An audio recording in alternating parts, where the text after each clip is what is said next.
Aratus. The philosopher Chrysippus, O Polycrates, quotes an ancient proverb, not as really it should be, apprehending, I suppose, that it sounded too harshly, but so as he thought it would run best, in these words. Who praise their father but the generous sons?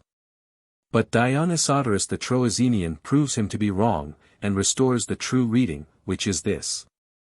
Who praise their fathers but degenerate sons?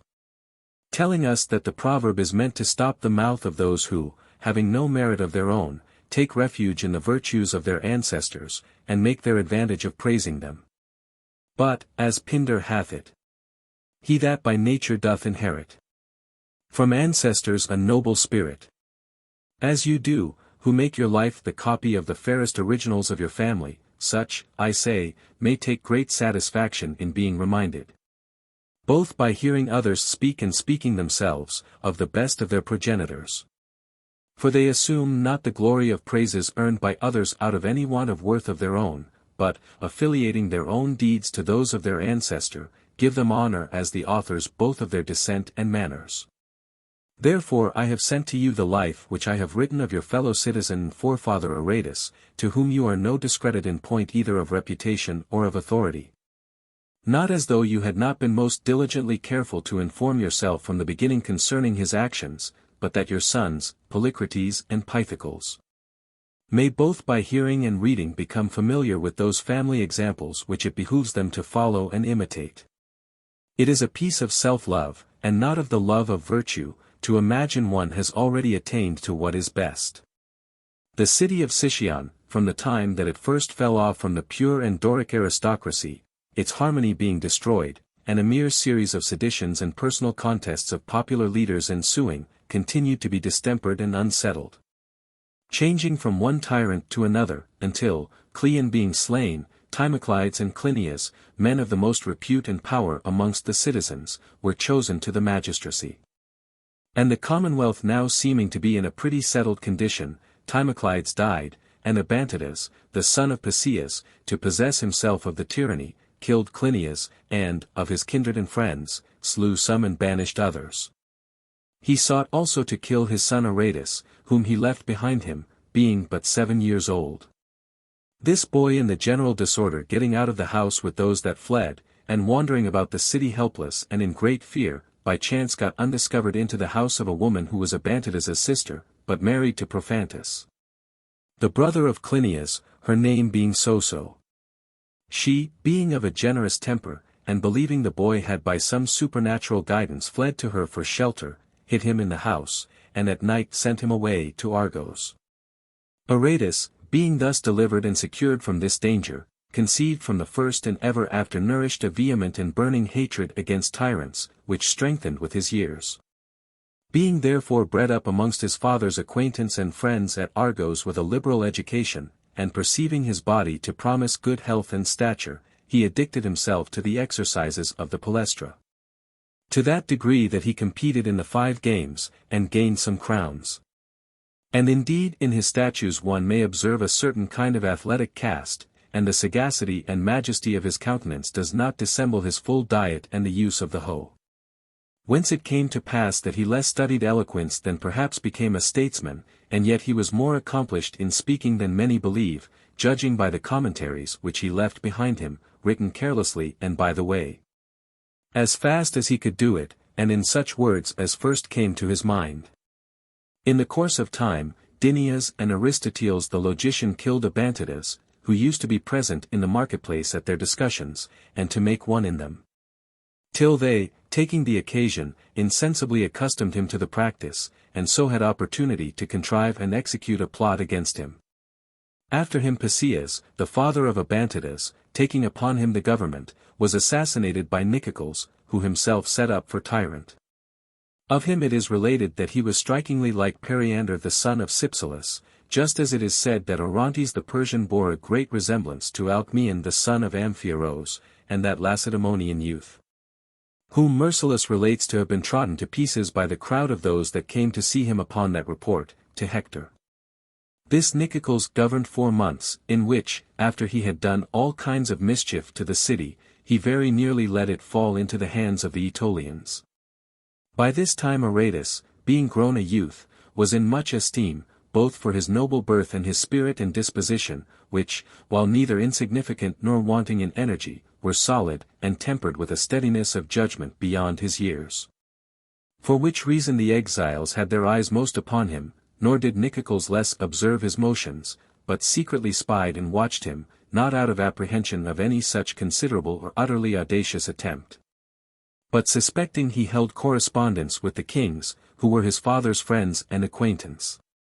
And, indeed, Aratus first attempted this way, but finding that Antigonus, who had promised fair, neglected him and delayed the time, and that his hopes from Egypt and Ptolemy were long to wait for, he determined to cut off the tyrant by himself.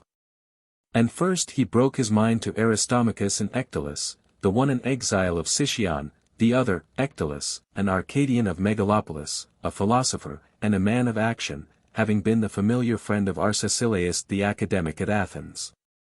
These readily consenting, he communicated with the other exiles, whereof some few, being ashamed to seem to despair of success, engaged in the design. But most of them endeavored to divert him from his purpose, as one that for want of experience was too rash and daring.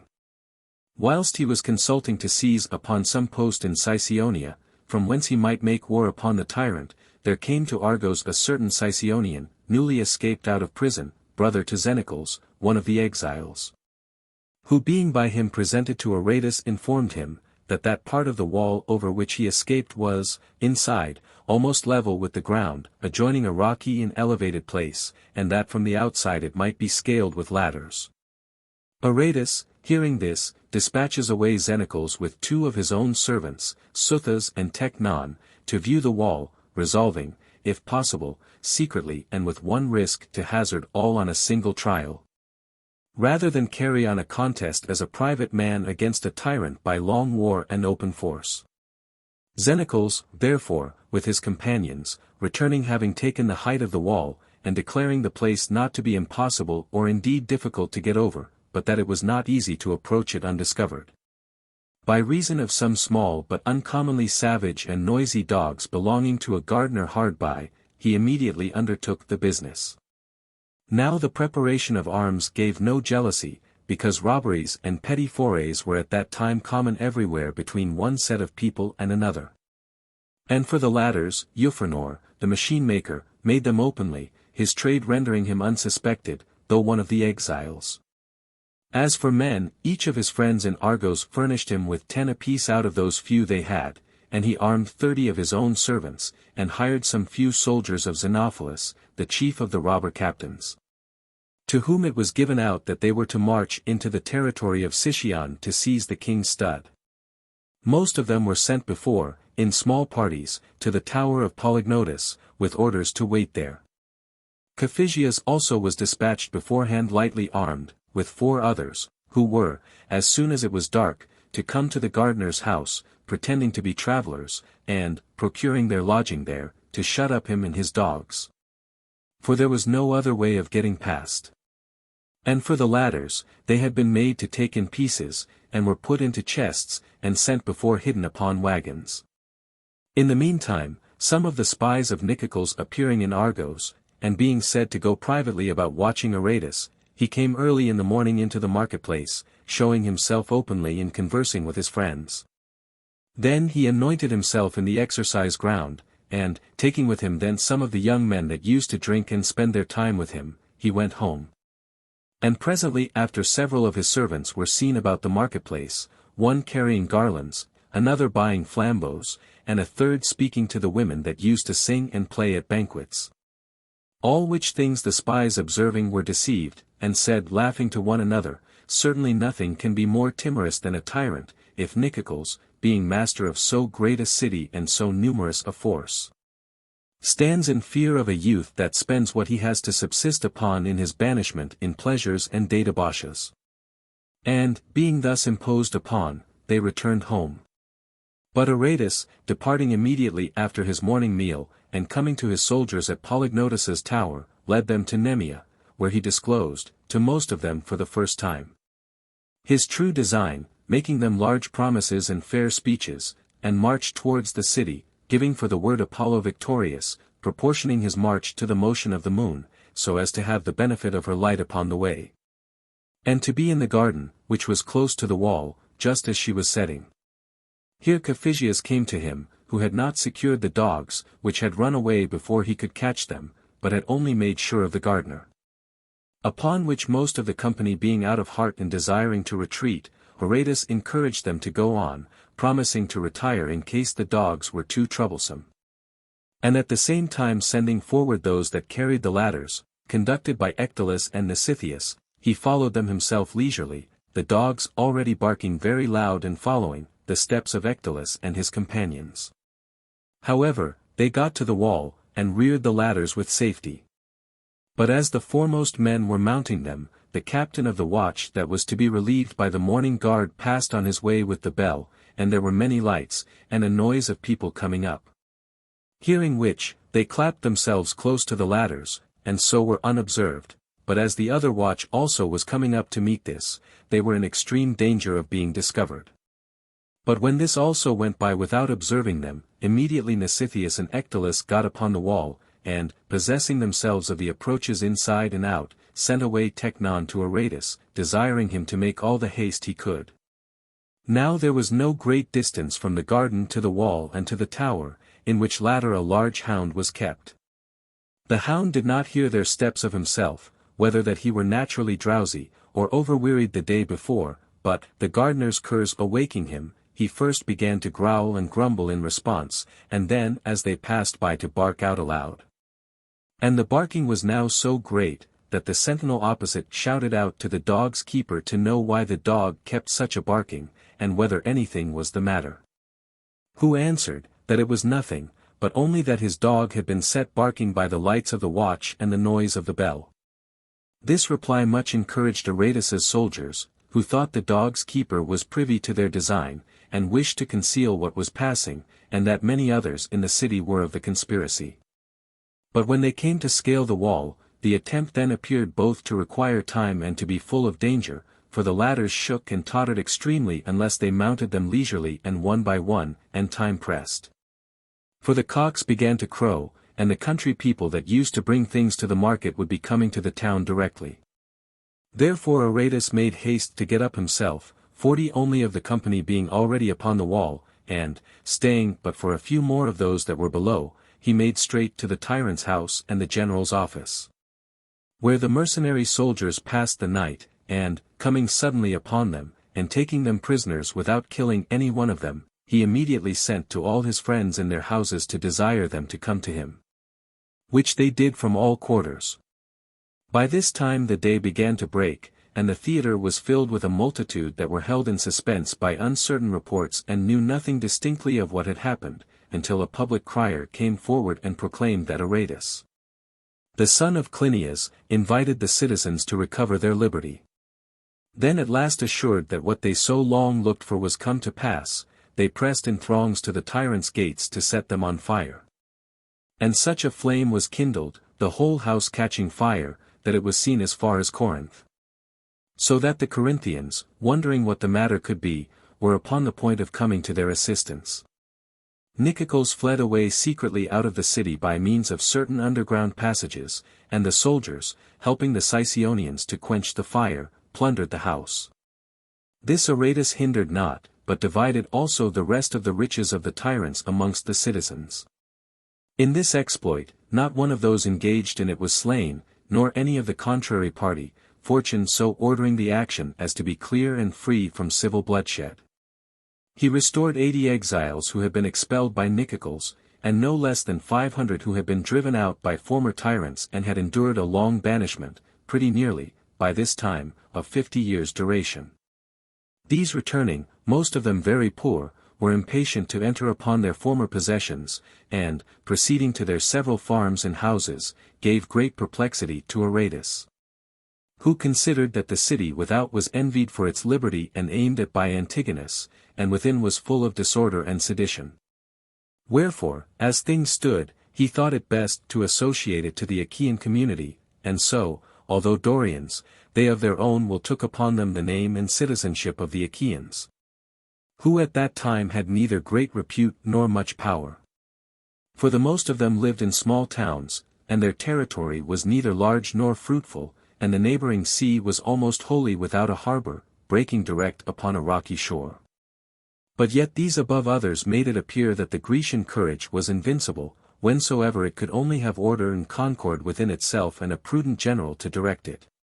For though they had scarcely been counted as any part of the ancient Grecian power, and at this time did not equal the strength of one ordinary city, yet by prudence and unanimity, and because they knew how not to envy and malign, but to obey and follow him amongst them that was most eminent for virtue, they not only preserved their own liberty in the midst of so many great cities, military powers, and monarchies, but went on steadily saving and delivering from slavery great numbers of the Greeks. As for Aratus, he was in his behavior a true statesman, high-minded, and more intent upon the public than his private concerns, a bitter hater of tyrants, making the common good the rule and law of his friendships and enmities. So that indeed he seems not to have been so faithful a friend, as he was a reasonable and gentle enemy, ready, according to the needs of the state, to suit himself on occasion to either side. Concord between nations, brotherhood between cities, the council and the assembly unanimous in their votes, being the objects above all other blessings to which he was passionately devoted. Backward, indeed, and diffident in the use of arms and open force, but in effecting a purpose underhand, and outwitting cities and potentates without observation, most politic and dexterous. Therefore, though he succeeded beyond hope in many enterprises which he undertook, yet he seems to have left quite as many unattempted, though feasible enough, for want of assurance. For it should seem, that, as the sight of certain beasts is strong in the night but dim by day, the tenderness of the humours of their eyes not bearing the contact of the light, so there is also one kind of human skill and sagacity which is easily daunted and disturbed in actions done in the open day and before the world, and recovers all its self-possession in secret and covert enterprises. Which inequality is occasioned in noble minds for want of philosophy, a mere wild and uncultivated fruit of a virtue without true knowledge coming up, as might be made out by examples. Aratus, therefore, having associated himself and his city to the Achaeans, served in the cavalry, and made himself much beloved by his commanding officers for his exact obedience. For though he had made so large an addition to the common strength as that of his own credit and the power of his country, yet he was as ready as the most ordinary person to be commanded by the Achaean general of the time being. Whether he were a man of Dyme, or of Trytia, or any yet meaner town than these. Having also a present of 25 talents sent him from the king, he took them, but gave them all to his fellow citizens, who wanted money, amongst other purposes, for the redemption of those who had been taken prisoners. But the exiles being by no means to be satisfied, disturbing continually those that were in possession of their estates, Sicyon was in great danger of falling into perfect desolation. So that, having no hope left but in the kindness of Ptolemy, he resolved to sail to him, and to beg so much money of him as might reconcile all parties. So he set sail from Mothone beyond Malea, designing to make the direct passage. But the pilot not being able to keep the vessel up against a strong wind and high waves that came in from the open sea, he was driven from his course, and with much ado got to shore in Andrus, an enemy's land, possessed by Antigonus, who had a garrison there. To avoid which he immediately landed, and, leaving the ship, went up into the country a good way from the sea, having along with him only one friend, called Timanthes. And throwing themselves into some ground thickly covered with wood, they had but an ill night's rest of it. Not long after, the commander of the troops came, and, inquiring for Aratus, was deceived by his servants, who had been instructed to say that he had fled at once over into the island of Euboea. However, he declared the ship, the property on board of her, and the servants, to be lawful prize, and detained them accordingly. As for Aratus, after some few days, in his extremity by good fortune a Roman ship happened to put in just at the spot in which he made his abode, sometimes peeping out to seek his opportunity, sometimes keeping close. She was bound for Syria. But going aboard, he agreed with the master to land him in Corea. In which voyage he met with no less danger on the sea than before. From Corea being after much time arrived in Egypt, he immediately went to the king, who had a great kindness for him, and had received from him many presents of drawings and paintings out of Greece. Aratus had a very good judgment in them, and always took care to collect and send him the most curious and finished works, especially those of Pamphilus and Melanthus. For the Sicyonian pieces were still in the height of their reputation, as being the only ones whose colors were lasting. So that Apelles himself, even after he had become well known and admired, went thither, and gave a talent to be admitted into the society of the painters there, not so much to partake of their skill, which he wanted not, but of their credit. And accordingly Aratus, when he freed the city, immediately took down the representations of the rest of the tyrants, but demurred a long time about that of Aristratus, who flourished in the time of Philip. For this Aristratus was painted by Melanthus and his scholars, standing by a chariot, in which a figure of victory was carried, Apelles himself having had a hand in it, as Polemon the geographer reports. It was an extraordinary piece, and therefore Aratus was fain to spare it for the workmanship, and yet, instigated by the hatred he bore the tyrants, commanded it to be taken down. But Nielses the painter, one of Aratus's friends, entreated him, it is said, with tears in his eyes, to spare it, and, finding he did not prevail with him, told him at last he should carry on his war with the tyrants. But with the tyrants alone, let therefore the chariot and the victory stand, and I will take means for the removal of Aristratus. To which Aratus consenting, Nielses blotted out Aristratus, and in his place painted a palm tree, not daring to add anything else of his own invention. The feet of the defaced figure of Aristratus are said to have escaped notice, and to be hid under the chariot. By these means Aratus got favor with the king, who, after he was more fully acquainted with him, loved him so much the more, and gave him for the relief of his city 150 talents. 40 of which he immediately carried away with him, when he sailed to Peloponnesus, but the rest the king divided into installments, and sent them to him afterwards at different times.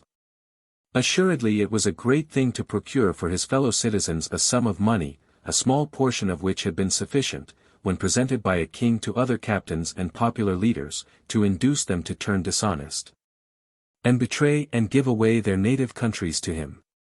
But it was a much greater, that by means of this money he effected a reconciliation and good understanding between the rich and poor, and created quiet and security for the whole people. His moderation, also, amidst so great power was very admirable. For being declared sole arbitrator and plenipotentiary for settling the questions of property in the case of the exiles, he would not accept the commission alone, but, associating with himself 15 of the citizens. With great pains and trouble he succeeded in adjusting matters, and established peace and goodwill in the city, for which good service, not only all the citizens in general bestowed extraordinary honors upon him, but the exiles, apart by themselves, erecting his statue in brass, inscribed on it these elegiac verses. Your counsels, deeds, and skill for Greece in war, known beyond Hercules's pillars are. But we this image, O Aratus, gave of you who saved us, to the gods who save.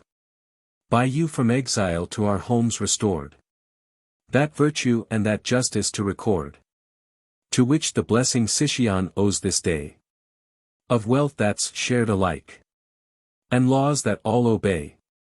By his success in effecting these things, Aratus secured himself from the envy of his fellow citizens, on account of the benefits they felt he had done them.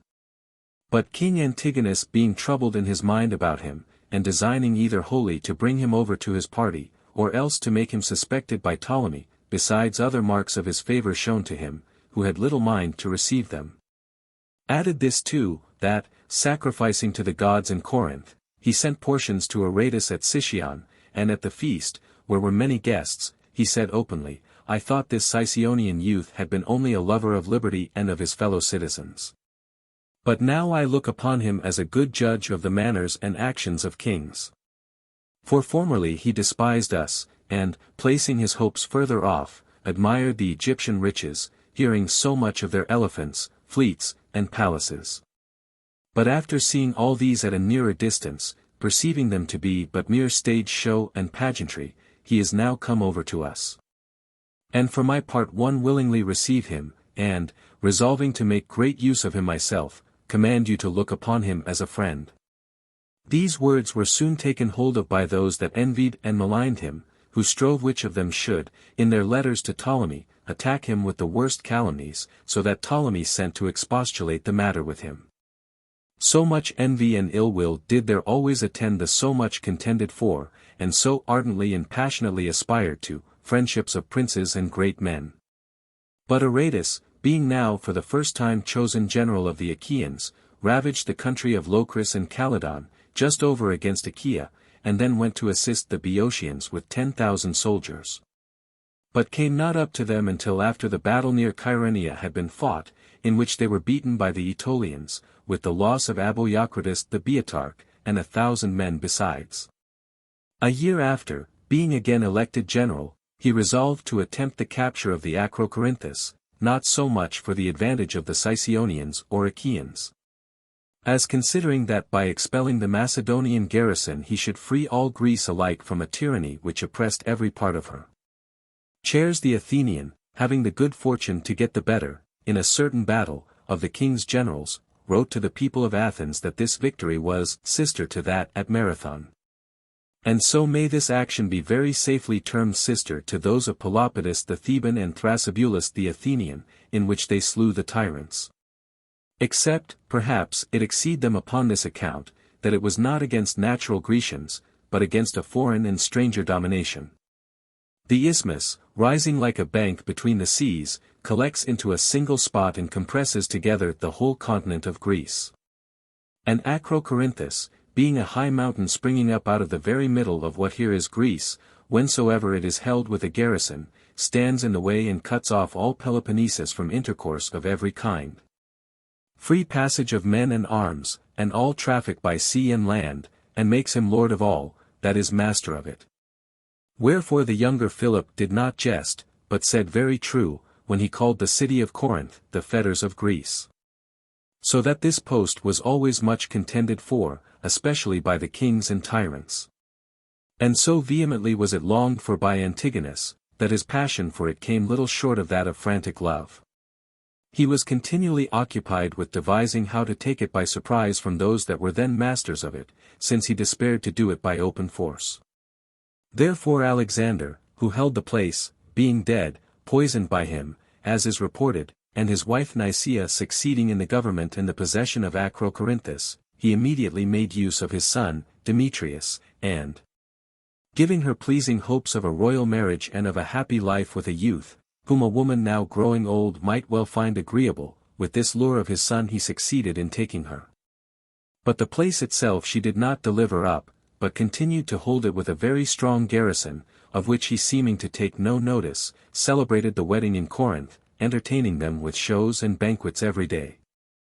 As one that has nothing else in his mind but to give himself up for a while to indulgence in pleasure and mirth. But when the moment came, and Amoebius began to sing in the theatre, he waited himself upon Nicaea to the play, she being carried in a royally decorated chair, extremely pleased with her new honor, not dreaming of what was intended. As soon, therefore, as they were come to the turning which led up to the citadel, he desired her to go on before him to the theatre, but for himself, bidding farewell to the music, farewell to the wedding. He went on faster than one would have thought his age would have admitted to the Acrocorinthus, and, finding the gate shut, knocked with his staff, commanding them to open, which they within, being amazed, did. And having thus made himself master of the place, he could not contain himself for joy. But, though an old man, and one that had seen so many turns of fortune, he must needs revel it in the open streets and the midst of the marketplace, crowned with garlands and attended with flute women, inviting everybody he met to partake in his festivity. So much more does joy without discretion transport and agitate the mind than either fear or sorrow. Antigonus, therefore, having in this manner possessed himself of Acrocorinthus, put a garrison into it of those he trusted most, making Perseus the philosopher governor. Now Aratus, even in the lifetime of Alexander, had made an attempt, but, a confederacy being made between Alexander and the Achaeans, he desisted. But now he started afresh, with a new plan of effecting the thing, which was this: there were in Corinth 4 brothers, Syrians born, one of whom, called Diocles, served as a soldier in the garrison, but the 3 others having stolen some gold of the king's, came to Sicyon, to one Aegeus, a banker, whom Aratus made use of in his business. To him they immediately sold part of their gold, and the rest one of them, called Erginus, coming often thither, exchanged by parcels. Becoming, by this means, familiarly acquainted with Aegeus, and being by him led into discourses concerning the fortress, he told him that in going up to his brother he had observed, in the face of the rock, a side cleft, leading to that part of the wall of the castle which was lower than the rest. At which Aegeus joking with him and saying, "So, you wise man, for the sake of a little gold you have broken into the king's treasure, when you might, if you chose, get money in abundance for a single hour's work, burglary, you know, and treason being punished with the same death." Erginus laughed and told him then he would break the thing to Diocles, for he did not altogether trust his other brothers, and, returning within a few days, he bargained to conduct Aratus to that part of the wall where it was no more than 15 feet high, and to do what else should be necessary, together with his brother Diocles. Aratus, therefore, agreed to give them 60 talents if he succeeded, but if he failed in his enterprise, and yet he and they came off safe, then he would give each of them a house and a talent. Now the 60 talents being to be deposited in the hands of Aegeus for Erginus and his partners, and Aratus neither having so much by him, nor willing, by borrowing it from others, to give anyone a suspicion of his design, he pawned his plate and his wife's golden ornaments to Aegeus for the money.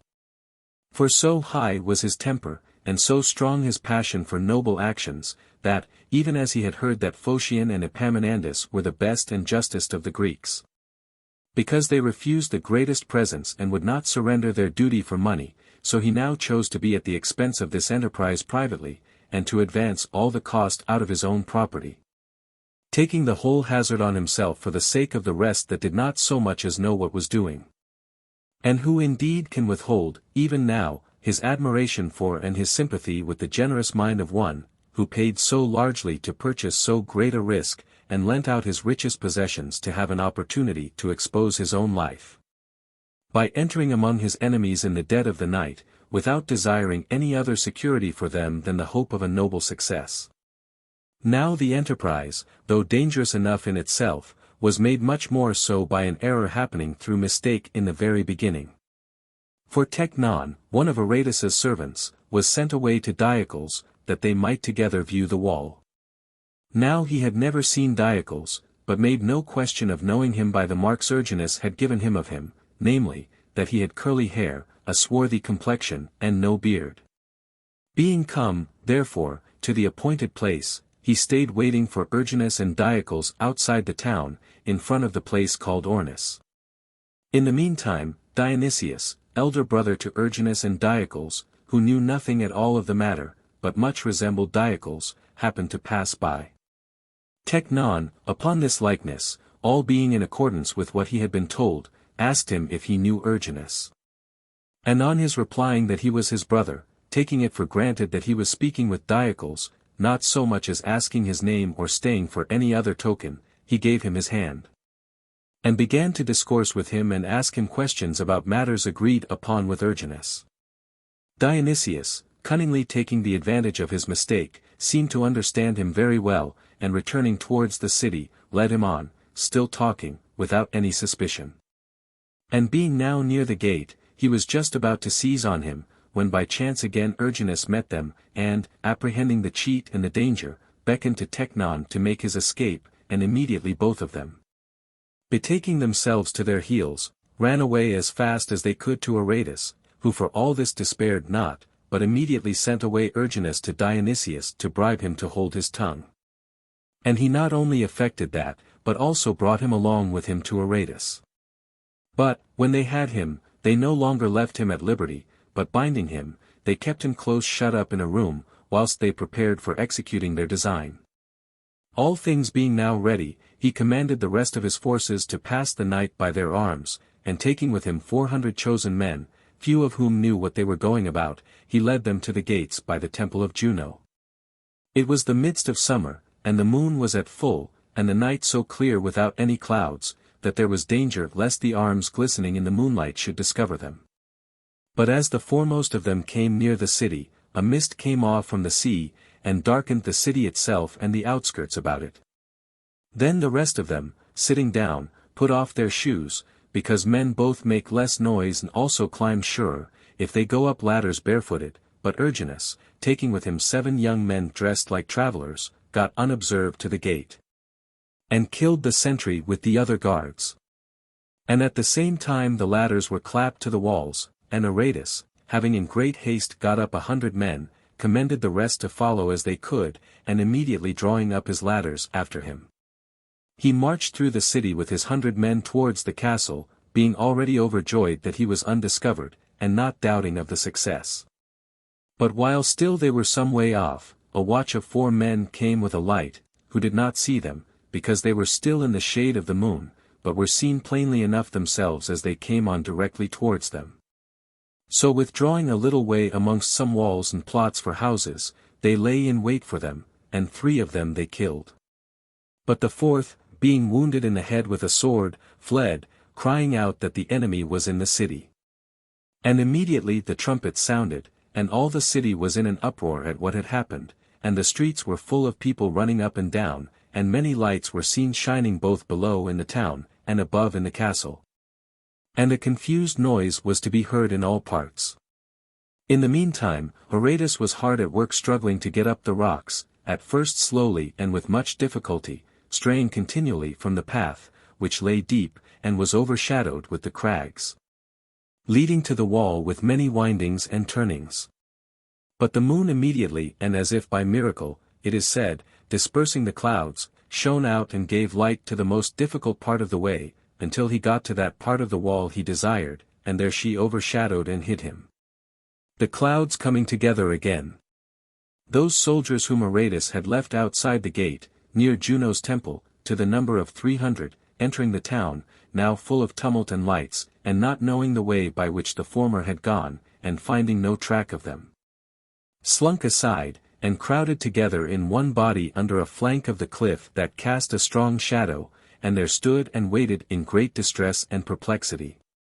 For, by this time, those that had gone with Aratus were attacked with missiles from the citadel, and were busy fighting, and a sound of cries of battle came down from above, and a loud noise echoed back and back from the mountain sides. And therefore confused and uncertain whence it proceeded, was heard on all sides. They being thus in doubt which way to turn themselves, Archelaus, the commander of Antigonus's troops, having a great number of soldiers with him, made up towards the castle with great shouts and noise of trumpets to fall upon Aratus's people, and passed by the 300, who, as if they had risen out of an ambush, immediately charged him, killing the first they encountered, and so affrighted the rest, together with Archelaus, that they put them to flight and pursued them until they had quite broke and dispersed them about the city. No sooner were these defeated, but Erginus came to them from those that were fighting above, to acquaint them that Aratus was engaged with the enemy, who defended themselves very stoutly, and there was a fierce conflict at the very wall, and need of speedy help. They therefore desired him to lead them on without delay, and, marching up, they by their shouts made their friends understand who they were, and encouraged them. And the full moon, shining on their arms, made them, in the long line by which they advanced, appear more in number to the enemy than they were, and the echo of the night multiplied their shouts.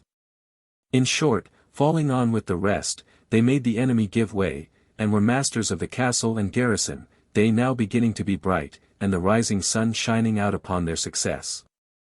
By this time, also, the rest of his army came up to Aratus from Sicyon, the Corinthians joyfully receiving them at the gates and helping them to secure the king's party.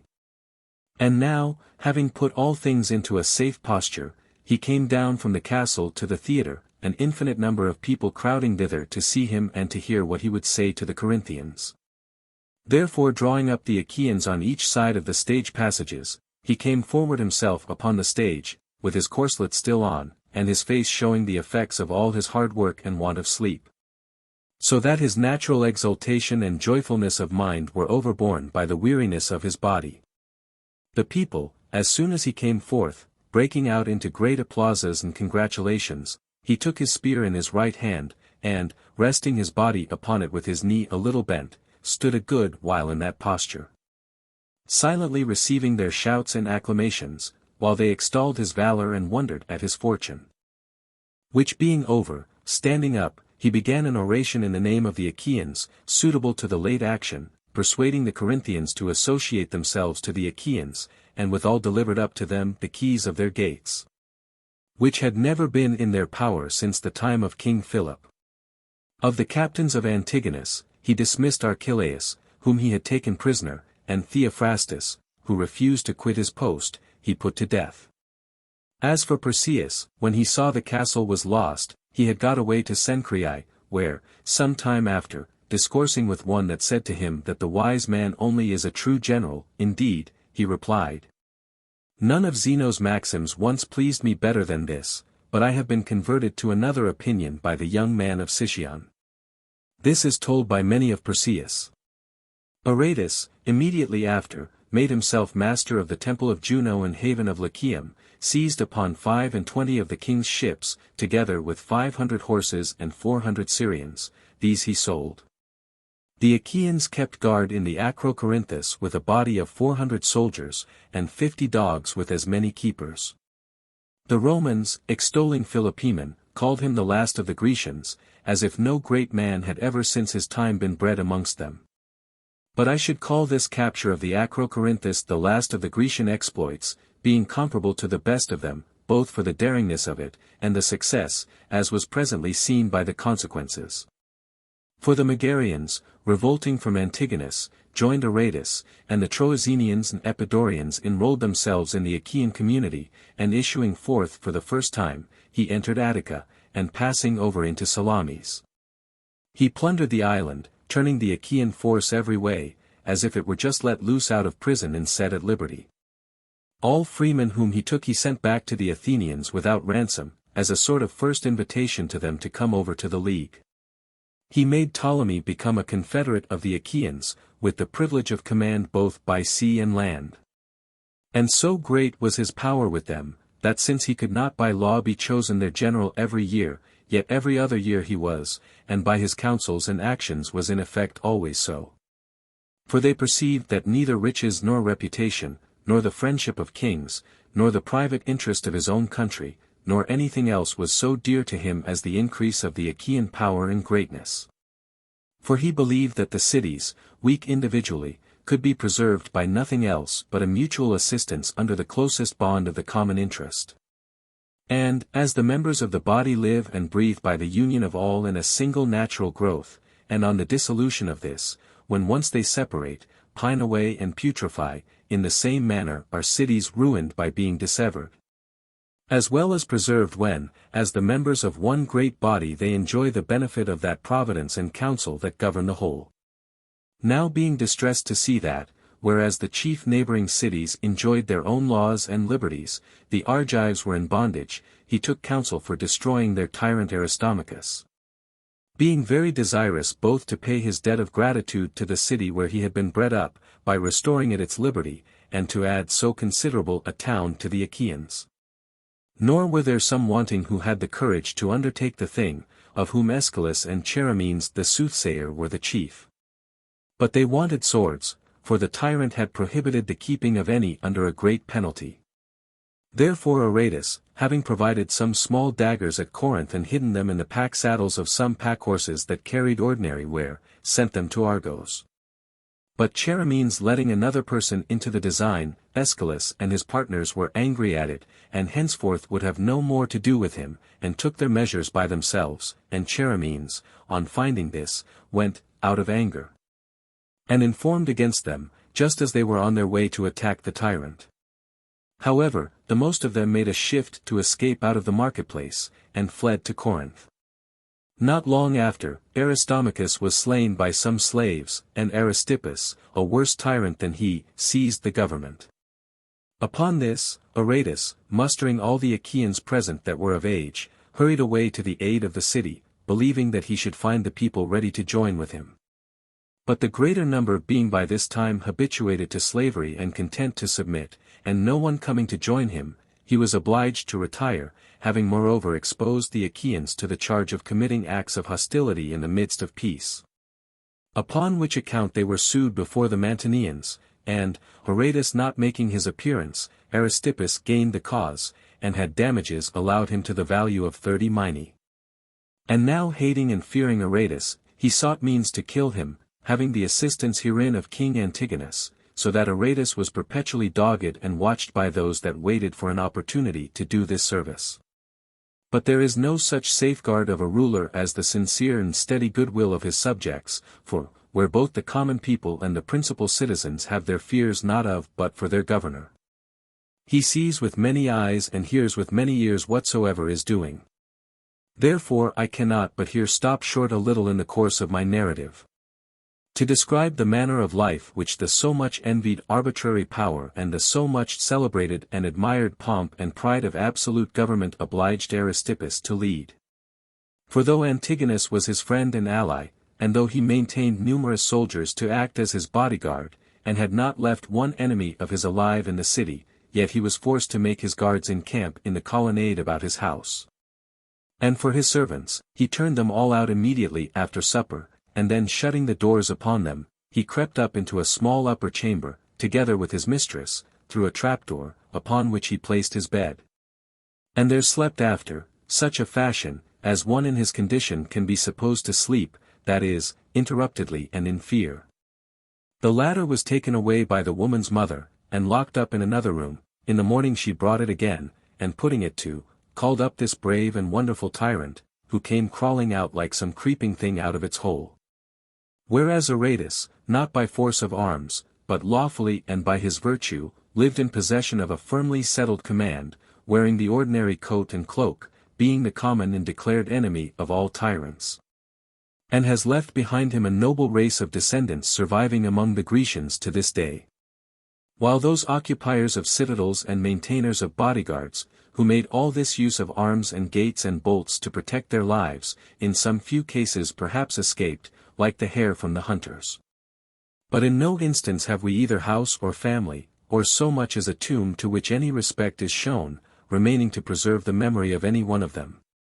Against this Aristippus, therefore, Aratus made many open and many secret attempts, whilst he endeavoured to take Argos, though without success. Once, particularly, clapping scaling ladders in the night to the wall, he desperately got up upon it with a few of his soldiers, and killed the guards that opposed him. But the day appearing, the tyrant set upon him on all hands, whilst the Argives, as if it had not been their liberty that was contended for, but some Nemean game going on for which it was their privilege to assign the prize, like fair and impartial judges, sat looking on in great quietness.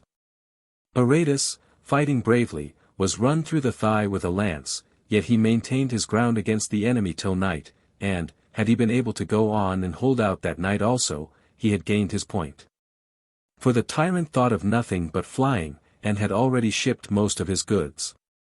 But Aratus, having no intelligence of this, and wanting water, being disabled himself by his wound, retreated with his soldiers. Despairing henceforth to do any good this way, he fell openly with his army into Argolis, and plundered it, and, in a fierce battle with Aristippus near the river Chares, he was accused of having withdrawn out of the fight, and thereby abandoned the victory.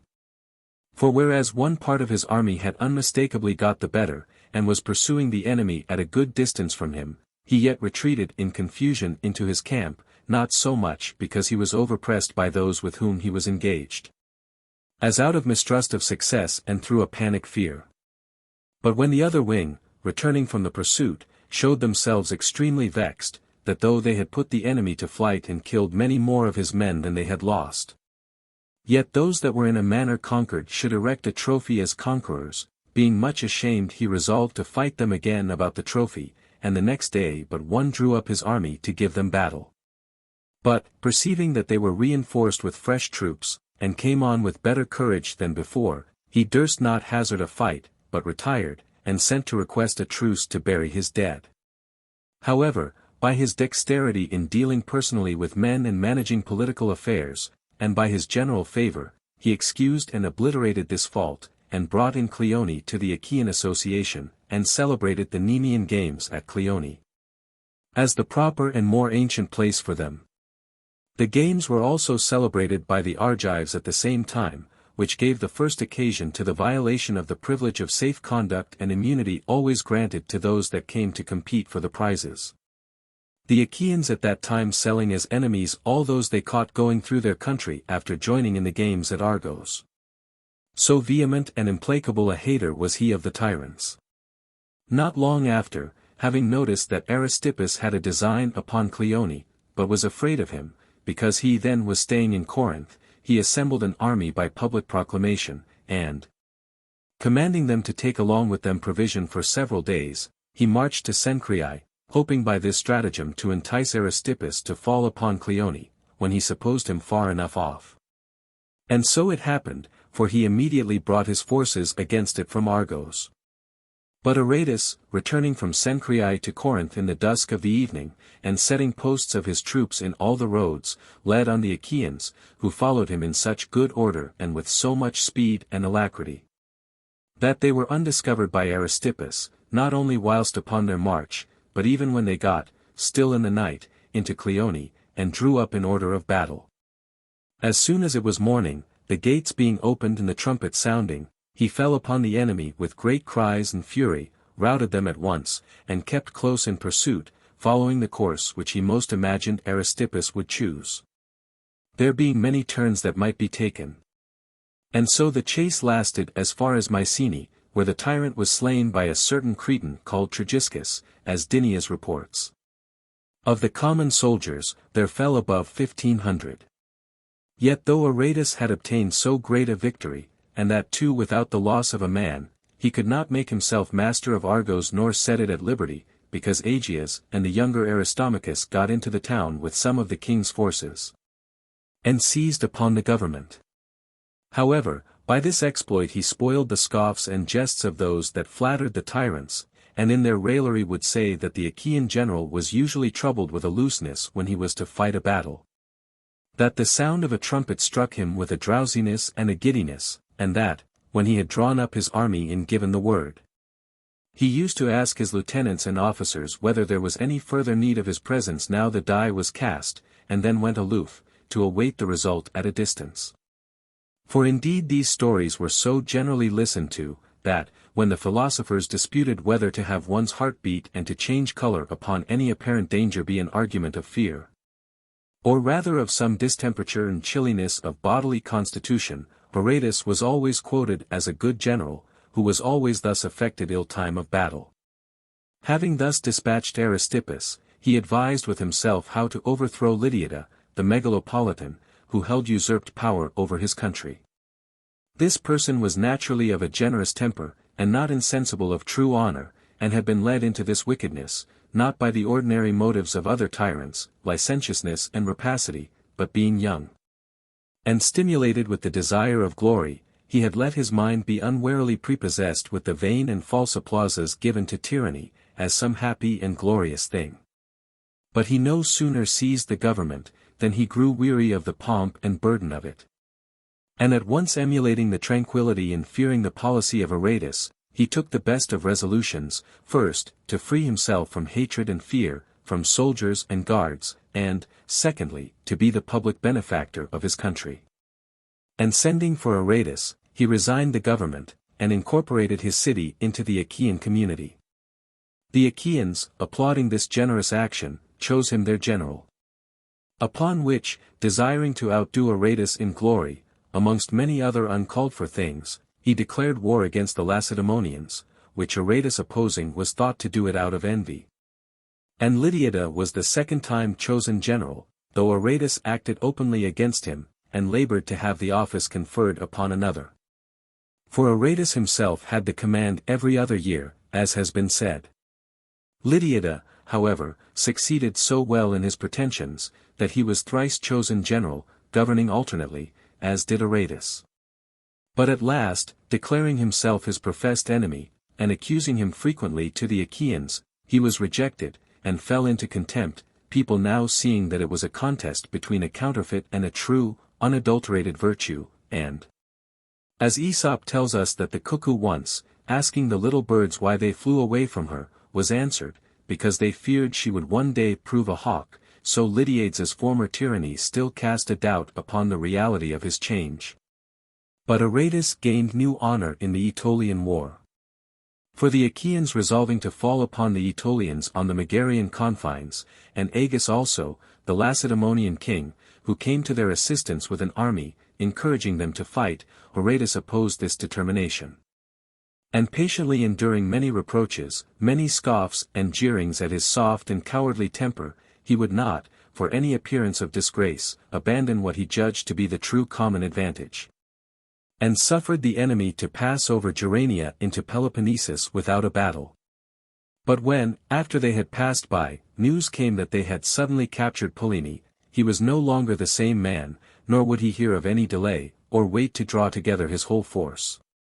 But marched towards the enemy with such as he had about him to fall upon them, as they were indeed now much less formidable through the intemperances and disorders committed in their success. For as soon as they entered the city, the common soldiers dispersed and went hither and thither into the houses, quarreling and fighting with one another about the plunder.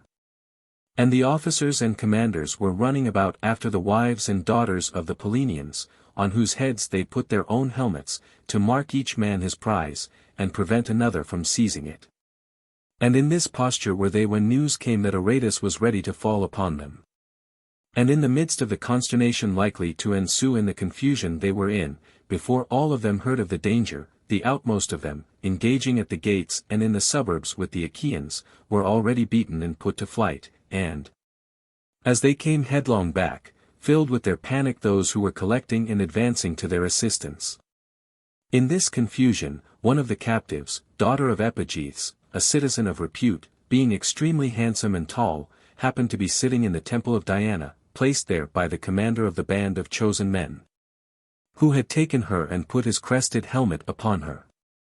She, hearing the noise, and running out to see what was the matter, stood in the temple gates, looking down from above upon those that fought, having the helmet upon her head. In which posture she seemed to the citizens to be something more than human, and struck fear and dread into the enemy, who believed it to be a divine apparition, so that they lost all courage to defend themselves. But the Pellenians tell us that the image of Diana stands usually untouched, and when the priestess happens at any time to remove it to some other place, nobody dares look upon it, but all turn their faces from it. For not only is the sight of it terrible and hurtful to mankind, but it makes even the trees, by which it happens to be carried, become barren and cast their fruit. This image, therefore, they say, the priestess produced at that time, and, holding it directly in the faces of the Aetolians, made them lose their reason and judgment. But Aratus mentions no such thing in his commentaries, but says, that, having put to flight the Aetolians, and falling in pell-mell with them into the city, he drove them out by main force, and killed 700 of them. And the action was extolled as one of the most famous exploits, and Timanthes the painter made a picture of the battle, giving by his composition a most lively representation of it. But many great nations and potentates combining against the Achaeans, Aratus immediately treated for friendly arrangements with the Aetolians, and, making use of the assistance of Pantaleon, the most powerful man amongst them, he not only made a peace, but an alliance between them and the Achaeans. But being desirous to free the Athenians, he got into disgrace and ill repute among the Achaeans, because, notwithstanding the truce and suspension of arms made between them and the Macedonians, he had attempted to take the Piraeus. He denies this fact in his commentaries, and lays the blame on Erginus, by whose assistance he took Acrocorinthus, alleging that he upon his own private account attacked the Piraeus, and, his ladders happening to break, being hotly pursued, he called out upon Aratus as if present, by which means deceiving the enemy, he got safely off. This excuse, however, sounds very improbable.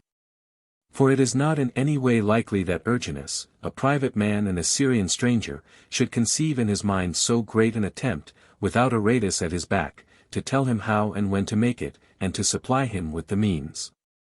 Nor was it twice or thrice, but very often, that, like an obstinate lover, he repeated his attempts on the Piraeus, and was so far from being discouraged by his disappointments, that his missing his hopes but narrowly was an incentive to him to proceed the more boldly in a new trial. One time amongst the rest, in making his escape through the Thriasian plain, he put his leg out of joint, and was forced to submit to many operations with the knife before he was cured, so that for a long time he was carried in a litter to the wars. And when Antigonus was dead, and Demetrius succeeded him in the kingdom, he was more bent than ever upon Athens, and in general quite despised the Macedonians. And so, being overthrown in battle near Phylacia by Bithyes, Demetrius's general, and there being a very strong report that he was either taken or slain, Diogenes, the governor of the Piraeus, sent letters to Corinth, commanding the Achaeans to quit that city, seeing Aratus was dead. When these letters came to Corinth, Aratus happened to be there in person, so that Diogenes's messengers, being sufficiently mocked and derided, were forced to return to their master. King Demetrius himself also sent a ship, wherein Aratus was to be brought to him in chains. And the Athenians, exceeding all possible fickleness of flattery to the Macedonians, crowned themselves with garlands upon the first news of his death. And so in anger he went at once and invaded Attica, and penetrated as far as the Academy, but then suffering himself to be pacified, he did no further act of hostility. And the Athenians afterwards, coming to a due sense of his virtue, when upon the death of Demetrius they attempted to recover their liberty, called him in to their assistance. And although at that time another person was general of the Achaeans, and he himself had long kept his bed with a sickness, yet, rather than fail the city in a time of need, he was carried thither in a litter, and helped to persuade Diogenes the governor to deliver up the Piraeus, Munichia, Salamis, and Sunium to the Athenians in consideration of 150 talents, of which Aratus himself contributed 20 to the city. Upon this, the Aeginetans and the Hermionians immediately joined the Achaeans, and the greatest part of Arcadia entered their confederacy. And the Macedonians being occupied with various wars upon their own confines and with their neighbors, the Achaean power, the Aetolians also being in alliance with them, rose to great height. But Aratus, still bent on effecting his old project, and impatient that tyranny should maintain itself in so near a city as Argos, sent to Aristomachus to persuade him to restore liberty to that city, and to associate it to the Achaeans, and that, following Lydiades' example, he should rather choose to be the general of a great nation, with esteem and honor, than the tyrant of one city, with continual hatred and danger. Aristomachus slighted not the message, but desired Aratus to send him 50 talents, with which he might pay off the soldiers. In the meantime, whilst the money was providing, Lydiada, being then general, and extremely ambitious that this advantage might seem to be of his procuring for the Achaeans, accused Aratus to Aristomachus as one that bore an irreconcilable hatred to the tyrants, and, persuading him to commit the affair to his management, he presented him to the Achaeans. But there the Achaean council gave a manifest proof of the great credit Aratus had with them and the goodwill they bore him. For when he, in anger, spoke against Aristomachus's being admitted into the association, they rejected the proposal, but when he was afterwards pacified and came himself and spoke in its favor, they voted everything cheerfully and readily, and decreed that the Argives and Phliasians should be incorporated into their commonwealth, and the next year they chose Aristomachus general. He, being in good credit with the Achaeans, was very desirous to invade Laconia, and for that purpose sent for Aratus from Athens.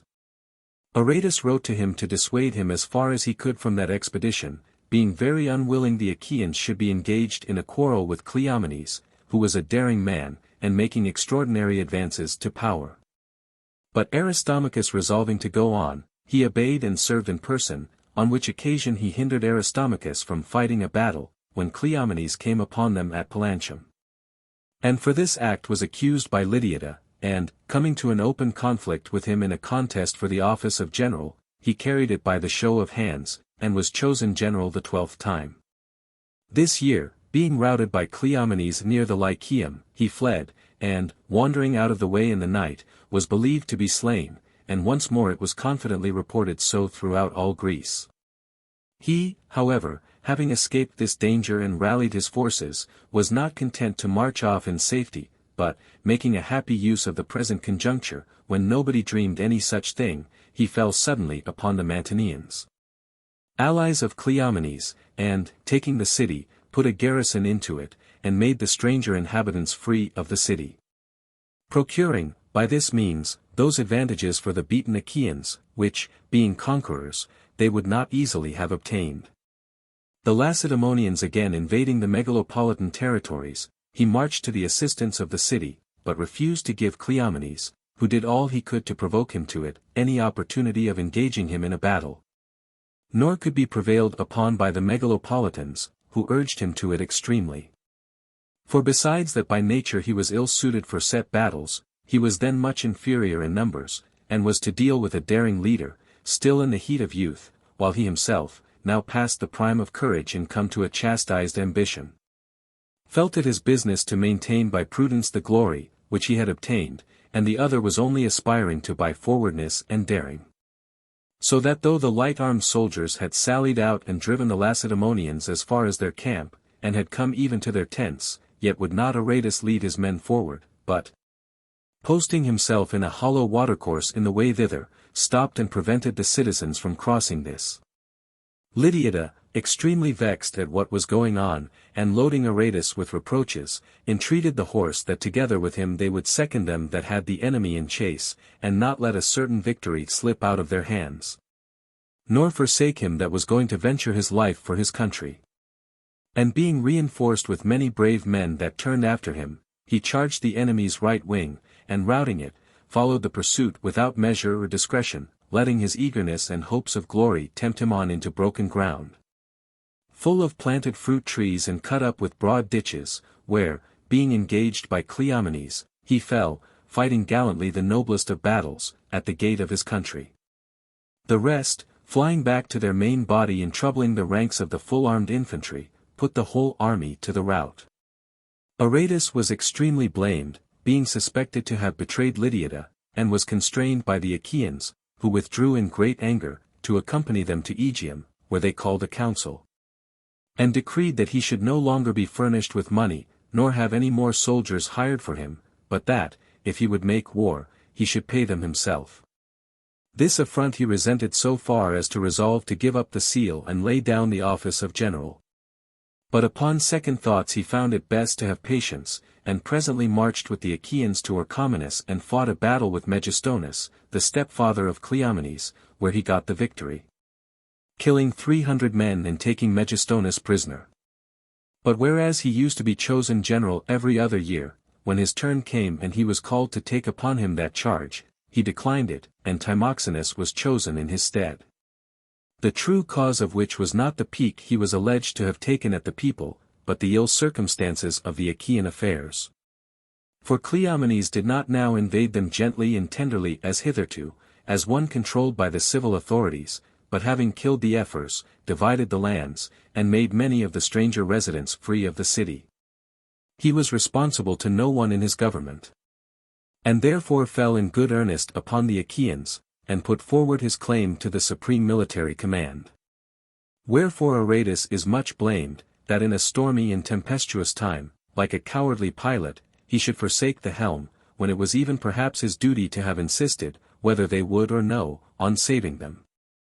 Or if he thought the Achaean affairs desperate, to have yielded all up to Cleomenes, and not to have let Peloponnesus fall once again into barbarism with Macedonian garrisons, and Acrocorinthus be occupied with Illyric and Gaulish soldiers, and, under the specious name of confederates, to have made those masters of the cities whom he had held at his business by arms and by policy to baffle and defeat, and, in the memoirs he left behind him, loaded with reproaches and insults, and say that Cleomenes was arbitrary and tyrannical, yet was he descended from the Heraclidae, and Sparta was his country, the obscurest citizen of which deserved to be preferred to the generalship before the best of the Macedonians by those that had any regard to the honor of Grecian birth.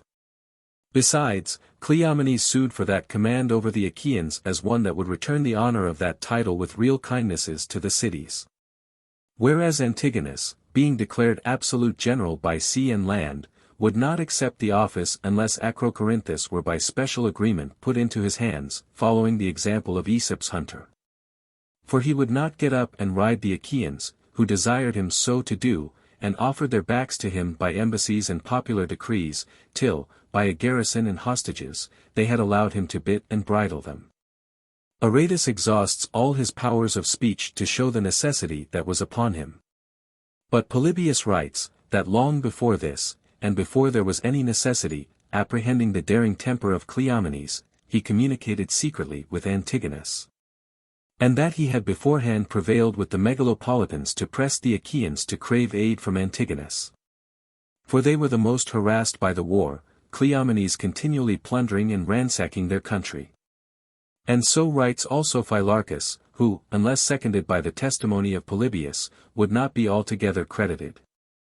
For he is seized with enthusiasm when he so much as speaks a word of Cleomenes, and as if he were pleading, not writing a history, goes on throughout defending the one and accusing the other. The Achaeans, therefore, lost Mantinia, which was recovered by Cleomenes, and being beaten in a great fight near Hecatombeum, so general was the consternation, that they immediately sent to Cleomenes to desire him to come to Argos and take the command upon him.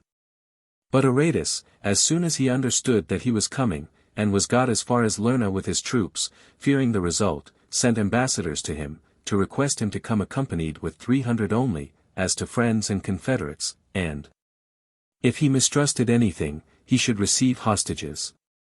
Upon which Cleomenes, saying this was mere mockery and affront, went away, sending a letter to the Achaeans full of reproaches and accusation against Aratus. And Aratus also wrote letters against Cleomenes. And bitter revilings and railleries were current on both hands, not sparing even their marriages and wives. Hereupon Cleomenes sent a herald to declare war against the Achaeans, and in the meantime missed very narrowly of taking Sicyon by treachery. Turning off at a little distance, he attacked and took Pallene, which the Achaean general abandoned, and not long after took also Phoenius and Pentelium. Then immediately the Argives voluntarily joined with him, and the Phliasians received a garrison, and in short nothing among all their new acquisitions held firm to the Achaeans. Aratus was encompassed on every side with clamor and confusion. He saw the whole of Peloponnesus shaking around him, and the cities everywhere set in revolt by men desirous of innovations. For indeed no place remained quiet or satisfied with the present condition. Even amongst the Sicyonians and Corinthians themselves, many were well known to have had private conferences with Cleomenes, who long since, out of desire to make themselves masters of their several cities, had been discontented with the present order of things. Aratus, having absolute power given him to bring these to condign punishment, executed as many of them as he could find at Sicyon, but going about to find them out and punish them at Corinth also, he irritated the people, already unsound in feeling and weary of the Achaean government. So collecting tumultuously in the temple of Apollo, they sent for Aratus, having determined to take or kill him before they broke out into open revolt. He came accordingly, leading his horse in his hand, as if he suspected nothing. Then several leaping up and accusing and reproaching him, with mild words and a settled countenance he bade them sit down, and not stand crying out upon him in a disorderly manner, desiring, also, that those that were about the door might be let in. And saying so, he stepped out quietly, as if he would give his horse to somebody. Clearing himself thus of the crowd, and speaking without discomposure to the Corinthians that he met, commanding them to go to Apollo's temple, and being now, before they were aware, got near to the citadel, he leaped upon his horse. And commanding Cleopater, the governor of the garrison, to have a special care of his charge, he galloped to Sicyon, followed by 30 of his soldiers, the rest leaving him and shifting for themselves. And not long after, it being known that he was fled, the Corinthians pursued him, but not overtaking him, they immediately sent for Cleomenes and delivered up the city to him, who, however, thought nothing they could give was so great a gain, as was the loss of their having let Aratus get away.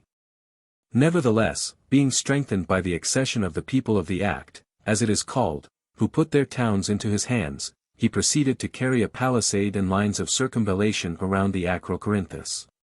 But Aratus being arrived at Sicyon, the body of the Achaeans there flocked to him, and, in an assembly there held, he was chosen general with absolute power, and he took about him a guard of his own citizens. It being now 33 years since he first took a part in public affairs among the Achaeans, having in that time been the chief man in credit and power of all Greece. But he was now deserted on all hands, helpless and overpowered, drifting about amidst the waves and danger on the shattered hulk of his native city. For the Aetolians, affected whom he applied to, declined to assist him in his distress, and the Athenians, who were well affected to him, were diverted from lending him any succor by the authority of Euclides and Mycaion. Now whereas he had a house and property in Corinth, Cleomenes meddled not with it, nor suffered anybody else to do so, but calling for his friends and agents, he bade them hold themselves responsible to Aratus for everything. As to him they would have to render their account. And privately he sent to him Tripolis, and afterwards Megistonus, his own stepfather, to offer him, besides several other things, a yearly pension of 12 talents, which was twice as much as Ptolemy allowed him, for he gave him 6. And all that he demanded was to be declared commander of the Achaeans, and together with them to have the keeping of the citadel of Corinth. To which Aratus returning answer that affairs were not so properly in his power as he was in the power of them, Cleomenes, believing this a mere evasion, immediately entered the country of Sicyon, destroying all with fire and sword. And besieged the city 3 months, whilst Aratus held firm, and was in dispute with himself whether he should call in Antigonus upon condition of delivering up the citadel of Corinth to him. For he would not lend him assistance upon any other terms. In the meantime the Achaeans assembled at Aegium, and called for Aratus, but it was very hazardous for him to pass thither, while Cleomenes was encamped before Sicyon. Besides, the citizens endeavored to stop him by their entreaties, protesting that they would not suffer him to expose himself to so evident danger, the enemy being so near. The women, also, and children hung about him, weeping and embracing him as their common father and defender. But he, having comforted and encouraged them as well as he could, got on horseback, and being accompanied with 10 of his friends and his son, then a youth, got away to the seaside, and finding vessels there waiting off the shore, went on board of them and sailed to Aegium to the assembly. In which it was decreed that Antigonus should be called in to their aid, and should have the Acrocorinthus delivered to him. Aratus also sent his son to him with the other hostages. The Corinthians, extremely angry at this proceeding, now plundered his property, and gave his house as a present to Cleomenes.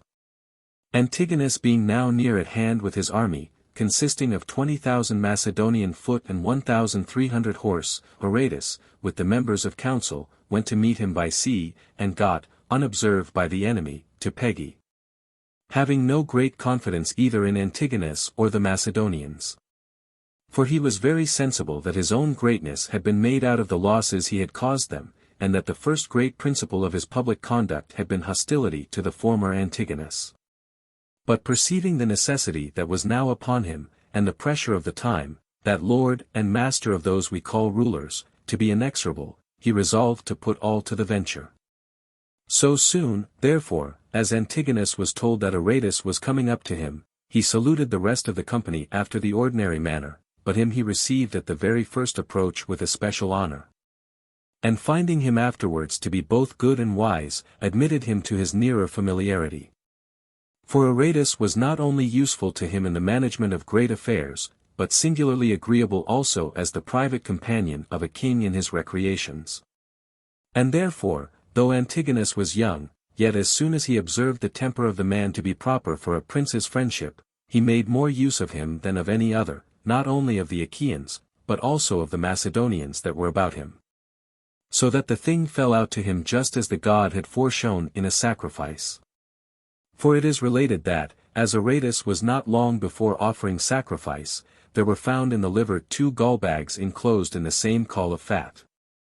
Whereupon the soothsayer told him that there should very soon be the strictest friendship imaginable between him and his greatest and most mortal enemies. Which prediction he at that time slighted, having in general no great faith in soothsayings and prognostications, but depending most upon rational deliberation.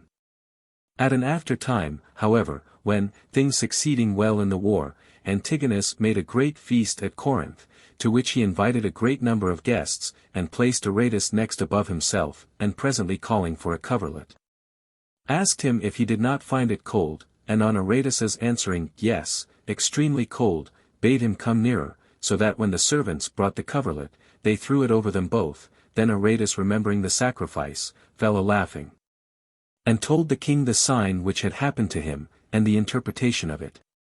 But this fell out a good while after. So Aratus and the king, plighting their faith to each other at Pegae, immediately marched towards the enemy, with whom they had frequent engagements near the city, Cleomenes maintaining a strong position, and the Corinthians making a very brisk defense. In the meantime, Aristoteles the Argive, Aratus's friend, sent privately to him to let him know, that he would cause Argos to revolt, if he would come thither in person with some soldiers. Aratus acquainted Antigonus, and, taking 1,500 men with him, sailed in boats along the shore as quickly as he could from the isthmus to Epidaurus. But the Argives had not patience till he could arrive, but, making a sudden insurrection, fell upon Cleomenes' soldiers, and drove them into the citadel. Cleomenes having news of this, and fearing lest, if the enemy should possess themselves of Argos, they might cut off his retreat home, leaves the Acrocorinthus and marches away by night to help his men.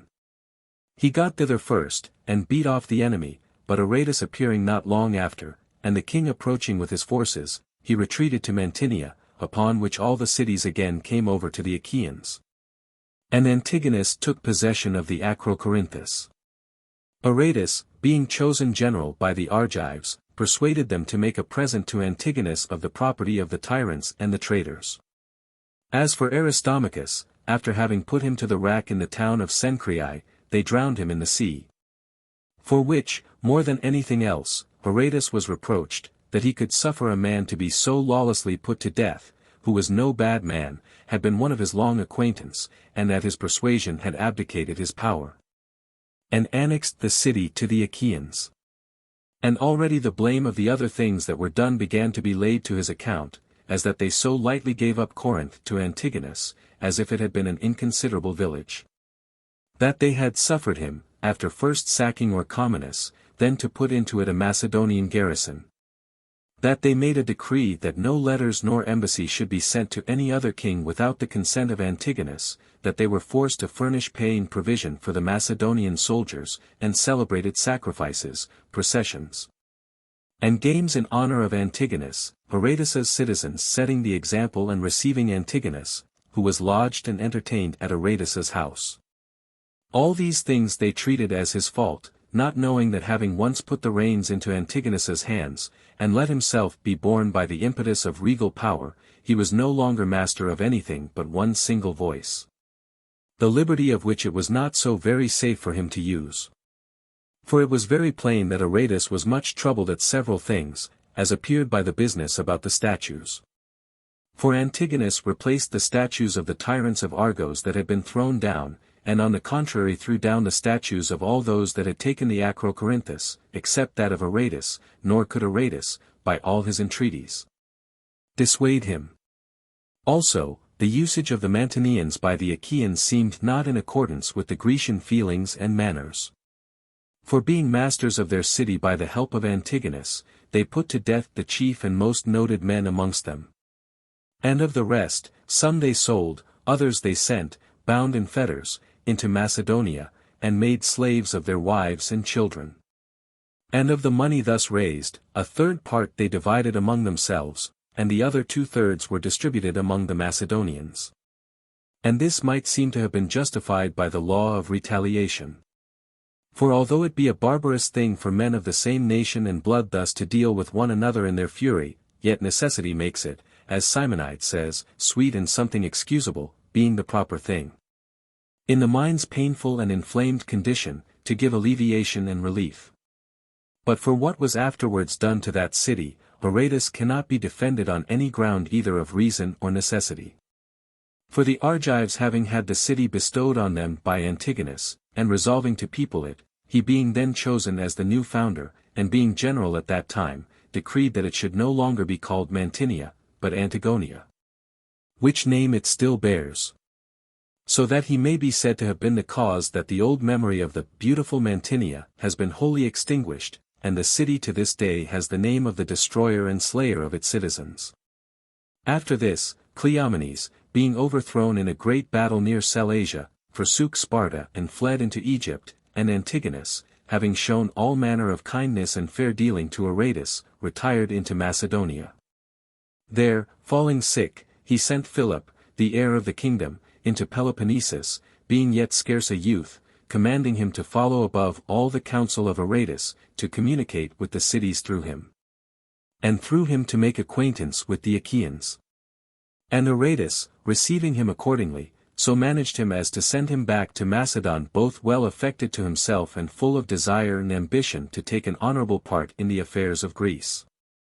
When Antigonus was dead, the Aetolians, despising the sloth and negligence of the Achaeans, who, having learned to be defended by other men's valor and to shelter themselves under the Macedonian arms, lived in ease and without any discipline, now attempted to interfere in Peloponnesus. And plundering the land of Patrae and Dyme in their way, they invaded Messene and ravaged it. At which Aratus, being indignant, and finding that Timoxenas, then general, was hesitating in letting the time go by, being now on the point of laying down his office, in which he himself was chosen to succeed him, he anticipated the proper term by 5 days, that he might bring relief to the Messenians. And mustering the Achaeans, who were both in their persons unexercised in arms and in their minds relaxed and averse to war, he met with a defeat at Caphii. Having thus begun the war, as it seemed, with too much heat and passion, he then ran into the other extreme, cooling again and desponding so much, that he let pass and overlooked many fair opportunities of advantage given by the Aetolians, and allowed them to run riot, as it were, throughout all Peloponnesus, with all manner of insolence and licentiousness. Wherefore, holding forth their hands once more to the Macedonians, they invited and drew in Philip to intermeddle in the affairs of Greece, chiefly hoping, because of his affection and trust that he felt for Aratus, they should find him easy-tempered, and ready to be managed as they pleased. But the king, being now persuaded by Apelles, Megalias, and other courtiers, that endeavored to ruin the credit Aratus had with him, took the side of the contrary faction, and joined them in canvassing to have Eparatus chosen general by the Achaeans. But he being altogether scorned by the Achaeans, and, for the want of Aratus to help, all things going wrong, Philip saw he had quite mistaken his part, and, turning about and reconciling himself to Aratus, he was wholly his. And his affairs now going on favorably both for his power and reputation, he depended upon him altogether as the author of all his gains in both respects. Aratus hereby giving a proof to the world that he was as good a nursing father of a kingdom as he had been of a democracy, for the actions of the king had in them the touch and color of his judgment and character. The moderation which the young man showed to the Lacedaemonians, who had incurred his displeasure, and his affability to the Cretans, by which in a few days he brought over the whole island to his obedience, and his expedition against the Aetolians, so wonderfully successful, brought Philip reputation for hearkening to good advice, and to Aratus for giving it. For which things the king's followers, envying him more than ever and finding they could not prevail against him by their secret practices, began openly to abuse and affront him at the banquets and over their wine, with every kind of petulance and impudence. So that once they threw stones at him as he was going back from supper to his tent. At which Philip, being much offended, immediately fined them 20 talents. And finding afterwards that they still went on disturbing matters and doing mischief in his affairs, he put them to death. But with his run of good success, prosperity began to puff him up, and various extravagant desires began to spring and show themselves in his mind. And his natural bad inclinations, breaking through the artificial restraints he had put upon them, in a little time laid open and discovered his true and proper character. And in the first place, he privately injured the younger Aratus in his wife, which was not known of a good while, because he was lodged and entertained at their house. Then he began to be more rough and untractable in the domestic politics of Greece, and showed plainly that he was wishing to shake himself loose of Aratus. This the Messenian affairs first gave occasion to suspect. For they falling into sedition, and Aratus being just too late with his succors, Philip, who got into the city one day before him, at once blew up the flame of contention amongst them, asking privately, on the one hand, the Messenian generals, if they had not laws whereby to suppress the insolence of the common people, and on the other, the leaders of the people, whether they had not hands to help themselves against their oppressors. Upon which, gathering courage, the officers attempted to lay hands on the heads of the people, and they on the other side, coming upon the officers with the multitude, killed them, and very near 200 persons with them. Philip having committed this wickedness, and doing his best to set the Messenians by the ears together more than before, Aratus arrived there, and both showed plainly that he took it ill himself. And also he suffered his son bitterly to reproach and revile him. It should seem that the young man had an attachment for Philip, and so at this time one of his expressions to him was, that he no longer appeared to him the handsomest, but the most deformed of all men, after so foul an action. To all which Philip gave him no answer, though he seemed so angry as to make it expected he would, and though several times he cried out aloud, while the young man was speaking. But as for the elder Aratus, seeming to take all that he said in good part, and as if he were by nature a politic character and had a good command of himself, he gave him his hand and led him out of the theatre. And carried him with him to the Ithomedus, to sacrifice there to Jupiter, and take a view of the place, for it is a post as fortifiable as the Acrocorinthus, and, with a garrison in it, quite as strong and as impregnable to the attacks of all around it. Philip therefore went up hither, and having offered sacrifice, receiving the entrails of the ox with both his hands from the priest, he showed them to Aratus and Demetrius the Pharian, presenting them sometimes to the one and sometimes to the other. Asking them what they judged, by the tokens in the sacrifice, was to be done with the fort. Was he to keep it for himself, or restore it to the Messenians? Demetrius laughed and answered, If you have in you the soul of soothsayer, you will restore it, but if of a prince, you will hold the ox by both the horns, meaning to refer to Peloponnesus. Which would be wholly in his power and at his disposal if he added the Ithomedus to the Acrocorinthus. Aratus said not a word for a good while. But Philip entreating him to declare his opinion, he said, Many and great hills are there in Crete, and many rocks in Boeotia and Phocis, and many remarkable strongholds both near the sea and in the midland in Acarnania. And yet all these people obey your orders, though you have not possessed yourself of any one of those places. Robbers nest themselves in rocks and precipices, but the strongest fort a king can have is confidence and affection. These have opened to you the Cretan sea. These make you master of Peloponnesus, and by the help of these, young as you are you become captain of the one, and lord of the other. While he was still speaking, Philip returned the entrails to the priest, and drawing Aratus to him by the hand, Come, then, said he, let us follow the same course, as if he felt himself forced by him, and obliged to give up the town. From this time Aratus began to withdraw from court, and retired by degrees from Philip's company. When he was preparing to march into Epirus, and desired him that he would accompany him thither, he excused himself and stayed at home, apprehending that he should get nothing but discredit by having anything to do with his actions. But when, afterwards, having shamefully lost his fleet against the Romans and miscarried in all his designs, he returned into Peloponnesus, where he tried once more to beguile the Messenians by his artifices, and failing in this, began openly to attack them and to ravage their country. Then Aratus fell out with him downright, and utterly renounced his friendship.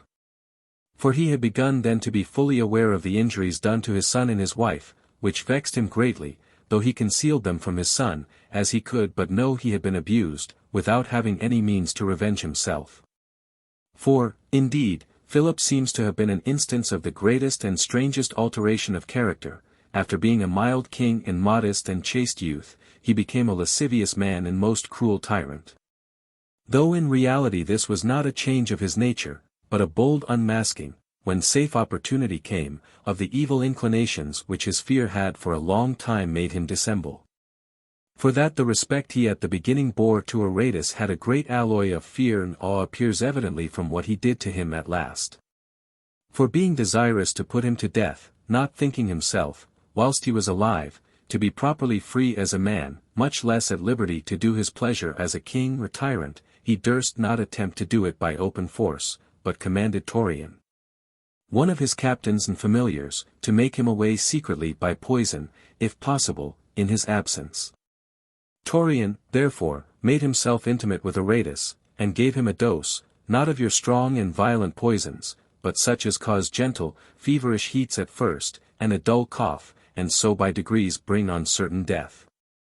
Aratus perceived what was done to him, but, knowing that it was in vain to make any words of it, bore it patiently and with silence, as if it had been some common and usual distemper. Only once, a friend of his being with him in his chamber, he spat some blood, which his friend observing and wondering at, these, O Cephalon, said he, are the wages of a king's love. Thus died he in Aegium, in his 17th generalship. The Achaeans were very desirous that he should be buried there with a funeral and monument suitable to his life, but the Sicyonians treated it as a calamity to them if he were interred anywhere but in their city, and prevailed with the Achaeans to grant them the disposal of the body. But there being an ancient law that no person should be buried within the walls of their city, and besides the law also a strong religious feeling about it, they sent to Delphi to ask counsel of the Pythoness, who returned this answer. Sicyon, whom oft he rescued, where, you say, shall we the relics of Aratus lay? The soil that would not lightly o'er him rest, or to be under him would feel oppressed, were in the sight of earth and seas and skies unblessed. This oracle being brought, all the Achaeans were well pleased at it, but especially the Sicyonians, who, changing their mourning into public joy, immediately fetched the body from Aegium, and in a kind of solemn procession brought it into the city. Being crowned with garlands, and arrayed in white garments, with singing and dancing, and, choosing a conspicuous place, they buried him there, as the founder and savior of their city. The place is to this day called Aratium, and there they yearly make 2 solemn sacrifices to him, the one on the day he delivered the city from tyranny, being the 5th of the month Decius, which the Athenians call Anthesterion. And this sacrifice they call Soteria. The other in the month of his birth, which is still remembered. Now the first of these was performed by the priest of Jupiter Soter, the second by the priest of Aratus, wearing a band around his head, not pure white, but mingled with purple. Hymns were sung to the harp by the singers of the feasts of Bacchus. The procession was led up by the president of the public exercises, with the boys and young men. These were followed by the councillors wearing garlands, and other citizens such as pleased. Of these observances, some small traces, it is still made a point of religion not to omit, on the appointed days. But the greatest part of the ceremonies have through time and other intervening accidents been disused. And such, as history tells us, was the life and manners of the elder Aratus. And for the younger, his son, Philip, abominably wicked by nature and a savage abuser of his power, gave him such poisonous medicines, as though they did not kill him indeed, yet made him lose his senses, and run into wild and absurd attempts and desire to do actions and satisfy appetites that were ridiculous and shameful. So that his death, which happened to him while he was yet young and in the flower of his age, cannot be so much esteemed a misfortune as a deliverance and end of his misery. However, Philip paid dearly, all through the rest of his life, for these impious violations of friendship and hospitality. For, being overcome by the Romans, he was forced to put himself wholly into their hands, and, being deprived of his other dominions and surrendering all his ships except 5, he had also to pay a fine of 1,000 talents. And to give his son for hostage, and only out of mere pity he was suffered to keep Macedonia and its dependencies, where continually putting to death the noblest of his subjects and the nearest relations he had, he filled the whole kingdom with horror and hatred of him.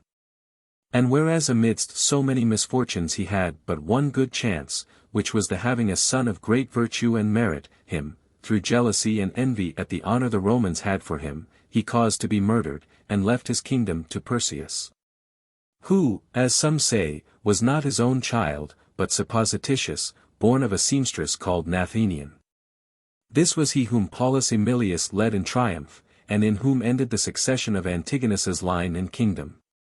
But the posterity of Aratus continued still in our days at Sicyon and Pallene. Artaxerxes. The first Artaxerxes, among all the kings of Persia the most remarkable for a gentle and noble spirit, was surnamed the Long-handed, his right hand being longer than his left, and was the son of Xerxes. The second, whose story I am now writing, who had the surname of the Mindful, was the grandson of the former, by his daughter Persides, who brought Darius 4 sons, the eldest Artaxerxes, the next Cyrus, and 2 younger than these, Ostanes and Oxythres. Cyrus took his name of the ancient Cyrus, as he, they say, had his from the sun, which, in the Persian language, is called Cyrus. Artaxerxes was at first called Arsaces, Dinon says Orzas. But it is utterly improbable that Ctesias, however otherwise he may have filled his books with a perfect farrago of incredible and senseless fables, should be ignorant of the name of the king with whom he lived as his physician, attending upon himself, his wife, his mother, and his children. Cyrus, from his earliest youth, showed something of a headstrong and vehement character. Artaxerxes, on the other side, was gentler in everything, and of a nature more yielding and soft in its action. He married a beautiful and virtuous wife, at the desire of his parents, but kept her as expressly against their wishes. For King Darius, having put her brother to death, was purposing likewise to destroy her. But Arsaces, throwing himself at his mother's feet, by many tears, at last, with much ado, persuaded her that they should neither put her to death nor divorce her from him. However, Cyrus was his mother's favorite, and the son whom she most desired to settle in the throne. And therefore, his father Darius now lying ill, he, being sent for from the sea to the court, set out thence with full hopes that by her means he was to be declared the successor to the kingdom. For Parasitus had the specious plea in his behalf, which Xerxes on the advice of Demosthenes had of old made use of, that she had borne him Arsaces when he was a subject, but Cyrus when a king. Notwithstanding, she prevailed not with Darius, but the eldest son Arsaces was proclaimed king, his name being changed into Artaxerxes, and Cyrus remained satrap of Lydia, and commander in the maritime provinces. It was not long after the decease of Darius that the king, his successor, went to Pasargadae, to have the ceremony of his inauguration consummated by the Persian priests. There is a temple dedicated to a warlike goddess, whom one might liken to Minerva, into which when the royal person to be initiated has passed, he must strip himself of his own robe, and put on that which Cyrus the First wore before he was king. Then, having devoured a frail of figs, he must eat turpentine, and drink a cup of sour milk. To which if they superadd any other rites, it is unknown to any but those that are present at them. Now Artaxerxes being about to address himself to this solemnity, Tisiphornes came to him, bringing a certain priest, who, having trained up Cyrus in his youth in the established discipline of Persia, and having taught him the Magian philosophy, was likely to be as much disappointed as any man that his pupil did not succeed to the throne. And for that reason his veracity was the less questioned when he charged Cyrus as though he had been about to lie in wait for the king in the temple, and to assault and assassinate him as he was putting off his garment. Some affirm that he was apprehended upon this impeachment, others that he had entered the temple and was pointed out there, as he lay lurking, by the priest. But as he was on the point of being put to death, his mother clasped him in her arms, and, entwining him with the tresses of her hair, joined his neck close to her own, and by her bitter lamentation and intercession to Artaxerxes for him, succeeded in saving his life, and sent him away again to the sea and to his former province. This, however, could no longer content him, nor did he so well remember his delivery as his arrest, his resentment for which made him more eagerly desirous of the kingdom than before. Some say that he revolted from his brother, because he had not a revenue allowed him sufficient for his daily meals, but this is on the face of it absurd. For had he had nothing else, yet he had a mother ready to supply him with whatever he could desire out of her own means. But the great number of soldiers who were hired from all quarters and maintained, as Xenophon informs us, for his service, by his friends and connections, is in itself a sufficient proof of his riches. He did not assemble them together in a body, desiring as yet to conceal his enterprise, but he had agents everywhere, enlisting foreign soldiers upon various pretenses. And, in the meantime, Parasitus, who was with the king, did her best to put aside all suspicions, and Cyrus himself always wrote in a humble and dutiful manner to him, sometimes soliciting favor, sometimes making countercharges against Tisiphornes, as if his jealousy and contest had been wholly with him. Moreover, there was a certain natural dilatoriness in the king, which was taken by many for clemency. And, indeed, in the beginning of his reign, he did seem really to emulate the gentleness of the first Artaxerxes, being very accessible in his person, and liberal to a fault in the distribution of honors and favors. Even in his punishments, no contumely or vindictive pleasure could be seen. And those who offered him presents were as much pleased with his manner of accepting, as were those who received gifts from him with his graciousness and amiability in giving them. Nor truly was there anything, however inconsiderable, given him, which he did not deign kindly to accept of.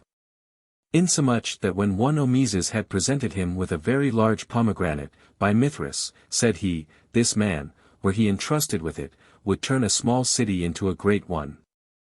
Once when some were offering him one thing, some another, as he was on a progress, a certain poor laborer, having got nothing at hand to bring him, ran to the river side, and, taking up water in his hands, offered it to him.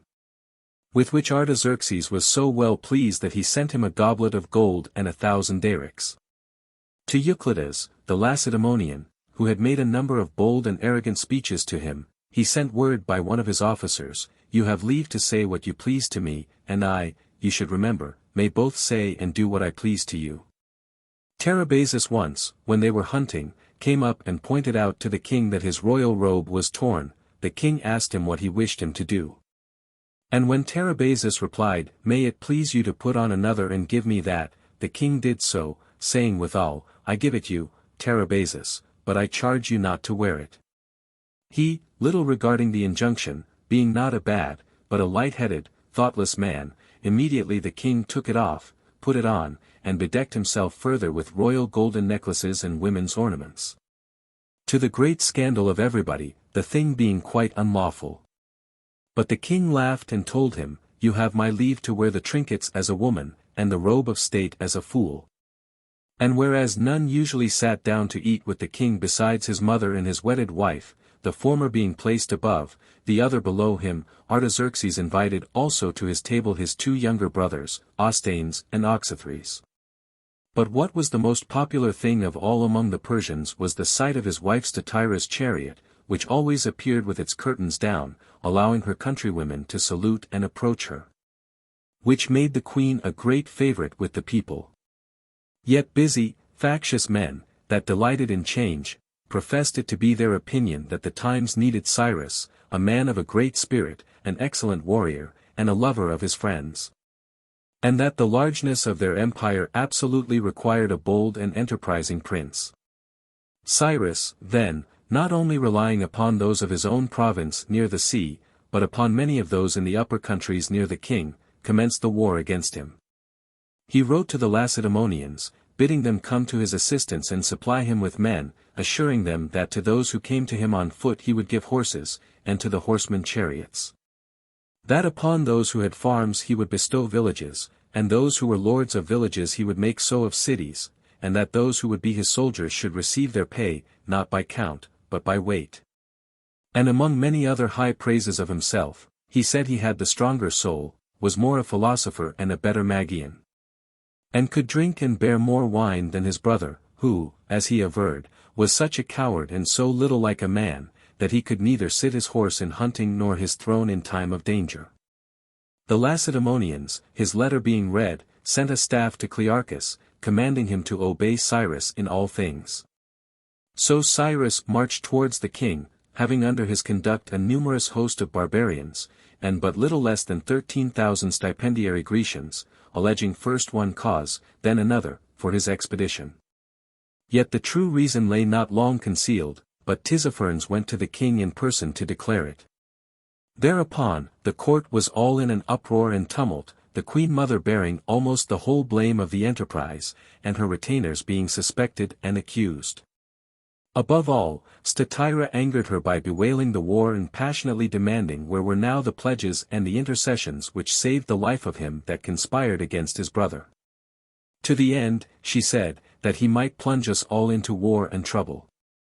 For which words Persidas hating Statira, and being naturally implacable and savage in her anger and revenge, consulted how she might destroy her.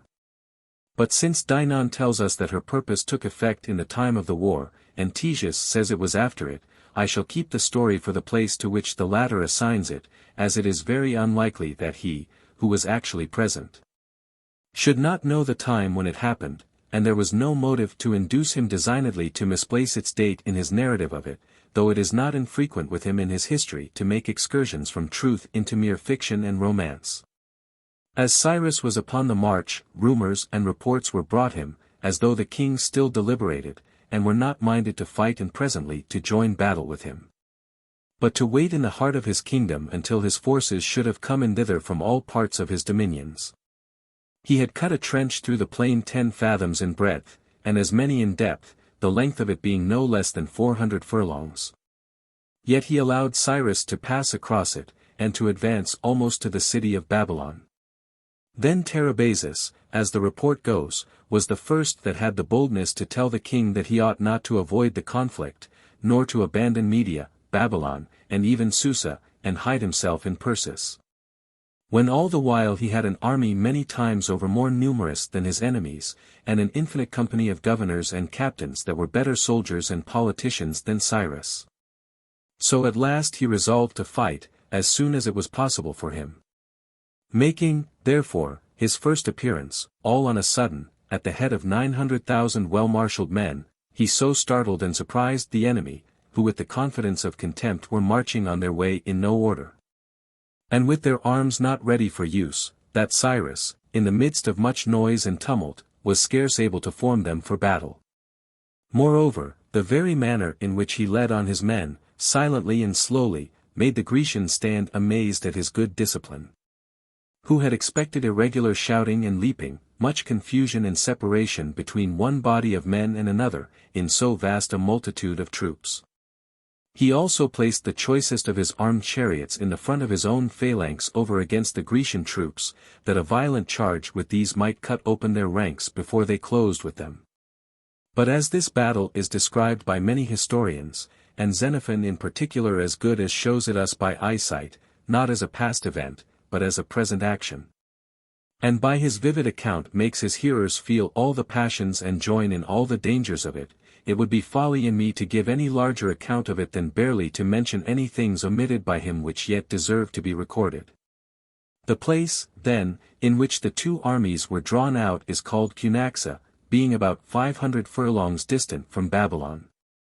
And here Clearchus beseeching Cyrus before the fight to retire behind the combatants, and not expose himself to hazard, they say he replied, "What is this, Clearchus? Would you have me, who aspire to empire, show myself unworthy of it?"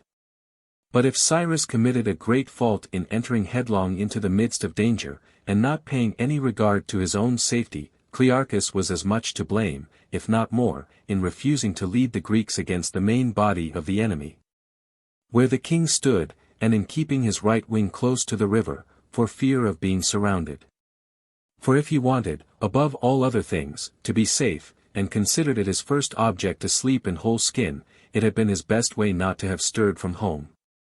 But, after marching in arms 10,000 furlongs from the sea coast, simply on his own choosing, for the purpose of placing Cyrus on the throne, to look about and select a position which would enable him, not to preserve him under whose pay and conduct he was, but himself to engage with more ease and security, seemed much like one that through fear of present dangers had abandoned the purpose of his actions, and been false to the design of his expedition. For it is evident from the very event of the battle that none of those who were in array around the king's person could have stood the shock of the Grecian charge. And had they been beaten out of the field, and Artaxerxes either fled or fallen, Cyrus would have gained by the victory, not only safety, but a crown. And, therefore, Clearchus, by his caution, must be considered more to blame for the result in the destruction of the life and fortune of Cyrus, than he by his heat and rashness. For had the king made it his business to discover a place, where having posted the Grecians, he might encounter them with the least hazard, he would never have found out any other but that which was most remote from himself and those near him. Of his defeat in which he was insensible, and, though Clearchus had the victory, yet Cyrus could not know of it, and could take no advantage of it before his fall. Cyrus knew well enough what was expedient to be done, and commanded Clearchus with his men to take their place in the center. Clearchus replied that he would take care to have all arranged as was best, and then spoiled all. For the Grecians, where they were, defeated the barbarians till they were weary, and chased them successfully a very great way. But Cyrus being mounted upon a noble but a headstrong and hard-mouthed horse, bearing the name, as Ctesias tells us, of Pisacus, Artaxerxes, the leader of the Cadousians, galloped up to him, crying aloud, O most unjust and senseless of men! Who are the disgrace of the honored name of Cyrus? Are you come here leading the wicked Greeks on a wicked journey, to plunder the good things of the Persians, and this with the intent of slaying your lord and brother? The master of 10,000 times 10,000 servants that are better men than you? As you shall see this instant, for you shall lose your head here, before you look upon the face of the king. Which when he had said, he cast his javelin at him. But the coat of mail stoutly repelled it, and Cyrus was not wounded. Yet the stroke falling heavy upon him, he reeled under it. Then Artaxerxes turning his horse, Cyrus threw his weapon, and sent the head of it through his neck near the shoulder bone. So that it is almost universally agreed to by all the author that Artaxerxes was slain by him. But as to the death of Cyrus, since Xenophon, as being himself no eyewitness of it, has stated it simply in few words, it may not be amiss perhaps to run over on the one hand what Dinon, and on the other, what Ctesias has said of it. Dinon then affirms, that, after the death of Artaxerxes, Cyrus, furiously attacking the guard of Artaxerxes, wounded the king's horse, and so dismounted him, and when Tarabazes had quickly lifted him up upon another, and said to him, O king! Remember this day, which is not one to be forgotten, Cyrus, again spurring up his horse, struck down Artaxerxes. But at the third assault the king being enraged, and saying to those near him that death was more eligible, made up to Cyrus, who furiously and blindly rushed in the face of the weapons opposed to him.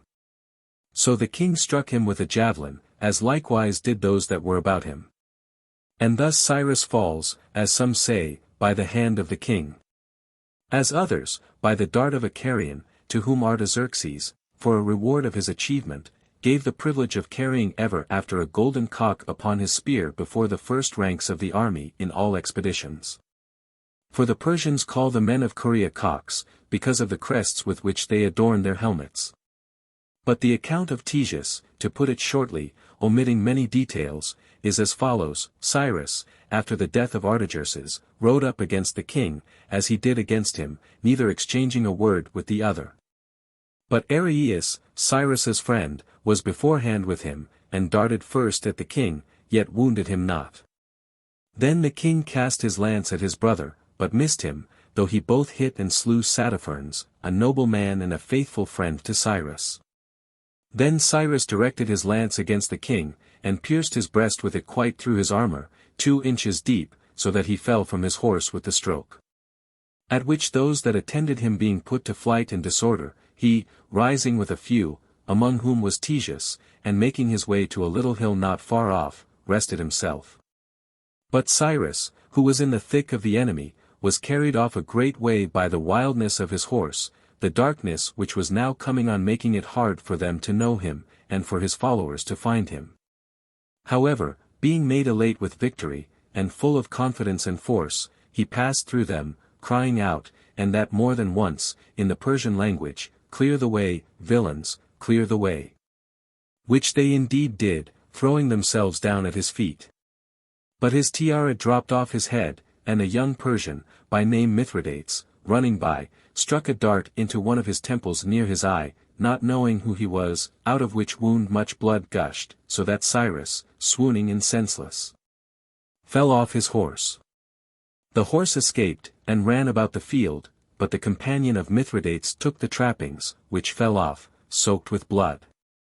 And as Cyrus slowly began to come to himself, some eunuchs who were there tried to put him on another horse, and so convey him safe away. And when he was not able to ride, and desired to walk on his feet, they led and supported him, being indeed dizzy in the head and reeling, but convinced of his being victorious, hearing, as he went, the fugitive saluting Cyrus as king, and praying for grace and mercy. In the meantime, some wretched, poverty-stricken Caunians, who in some pitiful employment as camp followers had accompanied the king's army, by chance joined these attendants of Cyrus, supposing them to be of their own party. But when, after a while, they made out that their coats over their breastplates were red, whereas all the king's people wore white ones, they knew that they were enemies. One of them, therefore, not dreaming that it was Cyrus, ventured to strike him behind with a dart. The vein under the knee was cut open, and Cyrus fell, and at the same time struck his wounded temple against a stone, and so died. Thus runs Ctesias' account, tardily, with the slowness of a blunt weapon, affecting the victim's death. When he was now dead, Artaxerxes, the king's eye, passed by on horseback, and, having observed the eunuchs lamenting, he asked the most trusty of them, "Who is this, Periscas, whom you sit here deploring?" He replied, "Do not you see, O Artaxerxes, that it is my master, Cyrus?" Then Artaxerxes wondering, bade the eunuch be of good cheer, and keep the dead body safe. And going in all haste to Artaxerxes, who had now given up all hope of his affairs, and was in great suffering also with his thirst and his wound, he with much joy assured him that he had seen Cyrus dead. Upon this, at first, he set out to go in person to the place, and commanded Artaxerxes to conduct him where he lay. But when there was a great noise made about the Greeks, who were said to be in full pursuit, conquering and carrying all before them, he thought it best to send a number of persons to see, and accordingly 30 men went with torches in their hands. Meantime, as he seemed to be almost at the point of dying from thirst, his eunuch Satabarzanes ran about seeking drink for him, for the place had no water in it, and he was at a good distance from his camp. After a long search he at last luckily met with one of those poor Chaonian camp followers, who had in a wretched skin about 4 pints of foul and stinking water, which he took and gave to the king. And when he had drunk all off, he asked him if he did not dislike the water, but he declared by all the gods, that he never so much relished either wine, or water out of the lightest or purest stream. And therefore, said he, if I fail myself to discover and reward him who gave it to you, I beg of heaven to make him rich and prosperous. Just after this, came back the 30 messengers, with joy and triumph in their looks, bringing him the tidings of his unexpected fortune. And now he was also encouraged by the number of soldiers that again began to flock in and gather about him. So that he presently descended into the plain with many lights and flambeaux round about him. And when he had come near the dead body, and, according to a certain law of the Persians, the right hand and head had been lopped off from the trunk, he gave orders that the latter should be brought to him, and, grasping the hair of it, which was long and bushy, he showed it to those who were still uncertain and disposed to fly.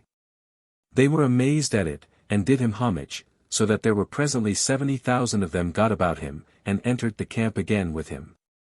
He had led out to the fight, as Ctesias affirms, 400,000 men.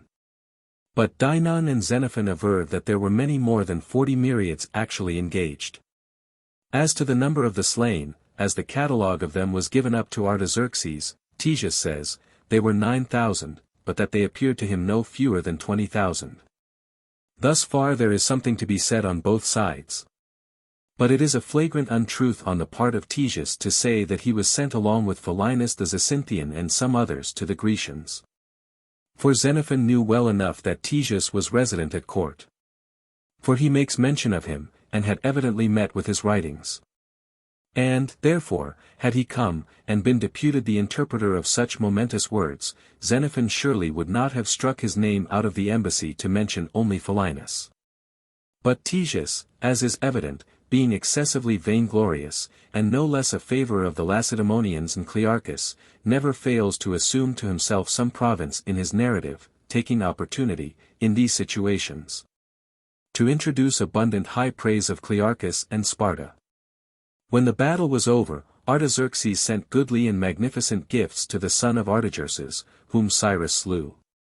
He conferred likewise high honours upon Ctesias and others, and, having found out the Chaonian who gave him the bottle of water, he made him, of a poor, obscure man, a rich and an honourable person. As for the punishments he indicted upon delinquents, there was a kind of harmony betwixt them and the crimes. He gave order that one Arbaces, a Mede, that had fled in the fight to Cyrus, and again at his fall had come back, should, as a mark that he was considered a dastardly and effeminate, not a dangerous or treasonable man, have a common harlot set upon his back, and carry her about for a whole day in the marketplace. Another, besides that he had deserted to them, having falsely vaunted that he had killed 2 of the rebels, he decreed that 3 needles should be struck through his tongue. And both supposing that with his own hand he had cut off Cyrus, and being willing that all men should think and say so, he sent rich presents to Mithridates, who first wounded him, and charged those by whom he conveyed the gifts to him to tell him that the king has honored you with these his favors, because you found and brought him the horse trappings of Cyrus. The Carian, also, from whose wound in the ham Cyrus died, suing for his reward, he commanded those that brought it him to say that the king presents you with this as a second remuneration for the good news told him. For first Artaxerxes, and, next to him, you assured him of the decease of Cyrus. Mithridates retired without complaint, though not without resentment. But the unfortunate Carian was fool enough to give way to a natural infirmity. For being ravished with the sight of the princely gifts that were before him, and being tempted thereupon to challenge and aspire to things above him, he deigned not to accept the king's present as a reward for good news. But indignantly crying out and appealing to witnesses, he protested that he, and none but he, had killed Cyrus, and that he was unjustly deprived of the glory. These words, when they came to his ear, much offended the king, so that forthwith he sentenced him to be beheaded. But the queen mother, being in the king's presence, said, "Let not the king so lightly discharge this pernicious Carian. Let him receive from me the fitting punishment of what he dares to say." So when the king had consigned him over to Persidas, she charged the executioners to take up the man, and stretch him upon the rack for 10 days, then, tearing out his eyes, to drop molten brass into his ears till he expired. Mithridates, also, within a short time after, miserably perished by the like folly. For being invited to a feast where were the eunuchs both of the king and of the queen mother, he came arrayed in the dress and the golden ornaments which he had received from the king. After they began to drink, the eunuch that was the greatest in power with Persidas thus speaks to him, "A magnificent dress, indeed, O Mithridates, is this which the king has given you. The chains and bracelets are glorious, and your scimitar of invaluable worth. How happy has he made you, the object of every eye." To whom he, being a little overcome with the wine replied, "What are these things, Sparamises? Sure I showed myself to the king in that day of trial to be one deserving greater and costlier gifts than these." At which Sparamises smiling, said, "I do not grudge them to you, Mithridates. But since the Grecians tell us that wine and truth go together, let me hear now, my friend, what glorious or mighty matter was it to find some trappings that had slipped off a horse, and to bring them to the king?" And this he spoke, not as ignorant of the truth, but desiring to unbosom him to the company, irritating the vanity of the man, whom drink had now made eager to talk and incapable of controlling himself. So he forbore nothing, but said out, "Talk you what you please of horse trappings, and such trifles, I tell you plainly, that this hand was the death of Cyrus. For I threw not my dart as Artaxerxes did, in vain and to no purpose, but only just missing his eye, and hitting him right on the temple, and piercing him through, I brought him to the ground, and of that wound he died." The rest of the company, who saw the end and the hapless fate of Mithridates as if it were already completed, bowed their heads to the ground.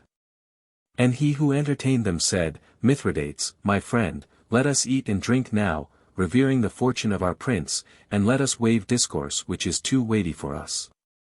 Presently after, Sparamises told Persidas what he said, and she told the king, who was greatly enraged at it, as having the lie given him, and being in danger to forfeit the most glorious and most pleasant circumstance of his victory.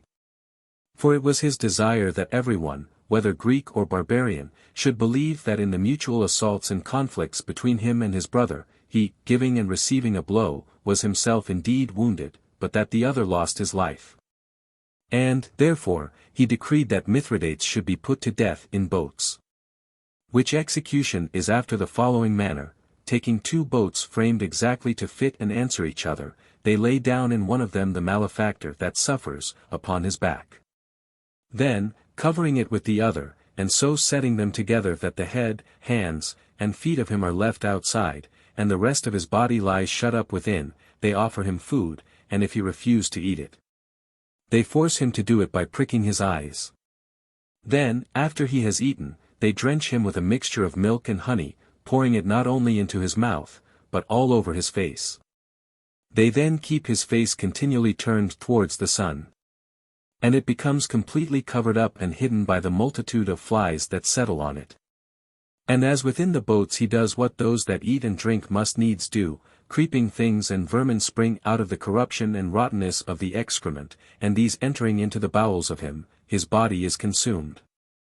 When the man is manifestly dead, the uppermost boat being taken off, they find his flesh devoured, and swarms of such noisome creatures preying upon and, as it were, growing to his inwards. In this way Mithridates, after suffering for 17 days, at last expired. Macebates, the king's eunuch, who had cut off the hand and head of Cyrus, remained still as a mark for Peracetus' vengeance. Whereas, therefore, he was so circumspect, that he gave her no advantage against him, she framed this kind of snare for him. She was a very ingenious woman in other ways, and was an excellent player at dice, and, before the war, had often played with the king.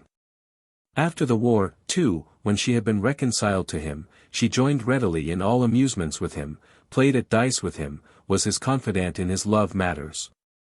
And in every way did her best to leave him as little as possible in the company of Statira, both because she hated her more than any other person, and because she wished to have no one so powerful as herself. And so once when Artaxerxes was at leisure, and inclined to divert himself, she challenged him to play at dice with her for 1,000 darics, and purposely let him win them, and paid him down in gold. Yet, pretending to be concerned for her loss, and that she would gladly have her revenge for it, she pressed him to begin a new game for a eunuch, to which he consented. But first they agreed that each of them might accept 5 of their most trusty eunuchs, and that out of the rest of them the loser should yield up any the winner should make choice of. Upon these conditions they played. Thus being bent upon her design, and thoroughly in earnest with her game, and the dice also running luckily for her, when she had got the game, she demanded Macebates, who was not in the number of the 5 accepted. And before the king could suspect the matter, having delivered him up to the tormentors, she enjoined them to flay him alive, to set his body upon 3 stakes, and to stretch his skin upon stakes separately from it. These things being done, and the king taking them ill, and being incensed against her, she with raillery and laughter told him, "You are a comfortable and happy man indeed, if you are so much disturbed for the sake of an old rascally eunuch. When I, though I have thrown away 1,000 darics, hold my peace and acquiesce in my fortune." So the king, vexed with himself for having been thus deluded, hushed up all. But Statira both in other matters openly opposed her, and was angry with her for thus, against all law and humanity, sacrificing to the memory of Cyrus the king's faithful friends and eunuchs. Now after that Tissaphernes had circumvented and by a false oath had betrayed Clearchus and the other commanders, and, taking them, had sent them bound in chains to the king, Ctesias says that he was asked by Clearchus to supply him with a comb. And that when he had it, and had combed his head with it, he was much pleased with this good office, and gave him a ring, which might be a token of the obligation to his relatives and friends in Sparta. And that the engraving upon this signet was a set of caryatids dancing. He tells us that the soldiers, his fellow captives, used to purloin a part of the allowance of food sent to Clearchus, giving him but little of it. Which thing Ctesias says he rectified, causing a better allowance to be conveyed to him, and that a separate share should be distributed to the soldiers by themselves. Adding that he ministered to and supplied him thus by the interest and at the instance of Peracetus.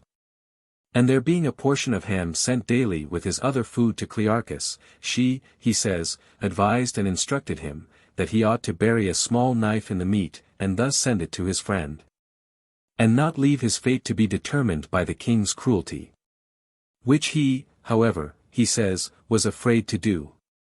However, Artaxerxes consented to the entreaties of his mother, and promised her with an oath that he would spare Clearchus. But afterwards, at the instigation of Statira, he put every one of them to death except Menon. And thenceforward, he says, Peracetus watched her advantage against Statira, and made up poison for her. Not a very probable story, or a very likely motive to account for her conduct, if indeed he means that out of respect to Clearchus she dared to attempt the life of the lawful queen, that was mother of those who were heirs of the empire. But it is evident enough, that this part of his history is a sort of funeral exhibition in honor of Clearchus. For he would have us believe, that, when the generals were executed, the rest of them were torn in pieces by dogs and birds. But as for the remains of Clearchus, that a violent gust of wind, bearing before it a vast heap of earth, raised a mound to cover his body, upon which, after a short time, some dates having fallen there, a beautiful grove of trees grew up and overshadowed the place, so that the king himself declared his sorrow, concluding that in Clearchus he put to death a man beloved of the gods.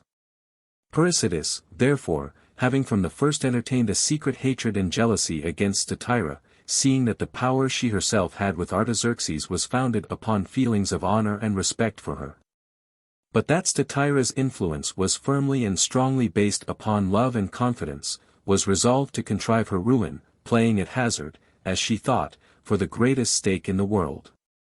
Among her attendant women there was one that was trusty and in the highest esteem with her, whose name was Gyges, who, as Dinon avers, assisted in making up the poison. Ctesias allows her only to have been conscious of it, and that against her will, charging Belataras with actually giving the drug, whereas Dinon says it was Melantas. The two women had begun again to visit each other and to eat together. But though they had thus far relaxed their former habits of jealousy and variance, still, out of fear and as a matter of caution, they always ate of the same dishes and of the same parts of them. Now there is a small Persian bird, in the inside of which no excrement is found, only a mass of fat, so that they suppose the little creature lives upon air and dew. It is called rhintaces. Ctesias affirms, that Parricides, cutting a bird of this kind into two pieces with a knife, one side of which had been smeared with the drug, the other side being clear of it, ate the untouched and wholesome part herself, and gave Statira that which was thus infected. But Dinon will not have it to be Parricides, but Melantas, that cut up the bird and presented the envenomed part of it to Statira, who, dying with dreadful agonies and convulsions, was herself sensible of what had happened to her, and aroused in the king's mind suspicion of his mother, whose savage and implacable temper he knew. And therefore proceeding instantly to an inquest, he seized upon his mother's domestic servants that attended at her table, and put them upon the rack. Parricides kept Gyges at home with her a long time, and, though the king commanded her, she would not produce her. But she, at last, herself desiring that she might be dismissed to her own home by night, Artaxerxes had intimation of it, and, lying in wait for her, hurried her away, and adjudged her to death. Now poisoners in Persia suffer thus by law. There is a broad stone, on which they place the head of the culprit, and then with another stone beat and press it, until the face and the head itself are all pounded to pieces, which was the punishment Gyges lost her life by. But to his mother, Artaxerxes neither said nor did any other hurt, save that he banished and confined her, not much against her will, to Babylon, protesting that while she lived he would not come near that city. Such was the condition of the king's affairs in his own house. But when all his attempts to capture the Greeks that had come up with Cyrus, though he desired to do so no less than he had desired to overcome Cyrus and maintain his throne, proved unsuccessful, and they, though they had lost both Cyrus and their own generals, nevertheless escaped, as it were, out of his very palace, making it plain to all men that the Persian king and his empire were mighty indeed in gold and luxury in women, but otherwise were a mere show and vain display. Upon this, all Greece took courage, and despised the barbarians. And especially the Lacedaemonians thought it strange if they should not now deliver their countrymen that dwelt in Asia from their subjection to the Persians, nor put an end to the contumelious usage of them. And first having an army under the conduct of Thimbron, then under Dercyllidas, but doing nothing memorable, they at last committed the war to the management of their king Agesilaus, who, when he had arrived with his men in Asia, as soon as he had landed them, fell actively to work, and got himself great renown. He defeated Tissaphernes in a pitched battle, and set many cities in revolt. Upon this, Artaxerxes, perceiving what was his wisest way of waging the war, sent Timocrates the Rhodian into Greece, with large sums of gold, commanding him by a free distribution of it to corrupt the leading men in the cities, and to excite a Greek war against Sparta. So Timocrates following his instructions, the most considerable cities conspiring together, and Peloponnesus being in disorder, the Ephors remanded Agesilaus from Asia. At which time, they say, as he was upon his return, he told his friends that Artaxerxes had driven him out of Asia with 30,000 archers, the Persian coin having an archer stamped upon it. Artaxerxes scoured the seas, two, of the Lacedaemonians, Conon the Athenian and Pharnabazus being his admirals. For Conon, after the battle of Aegospotami, resided in Cyprus. Not that he consulted his own mere security, but looking for a vicissitude of affairs with no less hope than men wait for a change of wind at sea. And perceiving that his skill wanted power, and that the king's power wanted a wise man to guide it, he sent him an account by letter of his projects, and charged the bearer to hand it to the king, if possible. By the mediation of Zeno the Cretan or Polycritus the Mendaean, the former being a dancing master, the latter a physician, or, in the absence of them both, by Ctesias, who is said to have taken Conon's letter, and foisted into the contents of it a request, that the king would also be pleased to send over Ctesias to him, who was likely to be of use on the sea-coast. Ctesias, however, declares that the king, of his own accord, deputed him to this service. Artaxerxes, however, defeating the Lacedaemonians in a sea fight at Cnidus, under the conduct of Pharnabazus and Conon, after he had stripped them of their sovereignty by sea, at the same time, brought, so to say, the whole of Greece over to him. So that upon his own terms he dictated the celebrated peace among them, styled the peace of Antalcidas. This Antalcidas was a Spartan, the son of one Leon, who, acting for the king's interest, induced the Lacedaemonians to covenant to let all the Greek cities in Asia and the islands adjacent to it become subject and tributary to him. Peace being upon these conditions established among the Greeks, if indeed the honorable name of peace can fairly be given to what was in fact the disgrace and betrayal of Greece. A treaty more inglorious than had ever been the result of any war to those defeated in it. And therefore Artaxerxes, though always abominating other Spartans, and looking upon them, as Dinon says, to be the most impudent men living, gave wonderful honor to Antalcidas when he came to him into Persia. So much so that one day, taking a garland of flowers and dipping it in the most precious ointment, he sent it to him after supper, a favor which all were amazed at. Indeed he was a person fit to be thus delicately treated, and to have such a crown, who had among the Persians thus made fools of Leonidas and Callicratidas. Agesilaus, it seems, on someone having said, "Oh, the deplorable fate of Greece, now that the Spartans turn Medes," replied, "Nay, rather it is the Medes who become Spartans." But the subtlety of the repartee did not wipe off the infamy of the action. The Lacedaemonians soon after lost their sovereignty in Greece by their defeat at Leuctra, but they had already lost their honor by this treaty. So long then as Sparta continued to be the first state in Greece, Artaxerxes continued to Antalcidas the honor of being called his friend and his guest. But when, routed and humbled at the battle of Leuctra, being under great distress for money, they had dispatched Agesilaus into Egypt, and Antalcidas went up to Artaxerxes, beseeching him to supply their necessities, he so despised, slighted, and rejected him, that finding himself, on his return, mocked and insulted by his enemies, and fearing also the Ephors, he starved himself to death. Ismenias, also, the Theban, and Pelopidas, who had already gained the victory at Leuctra, arrived at the Persian court, where the latter did nothing unworthy of himself. But Ismenias, being commanded to do obeisance to the king, dropped his ring before him upon the ground, and so, stooping to take it up, made a show of doing him homage. He was so gratified with some secret intelligence which Timagras the Athenian sent in to him by the hand of his secretary, Belurus, that he bestowed upon him 10,000 darics, and because he was ordered, on account of some sickness, to drink cow's milk, there were 80 milch kine driven after him. Also, he sent him a bed, furniture, and servants for it, the Grecians not having skill enough to make it, as also chairmen to carry him, being infirm in body, to the seaside. Not to mention the feast made for him at court, which was so princely and splendid that Ostanes, the king's brother, said to him, "O, Timagras, do not forget the sumptuous table you have sat at here, it was not put before you for nothing."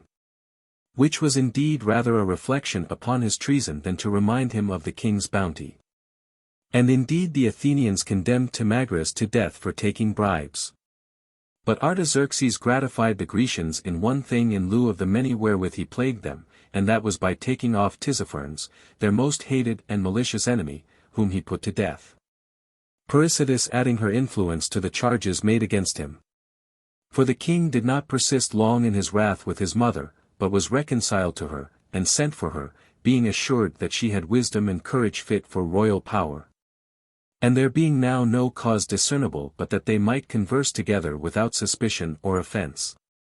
And from thenceforward humouring the king in all things according to his heart's desire, and finding fault with nothing that he did, she obtained great power with him, and was gratified in all her requests. She perceived he was desperately in love with Atossa, one of his own 2 daughters, and that he concealed and checked his passion chiefly for fear of herself, though, if we may believe some writers, he had privately given way to it with the young girl already. As soon as Persides suspected it, she displayed a greater fondness for the young girl than before, and extolled both her virtue and beauty to him, as being truly imperial and majestic. In fine, she persuaded him to marry her and declare her to be his lawful wife, overriding all the principles and the laws by which the Greeks hold themselves bound, and regarding himself as divinely appointed for a law to the Persians, and the supreme arbitrator of good and evil. Some historians further affirm, in which number is Heraclides of Cuma, that Artaxerxes married not only this one, but a second daughter also, Amestris, of whom we shall speak by and by. But he so loved Atossa when she became his consort, that when leprosy had run through her whole body, he was not in the least offended at it. But putting up his prayers to Juno for her, to this one alone of all the deities he made obeisance, by laying his hands upon the earth. And his satraps and favorites made such offerings to the goddess by his direction, that all along for 16 furlongs, betwixt the court and her temple, the road was filled up with gold and silver, purple and horses, devoted to her. He waged war out of his own kingdom with the Egyptians, under the conduct of Pharnabazus and Iphicrates, but was unsuccessful by reason of their dissensions. In his expedition against the Cadousians, he went himself in person with 300,000 footmen and 10,000 horse. And making an incursion into their country, which was so mountainous as scarcely to be passable, and withal very misty, producing no sort of harvest of corn or the like, but with pears, apples, and other tree fruits feeding a warlike and valiant breed of men, he unawares fell into great distresses and dangers. For there was nothing to be got fit for his men to eat, of the growth of that place, nor could anything be imported from any other. All they could do was to kill their beasts of burden, and thus an ass's head could scarcely be bought for 60 drachmas. In short, the king's own table failed, and there were but few horses left, the rest they had spent for food. Then Tarabazus, a man often in great favour with his prince for his valour, and as often out of it for his buffoonery, and particularly at that time in humble estate and neglected, was the deliverer of the king in his army. There being 2 kings amongst the Cadousians, and each of them encamping separately, Tarabazus, after he had made his application to Artaxerxes and imparted his design to him, went to one of the princes, and sent away his son privately to the other. So each of them deceived his man, assuring him that the other prince had deputed an ambassador to Artaxerxes, suing for friendship and alliance for himself alone. And, therefore, if he were wise, he told him, he must apply himself to his master before he had decreed anything, and he said, would lend him his assistance in all things. Both of them gave credit to these words, and because they supposed they were each intrigued against by the other, they both sent their envoys, one along with Tarabazus, and the other with his son. All this taking some time to transact, fresh surmises and suspicions of Tarabazus were expressed to the king, who began to be out of heart, sorry that he had confided in him, and ready to give ear to his rivals who impeached him. But at last he came, and so did his son, bringing the Cadousian agents along with them, and so there was a cessation of arms and a peace signed with both the princes. And Tarabazus, in great honor and distinction, set out homewards in the company of the king. Who, indeed, upon this journey made it appear plainly that cowardice and effeminacy are the effects, not of delicate and sumptuous living, as many suppose, but of a base and vicious nature, actuated by false and bad opinions. For notwithstanding his golden ornaments, his robe of state, and the rest of that costly attire, worth no less than 12,000 talents, with which the royal person was constantly clad. His labors and toils were not a whit inferior to those of the meanest persons in his army. With his quiver by his side and his shield on his arm, he led them on foot, quitting his horse, through craggy and steep ways, insomuch that the sight of his cheerfulness and unwearied strength gave wings to the soldiers. And so lightened the journey, that they made daily marches of above 200 furlongs. After they had arrived at one of his own mansions, which had beautiful ornamented parks in the midst of a region naked and without trees, the weather being very cold, he gave full commission to his soldiers to provide themselves with wood by cutting down any, without exception, even the pine and cypress. And when they hesitated and were for sparing them, being large and goodly trees, he, taking up an axe himself, felled the greatest and most beautiful of them.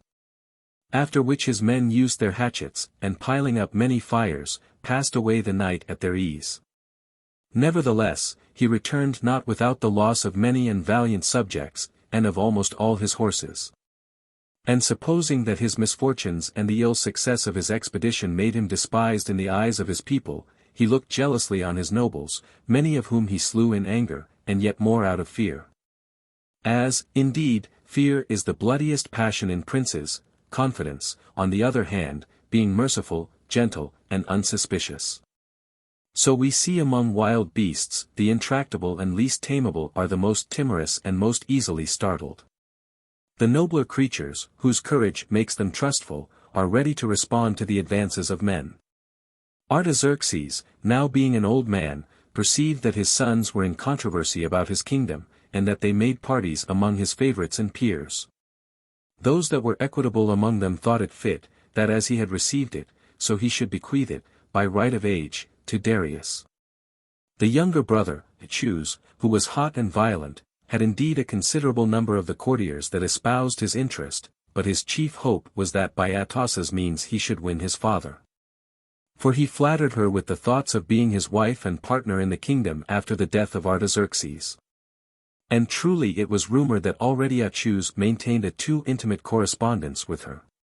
This, however, was quite unknown to the king, who, being willing to put down in good time his son Achilles' hopes, lest, by his attempting the same things his uncle Cyrus did, wars and contentions might again afflict his kingdom, proclaimed Darius, then 25 years old, his successor, and gave him leave to wear the upright hat, as they call it.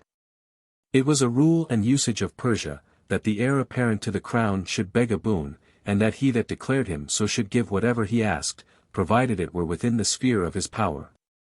Darius therefore requested Aspasia, in former time the most prized of the concubines of Cyrus, and now belonging to the king. She was by birth a Phocian, of Ionia, born of free parents, and well educated. Once when Cyrus was at supper, she was led in to him with other women, who, when they were sat down by him, and he began to sport and dally and talk jestingly with them, gave way freely to his advances. But she stood by in silence, refusing to come when Cyrus called her, and when his chamberlains were going to force her towards him, said, "Whosoever lays hands on me shall rue it," so that she seemed to the company a sullen and rude-mannered person. However, Cyrus was well pleased, and laughed, saying to the man that brought the women, "Do you not see of a certainty that this woman alone of all that came with you is truly noble and pure in character?" After which time he began to regard her, and loved her above all of her sex, and called her the wise. But Cyrus being slain in the fight, she was taken among the spoils of his camp. Darius, in demanding her, no doubt much offended his father, for the barbarian people keep a very jealous and watchful eye over their carnal pleasures, so that it is death for a man not only to come near and touch any concubine of his prince, but likewise on a journey to ride forward and pass by the carriages in which they are conveyed. And though, to gratify his passion, he had against all law married his daughter Atossa, and had besides her no less than 360 concubines selected for their beauty, yet being importuned for that one by Darius, he urged that she was a free woman, and allowed him to take her, if she had an inclination to go with him, but by no means to force her away against it. Aspasia, therefore, being sent for, and, contrary to the king's expectation, making choice of Darius, he gave him her indeed, being constrained by law, but when he had done so, a little after he took her from him. For he consecrated her priestess to Diana of Ecbatana, whom they name Anytus, that she might spend the remainder of her days in strict chastity, thinking thus to punish his son, not rigorously, but with moderation, by a revenge checkered with jest and earnest. But he took it heinously, either that he was passionately fond of Aspasia, or because he looked upon himself as affronted and scorned by his father. Tarabazus, perceiving him thus minded, did his best to exasperate him yet further, seeing in his injuries a representation of his own, of which the following is the account. Artaxerxes, having many daughters, promised to give Apma to Pharnabazus to wife, Rhodogun to Orontes, and Amestris to Tarabazus, whom alone of the three he disappointed, by marrying Amestris himself. However, to make him amends, he betrothed his youngest daughter Atossa to him. But after he had, being enamored of her too, as has been said, married her, Tarabazus entertained an irreconcilable enmity against him. As indeed he was seldom at any other time steady in his temper, but uneven and inconsiderate. So that whether he were in the number of the choicest favorites of his prince, or whether he were offensive and odious to him, he demeaned himself in neither condition with moderation. But if he was advanced he was intolerably insolent, and in his degradation not submissive and peaceable in his deportment, but fierce and haughty. And therefore Tarabazus was to the young prince flame added upon flame, ever urging him, and saying, that in vain those wear their hats upright who consult not the real success of their affairs.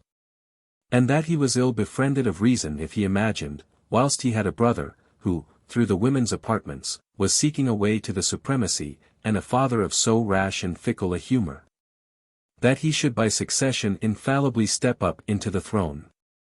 For he that out of fondness to an Ionian girl has eluded a law sacred and inviolable among the Persians is not likely to be faithful in the performance of the most important promises. He added, too, that it was not all one for Achuz not to attain to, and for him to be put by his crown, since Achuz as a subject might live happily, and nobody could hinder him. But he, being proclaimed king, must either take up his scepter or lay down his life.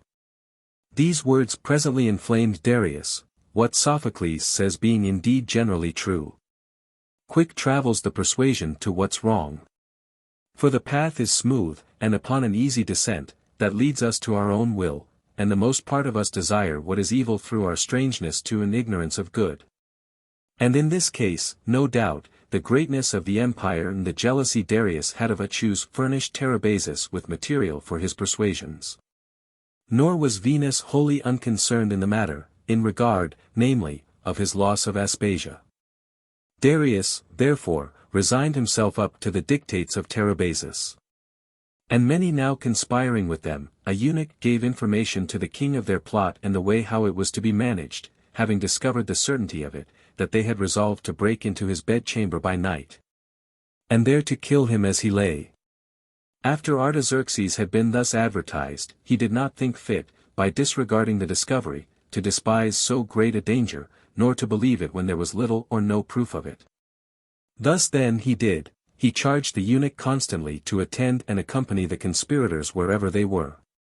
In the meanwhile, he broke down the party wall of the chamber behind his bed, and placed a door in it to open and shut, which covered up with tapestry. So the hour approaching, and the eunuch having told him the precise time in which the traitors designed to assassinate him, he waited for them in his bed, and rose not up till he had seen the faces of his assailants and recognized every man of them. But as soon as he saw them with their swords drawn and coming up to him, throwing up the hanging, he made his retreat into the inner chamber, and, bolting to the door, raised a cry.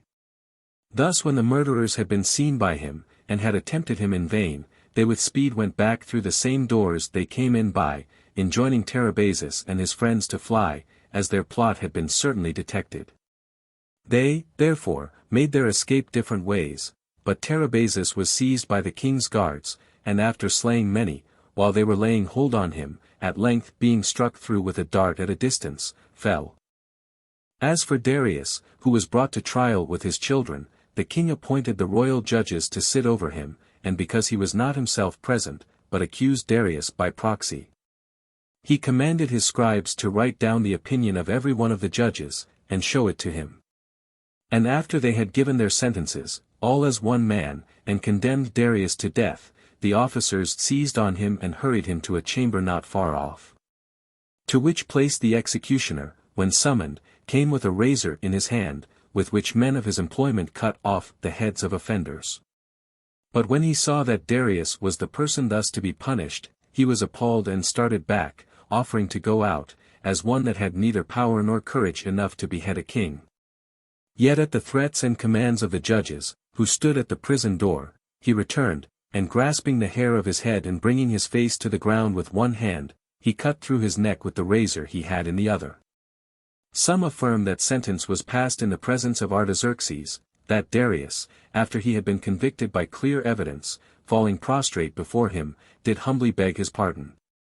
That instead of giving it, he, rising up in rage and drawing his scimitar, smote him till he had killed him. That then, going forth into the court, he worshipped the sun, and said, Depart in peace, ye Persians, and declare to your fellow subjects how the mighty Oromasdes hath dealt out vengeance to the contrivers of unjust and unlawful things. Such, then, was the issue of this conspiracy. And now Achilles was high in his hopes, being confident in the influence of Atossa. But yet was afraid of Ariasps, the only male surviving, besides himself, of the legitimate offspring of his father, and of Arsames, one of his natural sons. For indeed Ariasps was already claimed as their prince by the wishes of the Persians, not because he was the elder brother, but because he excelled Achilles in gentleness, plain dealing, and good nature. And on the other hand Arsames appeared, by his wisdom, fitted for the throne, and that he was dear to his father, Achilles well knew. So he laid snares for them both, and being no less treacherous than bloody, he made use of the cruelty of his nature against Arsames, and of his craft and wheeliness against Ariasps. For he suborned the king's eunuchs and favorites to convey to him menacing and harsh expressions from his father, as though he had decreed to put him to a cruel and ignominious death. When they daily communicated these things as secrets, and told him at one time that the king would do so to him ere long, and at another, that the blow was actually close impending, they so alarmed the young man, struck such a terror into him, and cast such a confusion and anxiety upon his thoughts, that, having prepared some poisonous drugs, he drank them, that he might be delivered from his life. The king, on hearing what kind of death he died, heartily lamented him, and was not without a suspicion of the cause of it. But being disabled by his age to search into and prove it, he was, after the loss of this son, more affectionate than before to Arsames, did manifestly place his greatest confidence in him, and made him privy to his counsels. Whereupon Achilles had no longer patience to defer the execution of his purpose, but having procured Arpates, Tarabazus' son, for the undertaking, he killed Arsames by his hand. Artaxerxes at that time had but a little hold on life, by reason of his extreme age, and so, when he heard of the fate of Arsames, he could not sustain it at all, but sinking at once under the weight of his grief and distress, expired. After a life of 94 years, and a reign of 62. And then he seemed a moderate and gracious governor, more especially as compared to his son Achilles, who outdid all his predecessors in bloodthirstiness and cruelty. Galba. Iphicrates the Athenian used to say that it is best to have a mercenary soldier fond of money and of pleasures, for thus he will fight the more boldly, to procure the means to gratify his desires. But most have been of opinion, that the body of an army, as well as the natural one, when in its healthy condition, should make no efforts apart, but in compliance with its head. Wherefore they tell us that Paulus Emilius, on taking command of the forces in Macedonia, and finding them talkative and impertinently busy, as though they were all commanders, issued out his orders that they should have only ready hands and keen swords, and leave the rest to him.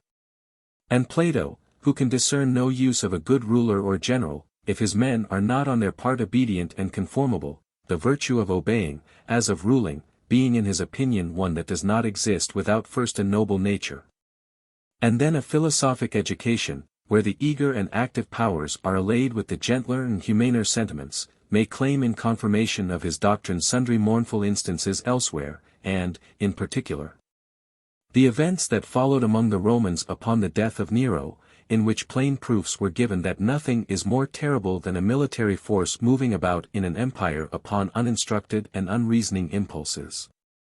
Demades, after the death of Alexander, compared the Macedonian army to the Cyclops after his eye was out, seeing their many disorderly and unsteady motions. But the calamities of the Roman government might be likened to the motions of the giants that assailed heaven, convulsed as it was, and distracted, and from every side recoiling, as it were, upon itself. Not so much by the ambition of those who were proclaimed emperors, as by the covetousness and license of the soldiery, who drove commander after commander out, like nails one upon another. Dionysius, in raillery, said of the Phrygian who enjoyed the government of Thessaly only 10 months, that he had been a tragedy king, but the Caesar's house in Rome, the Palladium, received in a shorter space of time no less than 4 emperors. Passing, as it were, across the stage, and one making room for another to enter. This was the only satisfaction of the distressed, that they needed not require any other justice on their oppressors, seeing them thus murder each other, and first of all, and that most justly, the one that ensnared them first. And taught them to expect such happy results from a change of emperors, sullying a good work by the pay he gave for its being done, and turning revolt against Nero into nothing better than treason. For, as already related, Nymphidius Sabinus, captain of the guards, together with Tigellinus, after Nero's circumstances were now desperate, and it was perceived that he designed to fly into Egypt, persuaded the troops to declare Galba emperor. As if Nero had been already gone, promising to all the court and praetorian soldiers, as they are called, 7,500 drachmas apiece, and to those in service abroad 1,250 drachmas each. So vast a sum for a largess as it was impossible anyone could raise, but he must be infinitely more exacting and oppressive than ever Nero was. This quickly brought Nero to his grave, and soon after Galba too. They murdered the first in expectation of the promised gift, and not long after the other because they did not obtain it from him. And then, seeking about to find someone who would purchase at such a rate, they consumed themselves in a succession of treacheries and rebellions before they obtained their demands. But to give a particular relation of all that passed would require a history in full form. I have only to notice what is properly to my purpose, namely, what the Caesars did and suffered. Sulpicius Galba is owned by all to have been the richest private person that ever came to the imperial seat. And besides the additional honor of being of the family of the Servii, he valued himself more especially for his relationship to Catullus, the most eminent citizen of his time both for virtue and renown. However he may have voluntarily yielded to others as regards power and authority. Galba was also akin to Livia, the wife of Augustus, by whose interest he was preferred to the consulship by the emperor. It is said of him that he commanded the troops well in Germany, and, being made proconsul in Libya, gained a reputation that few ever had. But his quiet manner of living and his sparingness in expenses and his disregard of appearance gave him, when he became emperor, an ill name for meanness, being, in fact, his worn-out credit for regularity and moderation. He was entrusted by Nero with the government of Spain, before Nero had yet learned to be apprehensive of men of great repute. To the opinion, moreover, entertained of his mild natural temper, his old age added a belief that he would never act incautiously. There while Nero's iniquitous agents savagely and cruelly harassed the provinces under Nero's authority, he could afford no succor, but merely offer this only ease and consolation, that he seemed plainly to sympathize, as a fellow sufferer, with those who were condemned upon suits and sold. And when lampoons were made upon Nero and circulated and sung everywhere about, he neither prohibited them, nor showed any indignation on behalf of the emperor's agents, and for this was the more beloved.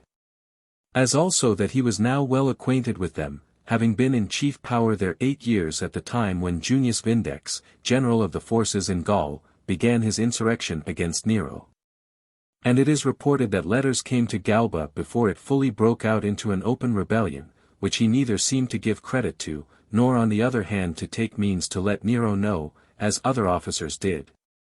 Sending to him the letters which came to them, and so spoiled the design, as much as in them lay, who yet afterwards shared in the conspiracy, and confessed they had been treacherous to themselves as well as him.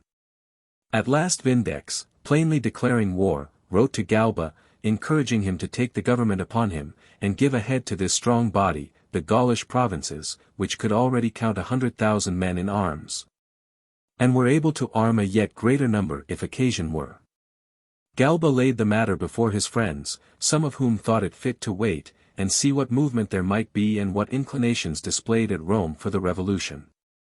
But Titus Vinius, captain of his Praetorian Guard, spoke thus: Galba, what means this inquiry? To question whether we shall continue faithful to Nero is, in itself, to cease to be faithful. Nero is our enemy, and we must by no means decline the help of Vindex, or else we must at once denounce him, and march to attack him, because he wishes you to be the governor of the Romans, rather than Nero their tyrant.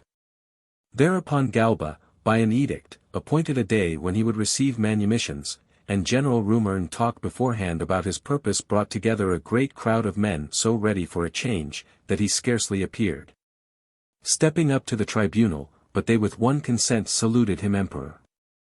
That title he refused at present to take upon him. But after he had a while inveighed against Nero, and bemoaned the loss of the more conspicuous of those that had been destroyed by him, he offered himself and service to his country, not by the titles of Caesar or emperor, but as the lieutenant of the Roman Senate and people. Now that Vindex did wisely in inviting Galba to the empire, Nero himself bore testimony.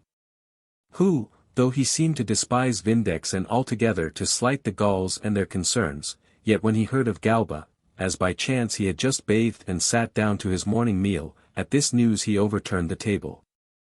But the Senate having voted Galba an enemy, presently, to make his jest, and likewise to personate a confidence among his friends, this is a very happy opportunity, he said, for me, who sadly want such a booty as that of the Gauls, which must all fall in as lawful prize. And Galba's estate I can use or sell at once, he being now an open enemy. And accordingly he had Galba's property exposed to sale, which when Galba heard of, he sequestered all that was Nero's in Spain, and found far readier bidders.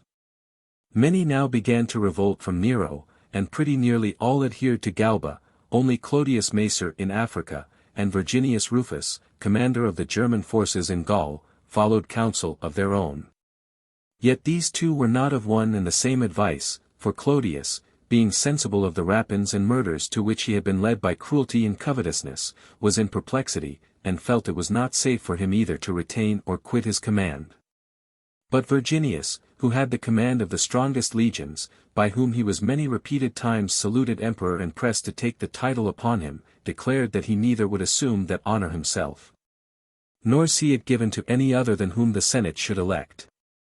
These things at first did not a little disturb Galba, but when presently Virginius and Vindex were in a manner forced by their armies, having got the reins, as it were, out of their hands, to a great encounter and battle, in which Vindex, having seen 20,000 of the Gauls destroyed, died by his own hand, and when the report straight spread abroad, that all desired Virginius, after this great victory, to take the empire upon him, or else they would return to Nero again, Galba, in great alarm at this, wrote to Virginius, exhorting him to join with him for the preservation of the empire and the liberty of the Romans, and so retiring with his friends into Clunia, a town in Spain, he passed away his time, rather repenting his former rashness, and wishing for his wonted ease and privacy, than setting about what was fit to be done. It was now summer, when on a sudden, a little before dusk, comes a freedman, Icelus by name, having arrived in 7 days from Rome. And being informed where Galba was reposing himself in private, he went straight on, and pushing by the servants of the chamber, opened the door and entered the room, and told him, that Nero being yet alive but not appearing, first the army, and then the people and Senate, declared Galba emperor. Not long after, it was reported that Nero was dead, but I, said he, not giving credit to common fame, went myself to the body and saw him lying dead, and only then set out to bring you word. This news at once made Galba great again, and a crowd of people came hastening to the door, all very confident of the truth of his tidings, though the speed of the man was almost incredible. 2 days after came Titus Vinius with sundry others from the camp, who gave an account in detail of the orders of the Senate, and for this service was considerably advanced. On the freedmen, Galba conferred the honor of the gold ring, and Icelus, as he had been before, now taking the name of Marcianus, held the first place of the freedmen. But at Rome, Nymphidius Sabinus, not gently and little by little, but at once, and without exception, engrossed all power to himself. Galba, being an old man, 73 years of age, would scarcely, he thought, live long enough to be carried in a litter to Rome. And the troops in the city were from old time attached to him, and now bound by the vastness of the promised gift, for which they regarded him as their benefactor, and Galba as their debtor. Thus presuming on his interest, he straightway commanded Tigellinus, who was in joint commission with himself, to lay down his sword. And giving entertainments, he invited the former consuls and commanders, making use of Galba's name for the invitation. But at the same time prepared many in the camp to propose that a request should be sent to Galba that he should appoint Nymphidius sole prefect for life without a colleague. And the modes which the Senate took to show him honor and increase his power, styling him their benefactor, and attending daily at his gates, and giving him the compliment of heading with his own name and confirming all their acts, carried him on to a yet greater degree of arrogance, so that in a short time he became an object, not only of dislike, but of terror, to those that sought his favor. When the consuls themselves had dispatched their couriers with the decrees of the Senate to the emperor, together with the sealed diplomas, which the authorities in all the towns where horses or carriages are changed look at and on that certificate hastened the couriers forward with all their means, he was highly displeased that his seal had not been used, and none of his soldiers employed on the errand. Nay, he even deliberated what course to take with the consuls themselves, but upon their submission and apology he was at last pacified. To gratify the people, he did not interfere with their beating to death any that fell into their hands of Nero's party. Amongst others, Spiclus, the gladiator, was killed in the Forum by being thrown under Nero's statues, which they dragged about the place over his body. Apollonius, one of those who had been concerned in accusations, they knocked to the ground, and drove carts loaded with stones over him.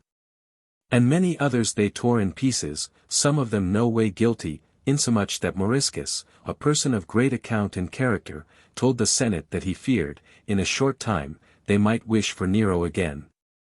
Nymphidius, now advancing towards the consummation of his hopes, did not refuse to let it be said that he was the son of Caius Caesar, Tiberius's successor, who, it is told, was well acquainted with his mother in his early youth, a woman indeed handsome enough, the offspring of Callistus, one of Caesar's freedmen, and a certain seamstress. But it is plain that Caius's familiarity with his mother was of too late date to give him any pretensions, and it was suspected he might, if he pleased, claim a father in Marcianus, the gladiator, whom his mother, Nymphidia, took a passion for, being a famous man in his way, whom also he much more resembled. However, though he certainly owned Nymphidia for his mother, he ascribed meantime the downfall of Nero to himself alone, and thought he was not sufficiently rewarded with the honors and riches he enjoyed, nay, though to all was added the company of Sporus, whom he immediately sent for while Nero's body was yet burning on the pile, and treated as his consort, with the name of Poppaea, but he must also aspire to the empire. And at Rome he had friends who took measures for him secretly, as well as some women and some members of the Senate also, who worked underhand to assist him. And into Spain he dispatched one of his friends, named Gellianus, to view the posture of affairs. But all things succeeded well with Galba after Nero's death. Only Virginius Rufus, still standing doubtful, gave him some anxiety, lest he should listen to the suggestions of some who encouraged him to take the government upon him, having, at present, besides the command of a large and warlike army, the new honors of the defeat of Vindex and the subjugation of one considerable part of the Roman Empire, namely, the entire Gaul, which had seemed shaking about upon the verge of open revolt. Nor had any man indeed a greater name and reputation than Virginius, who had taken a part of so much consequence in the deliverance of the empire at once from a cruel tyranny and a Gallic war. But he, standing to his first resolves, reserved to the Senate the power of electing an emperor.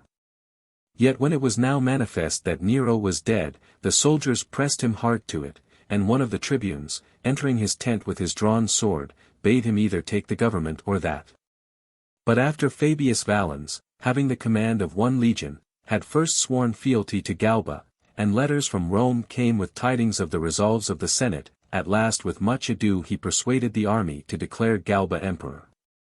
And when Flaccus Hordionius came by Galba's commission as his successor, he handed over to him his forces, and went himself to meet Galba on his way, and having met him, turned back to attend him. In all which no apparent displeasure nor yet honor was shown him. Galba's feelings of respect for him prevented the former.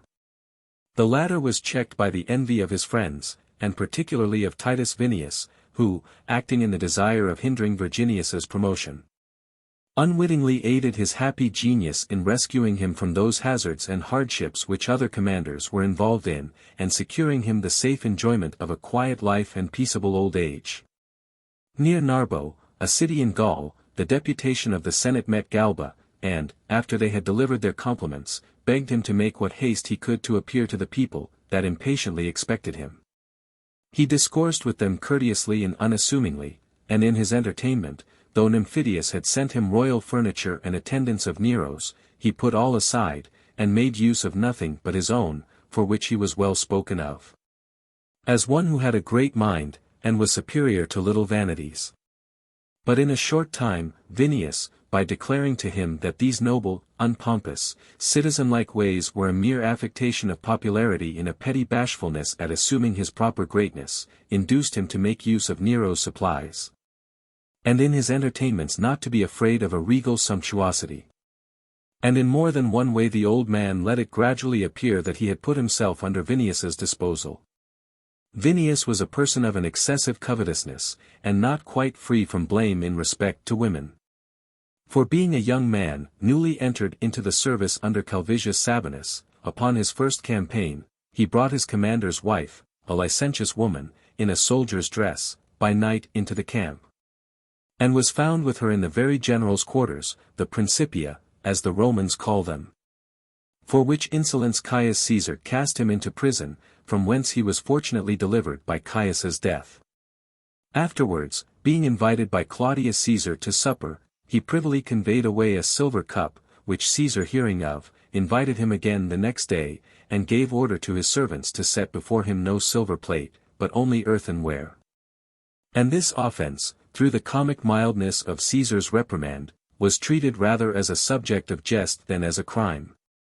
But the acts to which now, when Galba was in his hands and his power was so extensive, his covetous temper led him were the causes, in part, and in part the provocation, of tragical and fatal mischiefs.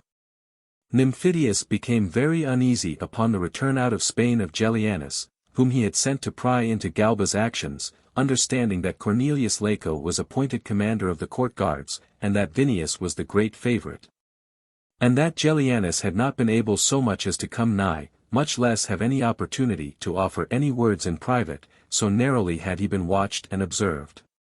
Nymphidius, therefore, called together the officers of the troops, and declared to them that Galba of himself was a good, well-meaning old man, but did not act by his own counsel, and was ill-guided by Vinius and Laco. And lest, before they were aware, they should engross the authority Tigellinus had with the troops, he proposed to them to send deputies from the camp, acquainting him that if he pleased to remove only these two from his counsel and presence, he would be much more welcome to all at his arrival.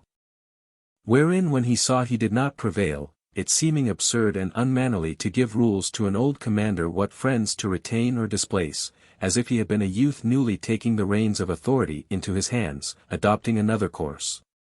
He wrote himself to Galba letters in alarming terms, one while as if the city were unsettled, and had not yet recovered its tranquillity. Then that Clodius Macer withheld the corn ships from Africa, that the legions in Germany began to be mutinous, and that he heard the like of those in Syria and Judea.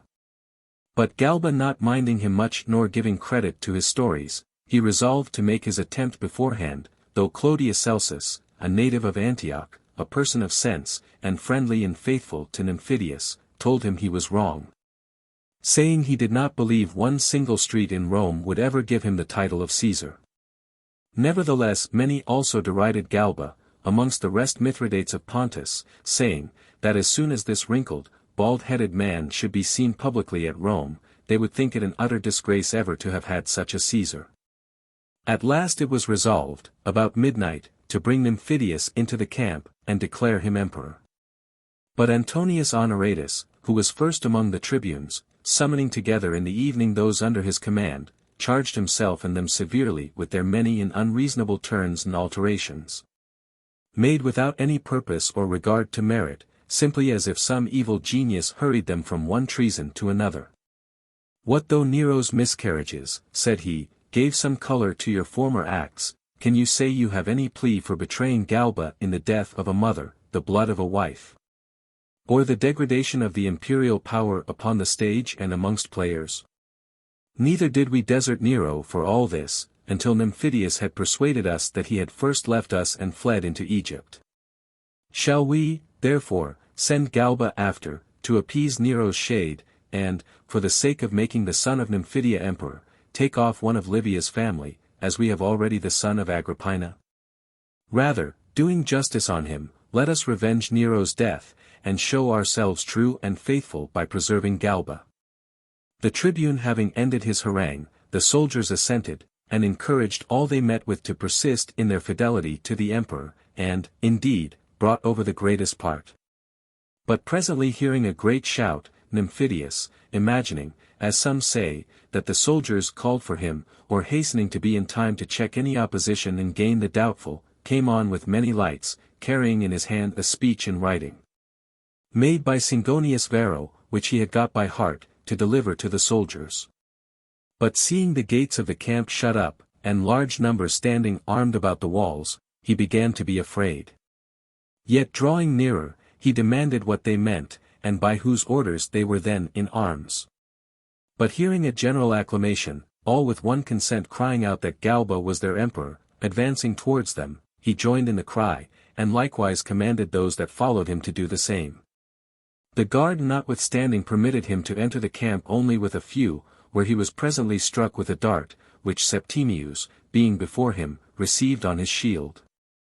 Others, however, assaulted him with their naked swords, and on his flying, pursued him into a soldier's cabin, where they slew him. And dragging his body thence, they placed a railing about it, and exposed it next day to public view. When Galba heard of the end which Nymphidius had thus come to, he commanded that all his confederates who had not at once killed themselves should immediately be dispatched.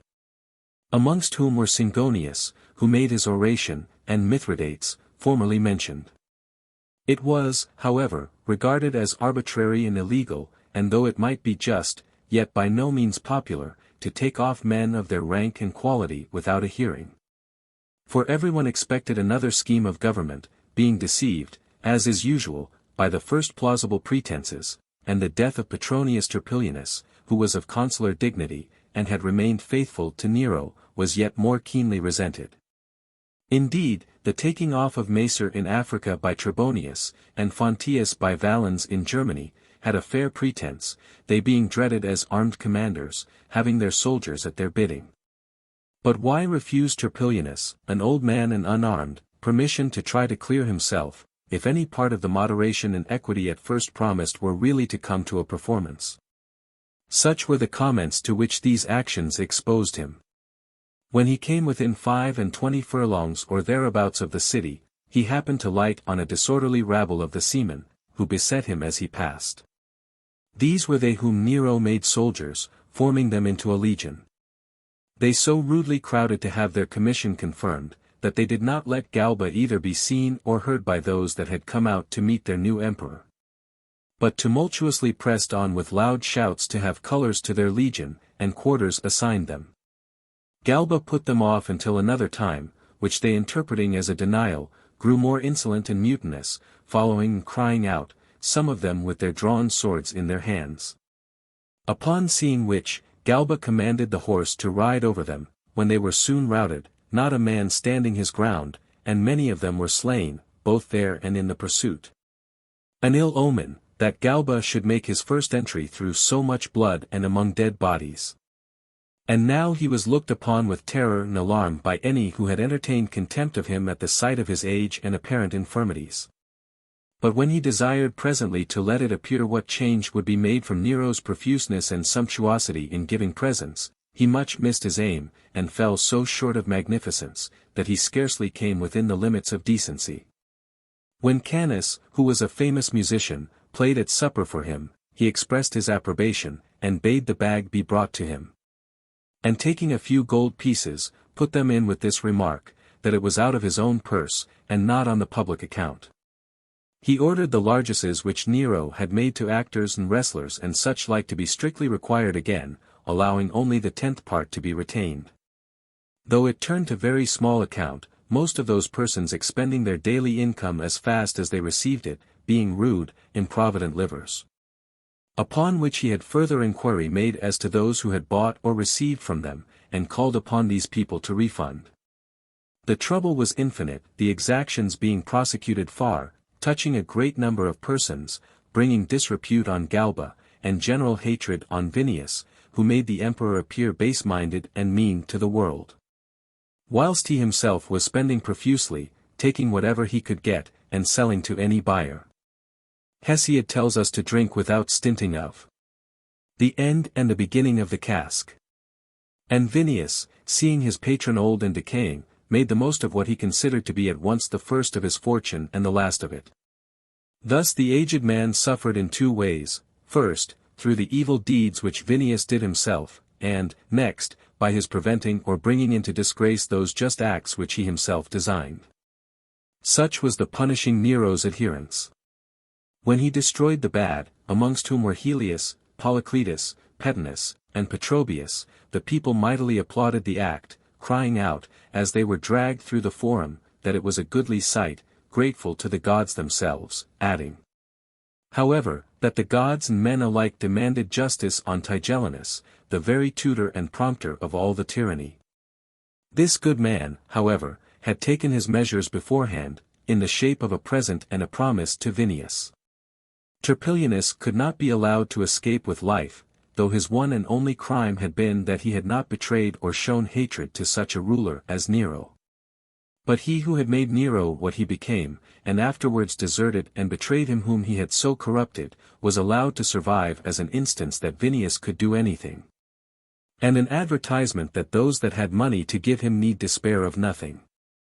The people, however, were so possessed with the desire of seeing Tigellinus dragged to execution, that they never ceased to require it at the theatre and in the racecourse, till they were checked by an edict from the emperor himself, announcing that Tigellinus could not live long, being wasted with a consumption, and requesting them not to seek to make his government appear cruel and tyrannical. So the dissatisfied populace were laughed at, and Tigellinus made a splendid feast, and sacrificed in thanksgiving for his deliverance, and after supper, Vinius, rising from the emperor's table, went to revel with Tigellinus, taking his daughter, a widow, with him. To whom Tigellinus presented his compliments, with a gift of 25 myriads of money, and bade the superintendent of his concubines take off a rich necklace from her own neck and tie it about hers. The value of it being estimated at 15 myriads. After this, even reasonable acts were censured, as, for example, the treatment of the Gauls who had been in the conspiracy with Vindex. For people looked upon their abatement of tribute and admission to citizenship as a piece, not of clemency on the part of Galba, but of money-making on that of Vinius.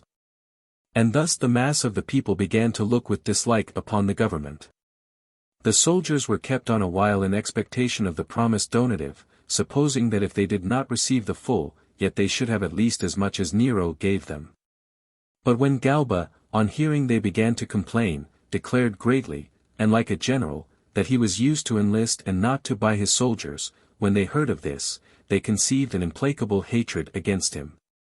For he did not seem to defraud them merely himself in their present expectations, but to give an ill precedent, and instruct his successors to do the like.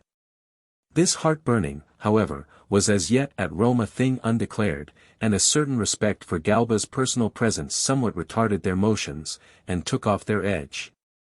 And there having no obvious occasion for beginning a revolution curbed and kept under, more or less, their resentments. But those forces that had been formerly under Virginius, and now were under Flaccus in Germany, valuing themselves much upon the battle they had fought with Vindex, and finding now no advantage of it, grew very refractory and intractable towards their officers, and Flaccus they wholly disregarded, being incapacitated in body by unintermitted gout, and, besides, a man of little experience in affairs. So at one of their festivals, when it was customary for the officers of the army to wish all health and happiness to the emperor, the common soldiers began to murmur loudly, and on their officers persisting in the ceremony, responded with the words, "If he deserves it."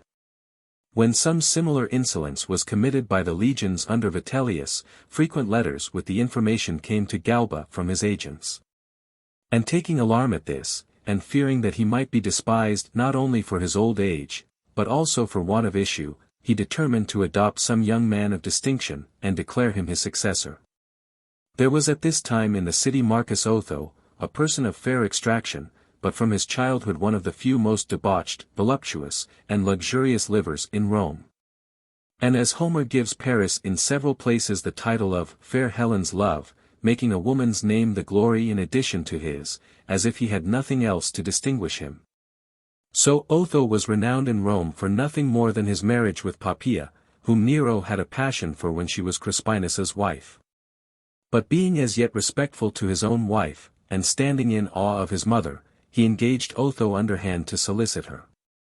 For Nero lived familiarly with Otho, whose prodigality won his favor, and he was well pleased when he took the freedom to jest upon him as mean and penurious. Thus when Nero one day perfumed himself with some rich essence and favored Otho with a sprinkle of it, he, entertaining Nero next day, ordered gold and silver pipes to disperse the like on a sudden freely, like water, throughout the room. As to Poppaea, he was beforehand with Nero, and first seducing her himself, then, with the hope of Nero's favor, he prevailed with her to part with her husband, and brought her to his own house as his wife.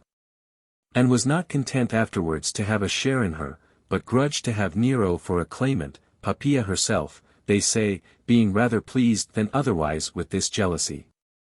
She sometimes excluded Nero, even when Otho was not present, either to prevent his getting tired with her, or, as some say, not liking the prospect of an imperial marriage, though willing enough to have the emperor as her lover.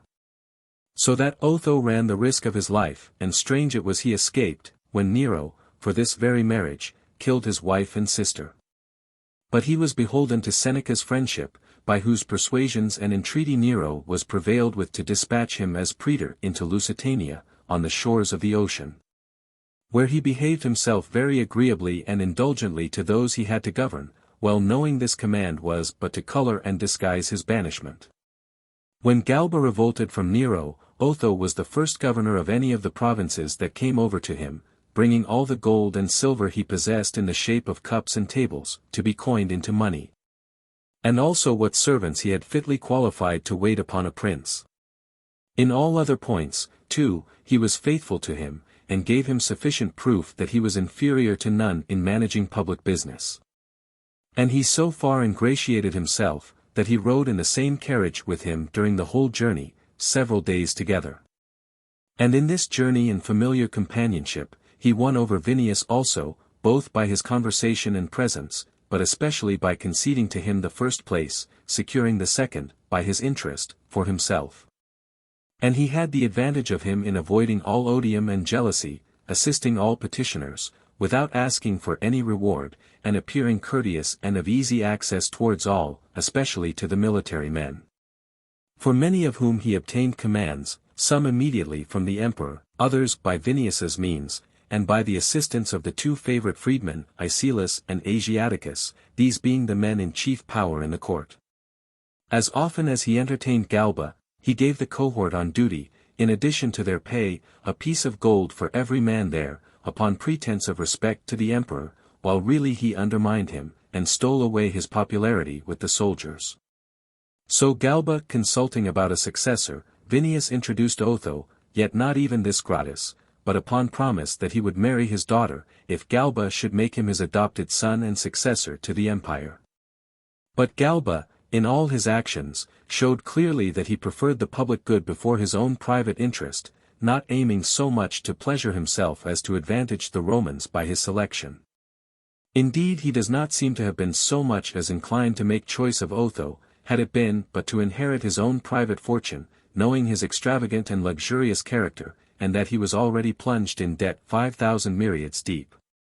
So he listened to Vinius, and made no reply, but mildly suspended his determination. Only he appointed himself consul, and Vinius his colleague, and it was the general expectation that he would declare his successor at the beginning of the new year. And the soldiers desired nothing more than that Otho should be the person. But the forces in Germany broke out into their mutiny whilst he was yet deliberating, and anticipated his design. All the soldiers in general felt much resentment against Galba for not having given them their expected largesse, but these troops made a pretense of a more particular concern, that Virginius Rufus was cast off dishonorably. And that the Gauls who had fought with them were well rewarded, while those who had refused to take part with Vindex were punished. And Galba's thanks seemed all to be for him, to whose memory he had done honor after his death with public solemnities as though he had been made emperor by his means only. Whilst these discourses passed openly throughout the army, on the first day of the first month of the year, the calends, as they call it, of January, Flaccus summoning them to take the usual anniversary oath of fealty to the emperor. They overturned and pulled down Galba's statues, and having sworn in the name of the Senate and people of Rome, departed. But the officers now feared anarchy and confusion, as much as rebellion, and one of them came forward and said, "What will become of us, my fellow soldiers, if we neither set up another general, nor retain the present one? This will be not so much to desert from Galba as to decline all subjection and command. It is useless to try and maintain Flaccus Hordionius, who is but a mere shadow and image of Galba. But Vitellius, commander of the other Germany, is but 1 day's march distant, whose father was censor and thrice consul, and in a manner co-emperor with Claudius Caesar. And he himself has the best proof to show of his bounty and largeness of mind, in the poverty with which some reproach him. Him let us make choice of, that all may see we know how to choose an emperor better than either Spaniards or Lusitanians." Which motion whilst some assented to, and others gainsaid, a certain standard-bearer slipped out and carried the news to Vitellius, who was entertaining much company by night. This, taking air, soon passed through the troops, and Fabius Valens, who commanded 1 legion, riding up next day with a large body of horse, saluted Vitellius emperor. He had hitherto seemed to decline it, professing a dread he had to undertake the weight of the government. But on this day, being fortified, they say, by wine and a plentiful noonday repast, he began to yield, and submitted to take on him the title of Germanicus they gave him, but desired to be excused as to that of Caesar. And immediately the army under Flaccus also, putting away their fine and popular oaths in the name of the Senate, swore obedience to Vitellius as emperor, to observe whatever he commanded. Thus Vitellius was publicly proclaimed emperor in Germany. Which news coming to Galba's ear, he no longer deferred his adoption. Yet knowing that some of his friends were using their interest for Dolabella, and the greatest number of them for Otho, neither of whom he approved of, on a sudden, without anyone's privity, he sent for Piso, the son of Crassus and Scribonia, whom Nero slew, a young man in general of excellent dispositions for virtue, but his most eminent qualities those of steadiness and austere gravity. And so he set out to go to the camp to declare him Caesar and successor to the empire. But at his very first going forth, many signs appeared in the heavens, and when he began to make a speech to the soldiers, partly extempore, and partly reading it, the frequent claps of thunder and flashes of lightning and the violent storm of rain that burst on both the camp and the city were plain discoveries that the divine powers did not look with favor or satisfaction on this act of adoption. That would come to no good result. The soldiers, also, showed symptoms of hidden discontent, and wore sullen looks, no distribution of money being even now made to them. However, those that were present and observed Piso's countenance and voice could not but feel admiration to see him so little overcome by so great a favor, of the magnitude of which at the same time he seemed not at all insensible. Otho's aspect, on the other hand, did not fail to let many marks appear of his bitterness and anger at his disappointment. Since to have been the first man thought of for it, and to have come to the very point of being chosen, and now to be put by, was in his feelings a sign of the displeasure and ill will of Galba towards him. This filled him with fears and apprehensions, and sent him home with a mind full of various passions, whilst he dreaded Piso, hated Galba, and was full of wrath and indignation against Vinius. And the Chaldeans and soothsayers about him would not permit him to lay aside his hopes or quit his design, chiefly Ptolemaeus, insisting much on a prediction he had made, that Nero should not murder Otho, but he himself should die first. And Otho succeed as emperor. For the first proving true, he thought he could not distrust the rest. But none perhaps stimulated him more than those that professed privately to pity his hard fate and compassionate him for being thus ungratefully dealt with by Galba. Especially Nymphidius's and Tigellinus's creatures, who, being now cast off and reduced to low estate, were eager to put themselves upon him, exclaiming at the indignity he had suffered, and provoking him to revenge himself. Amongst these were Veturius and Barbius, the one an Optio, the other a Tesserarius. These are men who have the duties of messengers and scouts, with whom Onomastus, one of Otho's freedmen, went to the camp, to tamper with the army. And brought over some with money, others with fair promises, which was no hard matter, they being already corrupted, and only wanting a fair pretense. It had been otherwise more than the work of 4 days, which elapsed between the adoption and murder, so completely to infect them as to cause a general revolt. On the 6th day ensuing, the 18th, as the Romans call it, before the calends of February, the murder was done. On that day, in the morning, Galba sacrificed in the Palladium, in the presence of his friends, when Ambricius, the priest, taking up the entrails, and speaking not ambiguously, but in plain words, said that there were signs of great troubles ensuing, and dangerous snares laid for the life of the emperor. Thus Otho had even been discovered by the finger of the god, being there just behind Galba, hearing all that was said, and seeing what was pointed out to them by Ambricius.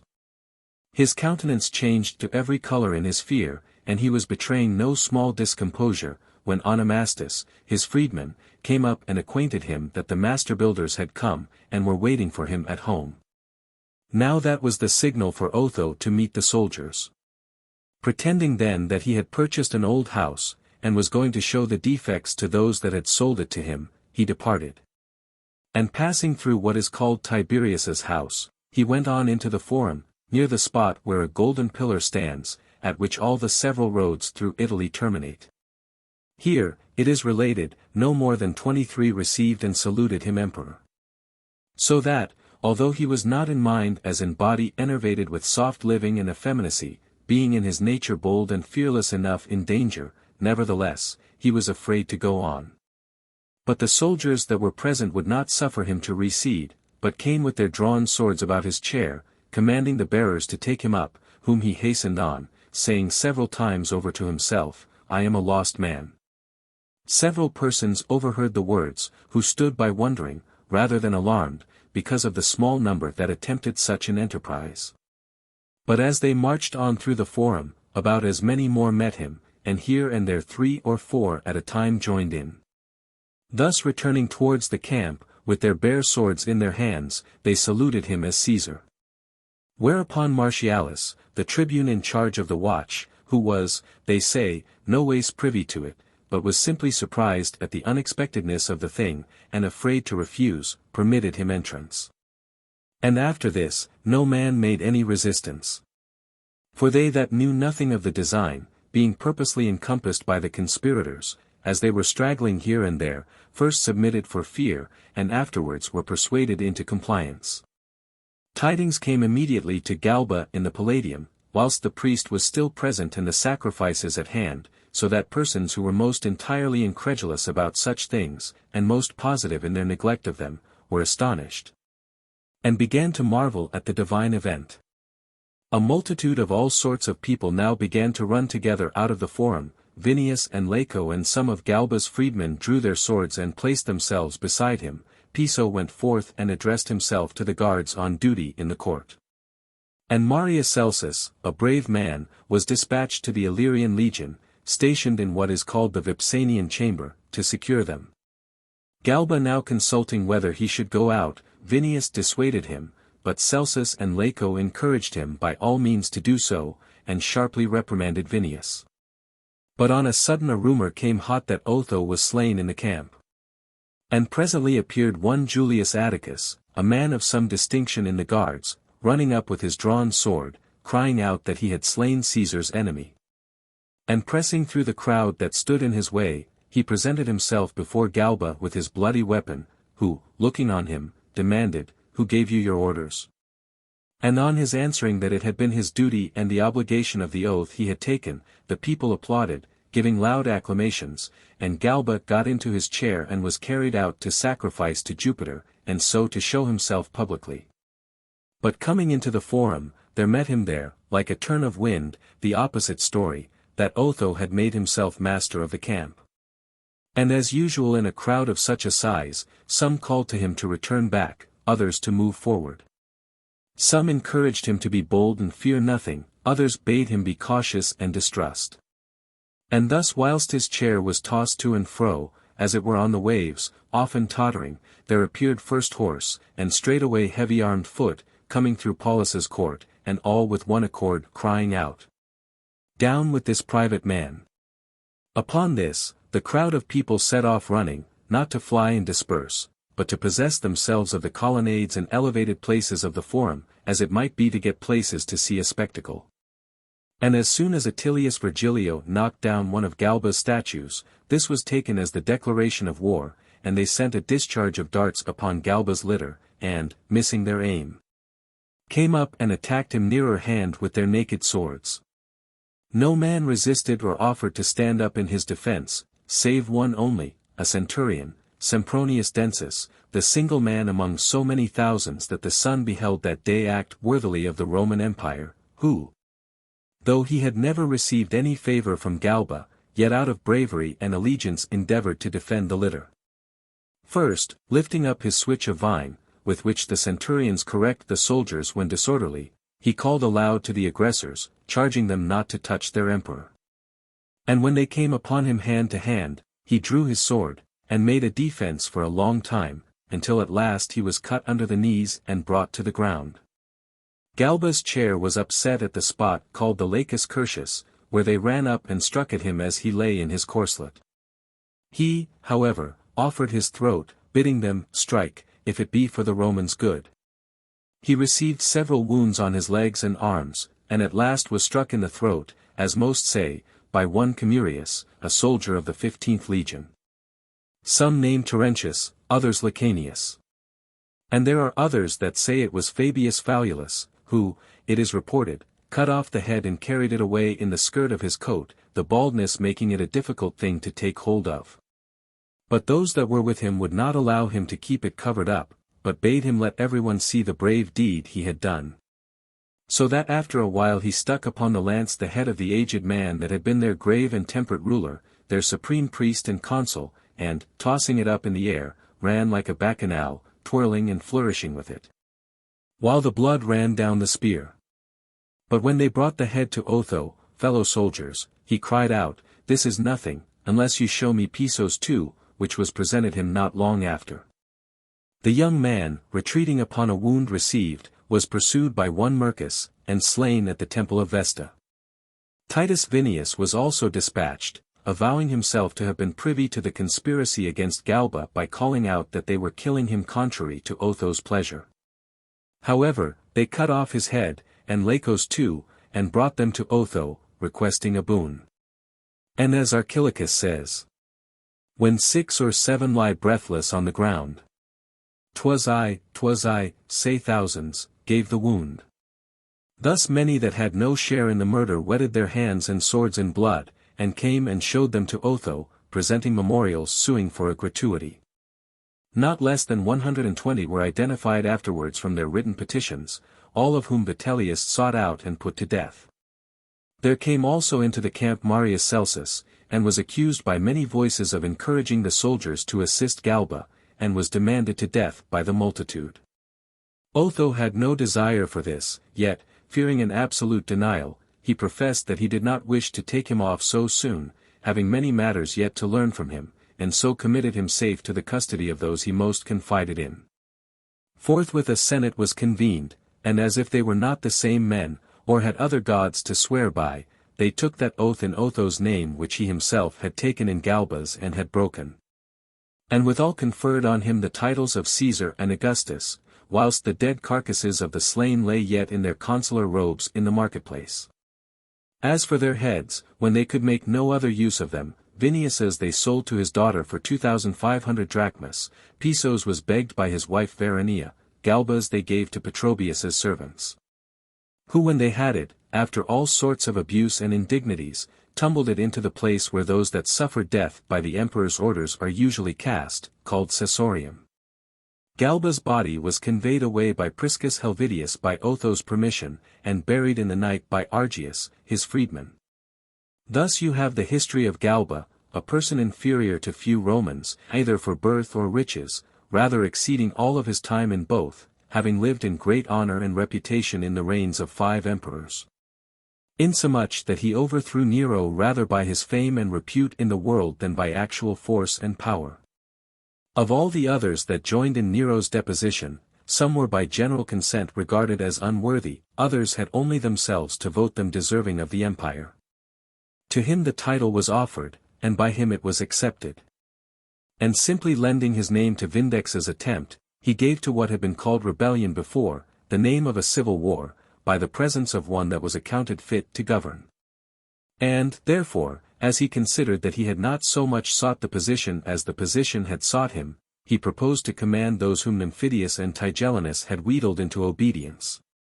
No otherwise than Scipio formerly and Fabricius and Camillus had commanded the Romans of their times. But being now overcome with age, he was indeed among the troops and legions an upright ruler upon the antique model. But for the rest, giving himself up to Vinius, Laco, and his freedmen, who made their gain of all things, no otherwise than Nero had done to his insatiate favorites, he left none behind him to wish him still in power. Though many to compassionate his death. Otho. The new emperor went early in the morning to the Capitol, and sacrificed, and, having commanded Marius Celsus to be brought, he saluted him, and with obliging language desired him rather to forget his accusation than remember his acquittal. To which Celsus answered neither meanly nor ungratefully, that his very crime ought to recommend his integrity, since his guilt had been his fidelity to Galba, from whom he had never received any personal obligations. Upon which they were both of them admired by those that were present, and applauded by the soldiers. In the Senate, Otho said much in a gentle and popular strain. He was to have been consul for part of that year himself, but he gave the office to Virginius Rufus, and displaced none that had been named for the consulship by either Nero or Galba. Those that were remarkable for their age and dignity he promoted to the priesthoods, and restored the remains of their fortunes, that had not yet been sold, to all those senators that were banished by Nero and recalled by Galba. So that the nobility and chief of the people, who were at first apprehensive that no human creature, but some supernatural penal, or vindictive power had seized the empire, began now to flatter themselves with hopes of a government that smiled upon them thus early. Besides, nothing gratified or gained the whole Roman people more than his justice in relation to Tigellinus.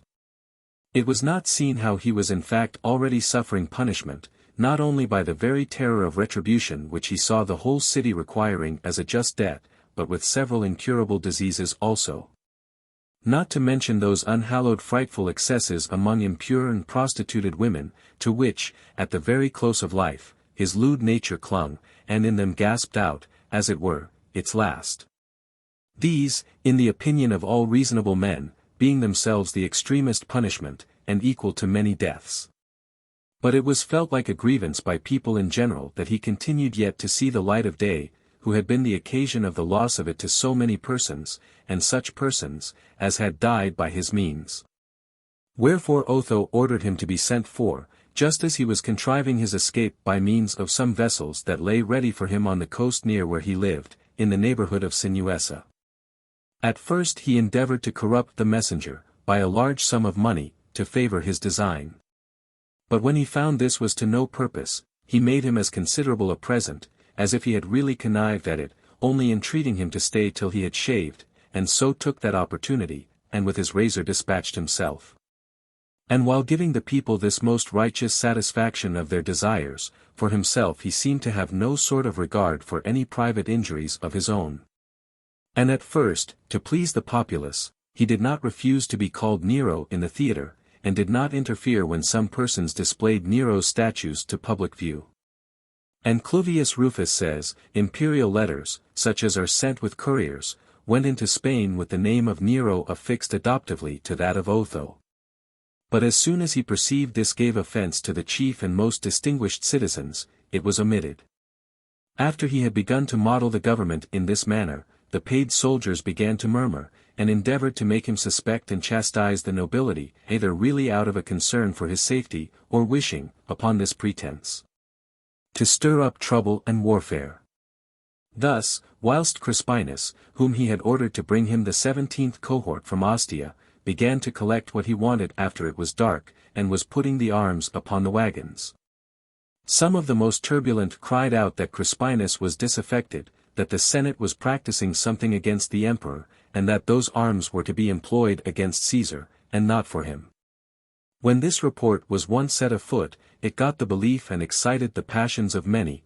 They broke out into violence, some seized the wagons, and others slew Crispinus and 2 centurions that opposed them.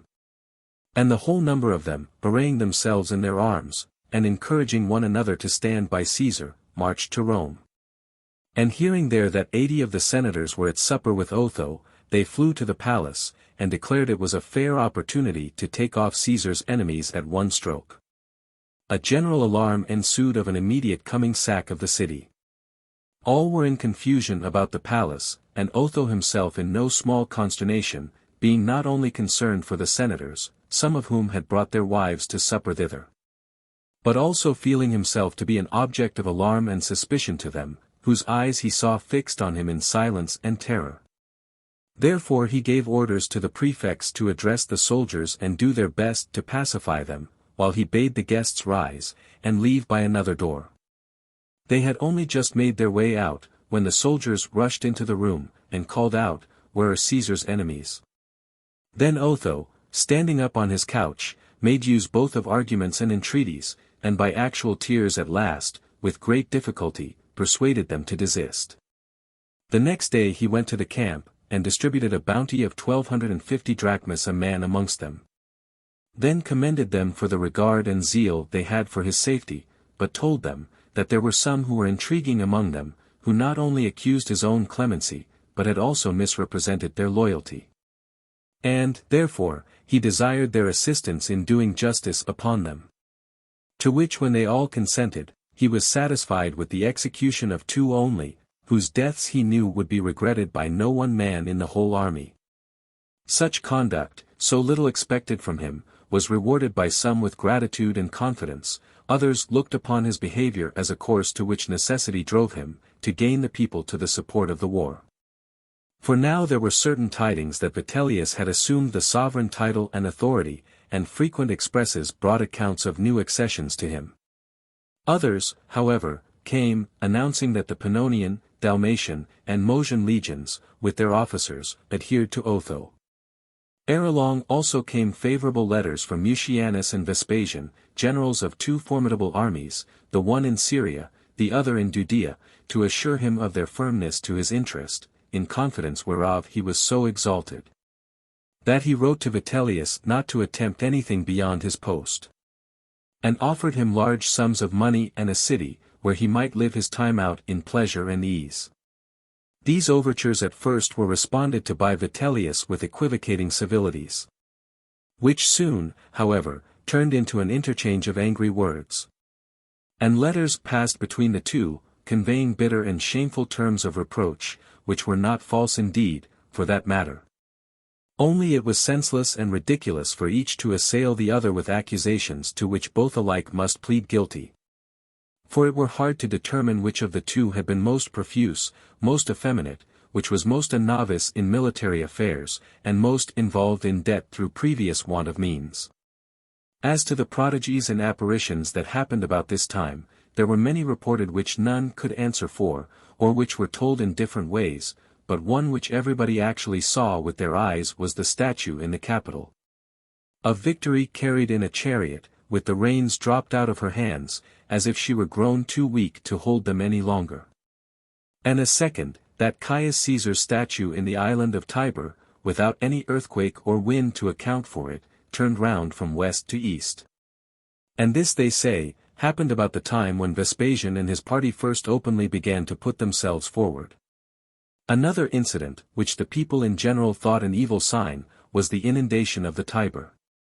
For though it happened at a time when rivers are usually at their fullest, yet such height of water and so tremendous a flood had never been known before, nor such a destruction of property, great part of the city being under water. And especially the corn market, so that it occasioned a great dearth for several days.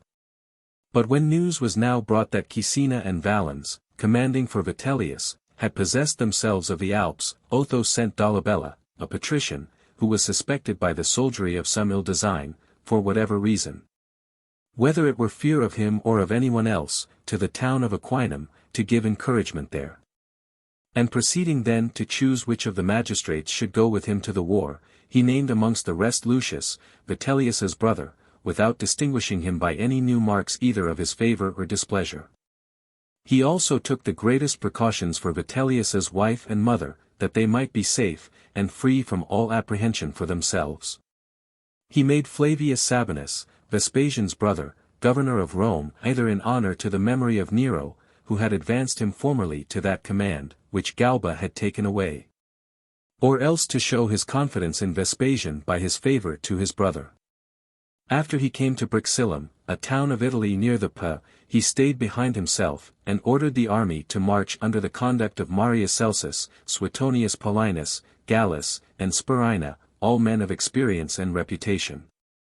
But unable to carry their own plans and purposes into effect, by reason of the ungovernable temper of the army, which would take orders from none but the emperor whom they themselves had made their master. Nor was the enemy under much better discipline, the soldiers there also being haughty and disobedient upon the same account, but they were more experienced and used to hard work.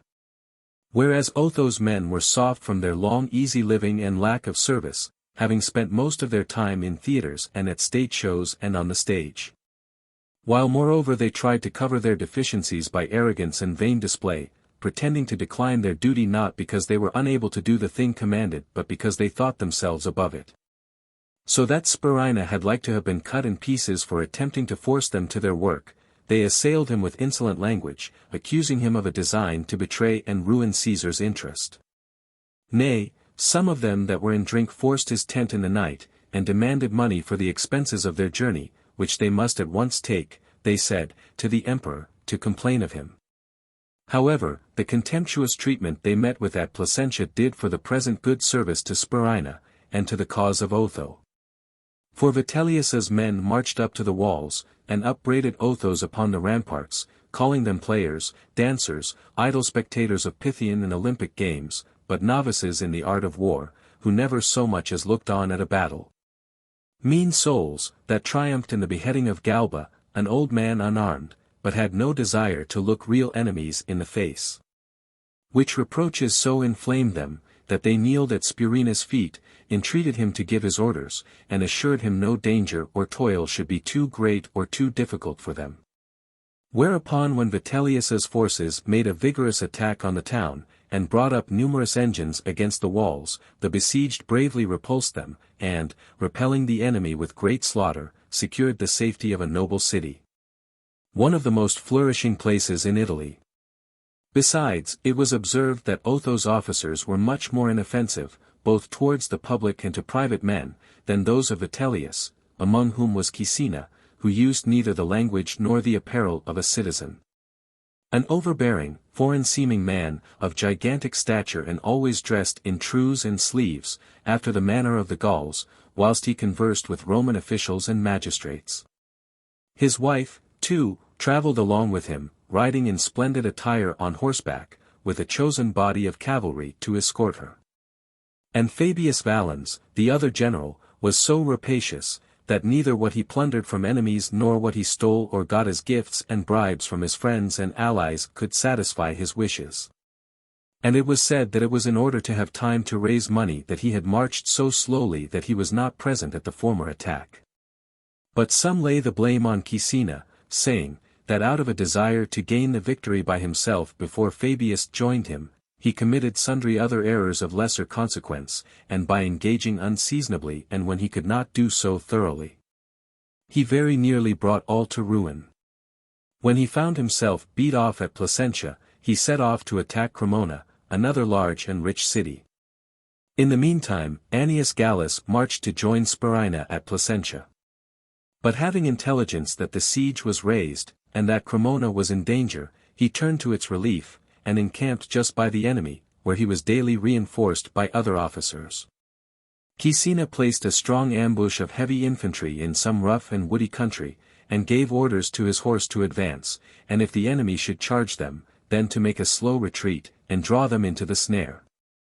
But his stratagem was discovered by some deserters to Celsus, who attacked with a good body of horse, but followed the pursuit cautiously, and succeeded in surrounding and routing the troops in the ambuscade. And if the infantry which he ordered up from the camp had come soon enough to sustain the horse, Caecina's whole army, in all appearance, had been totally routed. But Paulinus, moving too slowly, was accused of acting with a degree of needless caution not to have been expected from one of his reputation. So that the soldiers incensed Otho against him, accused him of treachery, and boasted loudly that the victory had been in their power, and that if it was not complete, it was owing to the mismanagement of their generals. All which Otho did not so much believe as he was willing to appear not to disbelieve. He therefore sent his brother Titianus, with Proculus, the prefect of the guards, to the army, where the latter was general in reality, and the former in appearance. Celsus and Paulinus had the title of friends and counselors, but not the least authority or power.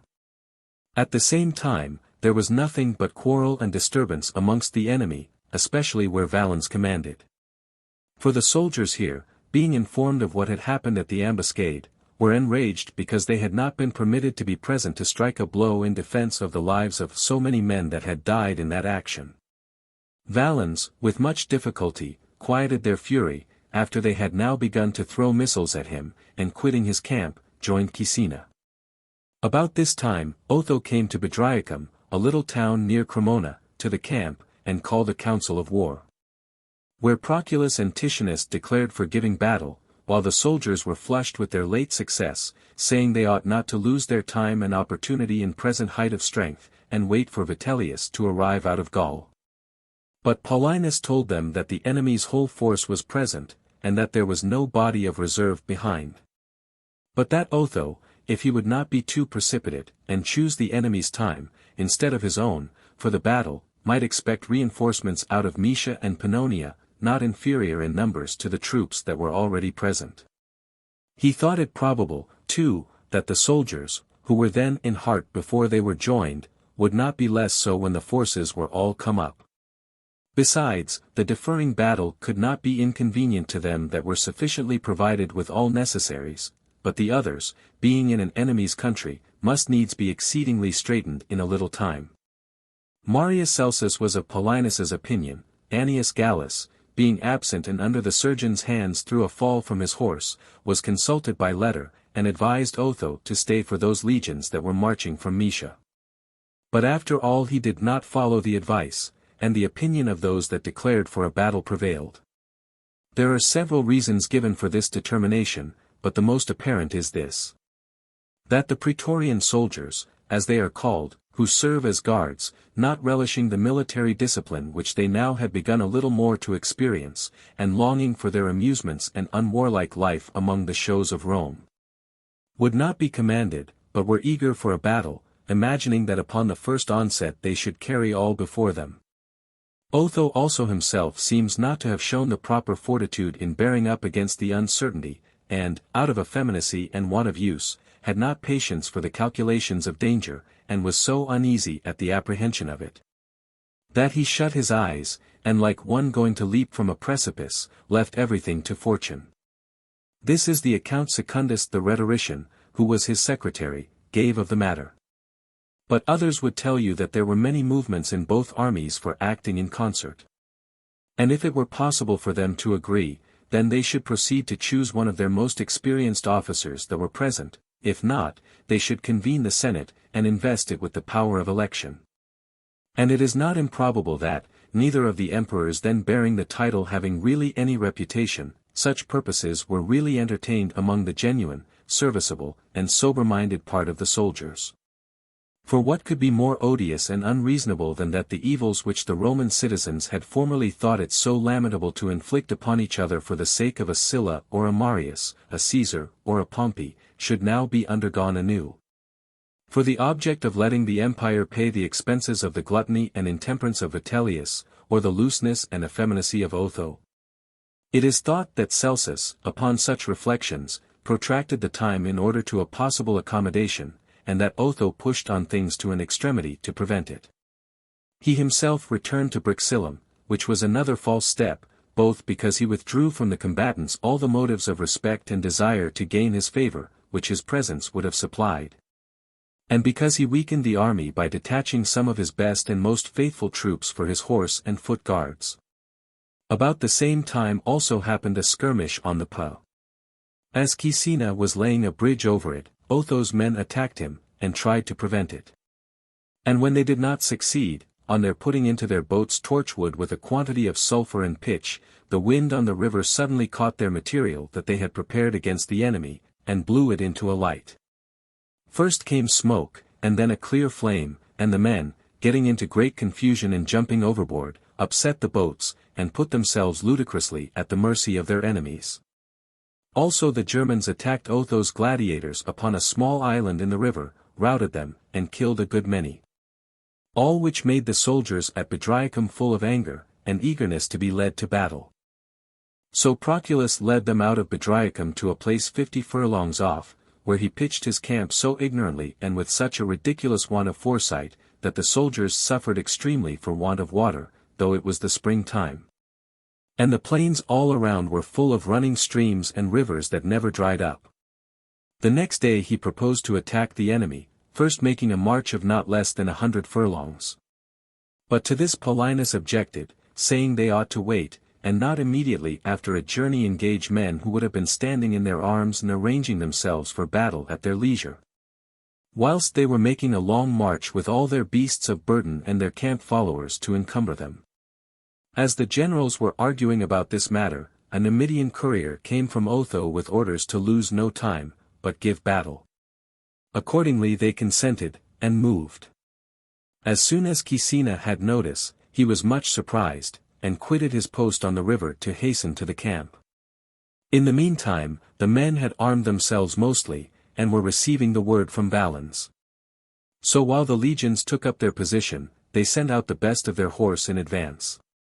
Otho's foremost troops, upon some groundless rumor, took up the notion that the commanders on the other side would come over. And accordingly, upon their first approach, they saluted them with the friendly title of fellow soldiers. But the others returned the compliment with anger and disdainful words, which not only disheartened those that had given the salutation, but excited suspicions of their fidelity amongst the others on their side, who had not. This caused a confusion at the very first onset. And nothing else that followed was done upon any plan. The baggage carriers, mingling up with the fighting men, created great disorder and division, as well as the nature of the ground. The ditches and pits in which were so many, that they were forced to break their ranks to avoid and go round them, and so to fight without order and in small parties. There were but 2 legions, one of Vitellius's, called the Ravenous, and another of Otho's, called the Assistant, that got out into the open outspread level and engaged in proper form, fighting, one main body against the other, for some length of time. Otho's men were strong and bold, but had never been in battle before. Vitellius's had seen many wars, but were old and past their strength. So Otho's legion charged boldly, drove back their opponents, and took the eagle, killing pretty nearly every man in the first rank, till the others, full of rage and shame, returned the charge, slew Orphidius, the commander of the legion, and took several standards. Varus Alphinus, with his Batavians, who are the natives of an island of the Rhine, and are esteemed the best of the German horse, fell upon the gladiators, who had a reputation both for valor and skill in fighting. Some few of these did their duty, but the greatest part of them made towards the river, and, falling in with some cohort stationed there, were cut off. But none behaved so ill as the Praetorians, who, without ever so much as meeting the enemy, ran away, broke through their own body that stood, and put them into disorder. Notwithstanding this, many of Otho's men routed those that were opposed to them, broke right into them, and forced their way to the camp through the very middle of their conquerors. As for their commanders, neither Proculus nor Paulinus ventured to re-enter with the troops, they turned aside, and avoided the soldiers, who had already charged the miscarriage upon their officers. Annius Gallus received into the town and rallied the scattered parties, and encouraged them with an assurance that the battle was a drawn one and the victory had in many parts been theirs. Marius Celsus, collecting the officers, urged the public interest. Otho himself, if he were a brave man, would not, after such an expense of Roman blood, attempt anything further. Especially since even Cato and Scipio, though the liberty of Rome was then at stake, had been accused of being too prodigal of so many brave men's lives as were lost in Africa. Rather than submit to Caesar after the battle of Pharsalia had gone against them. For though all persons are equally subject to the caprice of fortune, yet all good men have one advantage she cannot deny, which is this, to act reasonably under misfortunes. This language was well accepted amongst the officers, who sounded the private soldiers, and found them desirous of peace, and Titianus also gave directions that envoys should be sent in order to a treaty. And accordingly it was agreed that the conference should be between Celsus and Gallus on one part, and Valens with Caecina on the other. As the two first were upon their journey, they met some centurions, who told them the troops were already in motion, marching for Bedriacum, but that they themselves were deputed by their generals to carry proposals for an accommodation. Celsus and Gallus expressed their approval, and requested them to turn back and carry them to Caecina. However, Celsus, upon his approach, was in danger from the vanguard, who happened to be some of the horse that had suffered at the ambush. For as soon as they saw him, they hallooed, and were coming down upon him. But the centurions came forward to protect him, and the other officers crying out and bidding them desist, Caecina came up to inform himself of the tumult, which he quieted, and, giving a friendly greeting to Celsus, took him in his company and proceeded towards Bedriacum. Titianus, meantime, had repented of having sent the messengers, and placed those of the soldiers who were more confident upon the walls once again, bidding the others also go and support them. But when Caecina rode up on his horse and held out his hand, no one did or said to the contrary. Those on the walls greeted his men with salutations, others opened the gates and went out, and mingled freely with those they met. And instead of acts of hostility, there was nothing but mutual shaking of hands and congratulations, everyone taking the oaths and submitting to Vitellius. This is the account which the most of those that were present at the battle give of it, yet own that the disorder they were in, and the absence of any unity of action would not give them leave to be certain as to particulars. And when I myself travelled afterwards over the field of battle, Mestrius Florus, a man of consular degree, one of those who had been, not willingly, but by command, in attendance on Otho at the time, pointed out to me an ancient temple, and told me that as he went that way after the battle, he observed a heap of bodies piled up there to such a height, that those on the top of it touched the pinnacles of the roof. How it came to be so, he could neither discover himself nor learn from any other person. As indeed, he said, in civil wars it generally happens that greater numbers are killed when an army is routed, quarter not being given, because captives are of no advantage to the conquerors. But why the carcasses should be heaped up after that manner is not easy to determine. Otho, at first, as it frequently happens, received some uncertain rumors of the issue of the battle. But when some of the wounded that returned from the field informed him rightly of it, it is not, indeed, so much to be wondered at that his friends should bid him not give all up as lost or let his courage sink. But the feeling shown by the soldiers is something that exceeds all belief. There was not one of them would either go over to the conqueror or show any disposition to make terms for himself, as if their leader's cause was desperate. On the contrary, they crowded his gates, called out to him with the title of emperor, and as soon as he appeared, cried out and entreated him, catching hold of his hand, and throwing themselves upon the ground. And with all the moving language of tears and persuasion, besought him to stand by them, not abandon them to their enemies, but employ in his service their lives and persons, which would not cease to be his so long as they had breath. So urgent was their zealous and universal importunity. And one obscure and private soldier, after he had drawn his sword, addressed himself to Otho, "By this, Caesar, judge our fidelity. There is not a man amongst us but would strike thus to serve you," and so stabbed himself. Notwithstanding this, Otho stood serene and unshaken, and, with a face full of constancy and composure, turned himself about and looked at them, replying thus, "This day, my fellow soldiers, which gives me such proofs of your affection, is preferable even to that on which you saluted me emperor. Deny me not, therefore, the yet higher satisfaction of laying down my life for the preservation of so many brave men. In this, at least, let me be worthy of the empire, that is, to die for it. I am of opinion the enemy has neither gained an entire nor a decisive victory. I have advice that the Mosian army is not many days' journey distant, on its march to the Adriatic. Asia, Syria, and Egypt, and the legions that are serving against the Jews, declare for us. The Senate is also with us, and the wives and children of our opponents are in our power. But alas, it is not in defense of Italy against Hannibal or Pyrrhus or the Cimbri that we fight.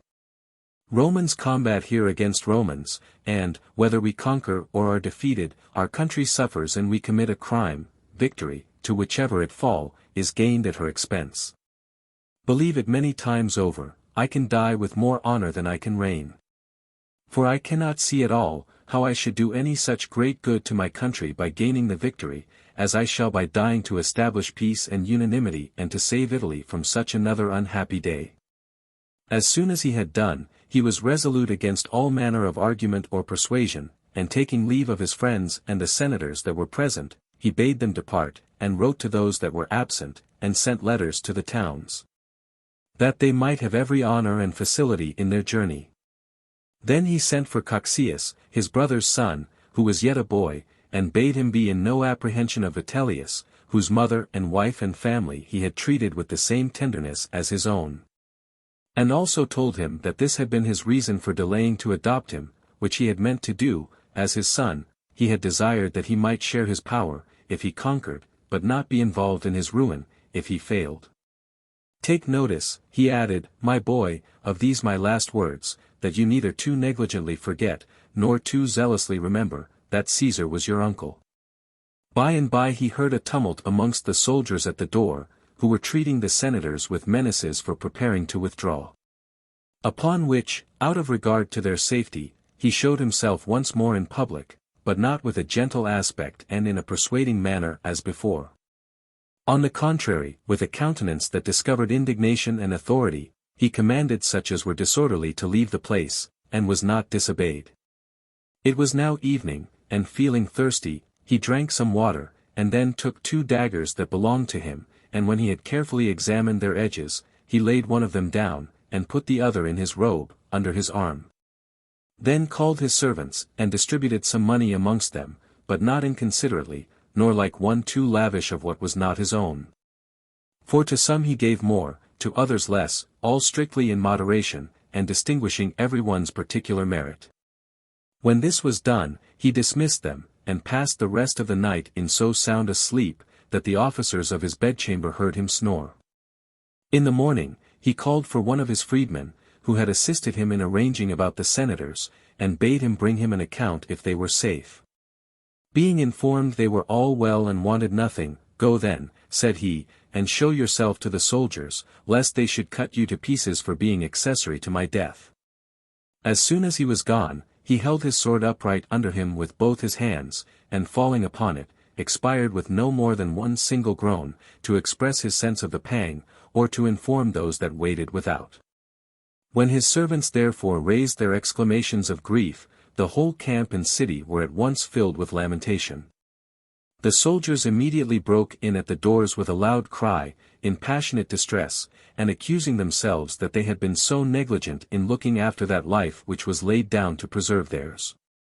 Nor would a man of them quit the body to secure his own safety with the approaching enemy. But having raised a funeral pile, and attired the body, they bore it thither, arrayed in their arms, those among them greatly exulting, who succeeded in getting first under the bier and becoming its bearers. Of the others, some threw themselves down before the body and kissed his wound, others grasped his hand, and others that were at a distance knelt down to do him obeisance. There were some who, after putting their torches to the pile, slew themselves, though they had not, so far as appeared, either any particular obligations to the dead, or reason to apprehend ill usage from the victor. Simply it would seem, no king, legal or illegal, had ever been possessed with so extreme and vehement a passion to command others, as was that of these men to obey Otho. Nor did their love of him cease with his death. It survived and changed ere long into a mortal hatred to his successor, as will be shown in its proper place. They placed the remains of Otho in the earth, and raised over them a monument which neither by its size nor the pomp of its inscription might excite hostility. I myself have seen it, at Brixillum. A plain structure, and the epitaph only this, to the memory of Marcus Otho. He died in his 38th year, after a short reign of about 3 months, his death being as much applauded as his life was censured. For if he lived not better than Nero, he died more nobly. The soldiers were displeased with Pollio, one of their 2 prefects, who bade them immediately swear allegiance to Vitellius. And when they understood that some of the senators were still upon the spot, they made no opposition to the departure of the rest, but only disturbed the tranquillity of Virginius Rufus with an offer of the government. And moving in one body to his house in arms, they first entreated him, and then demanded of him to accept of the empire, or at least to be their mediator. But he, that refused to command them when conquerors, thought it ridiculous to pretend to it now they were beat, and was unwilling to go as their envoy to the Germans, whom in past time he had compelled to do various things that they had not liked. And for these reasons he slipped away through a private door. As soon as the soldiers perceived this, they owned Vitellius, and so got their pardon, and served under Caecina.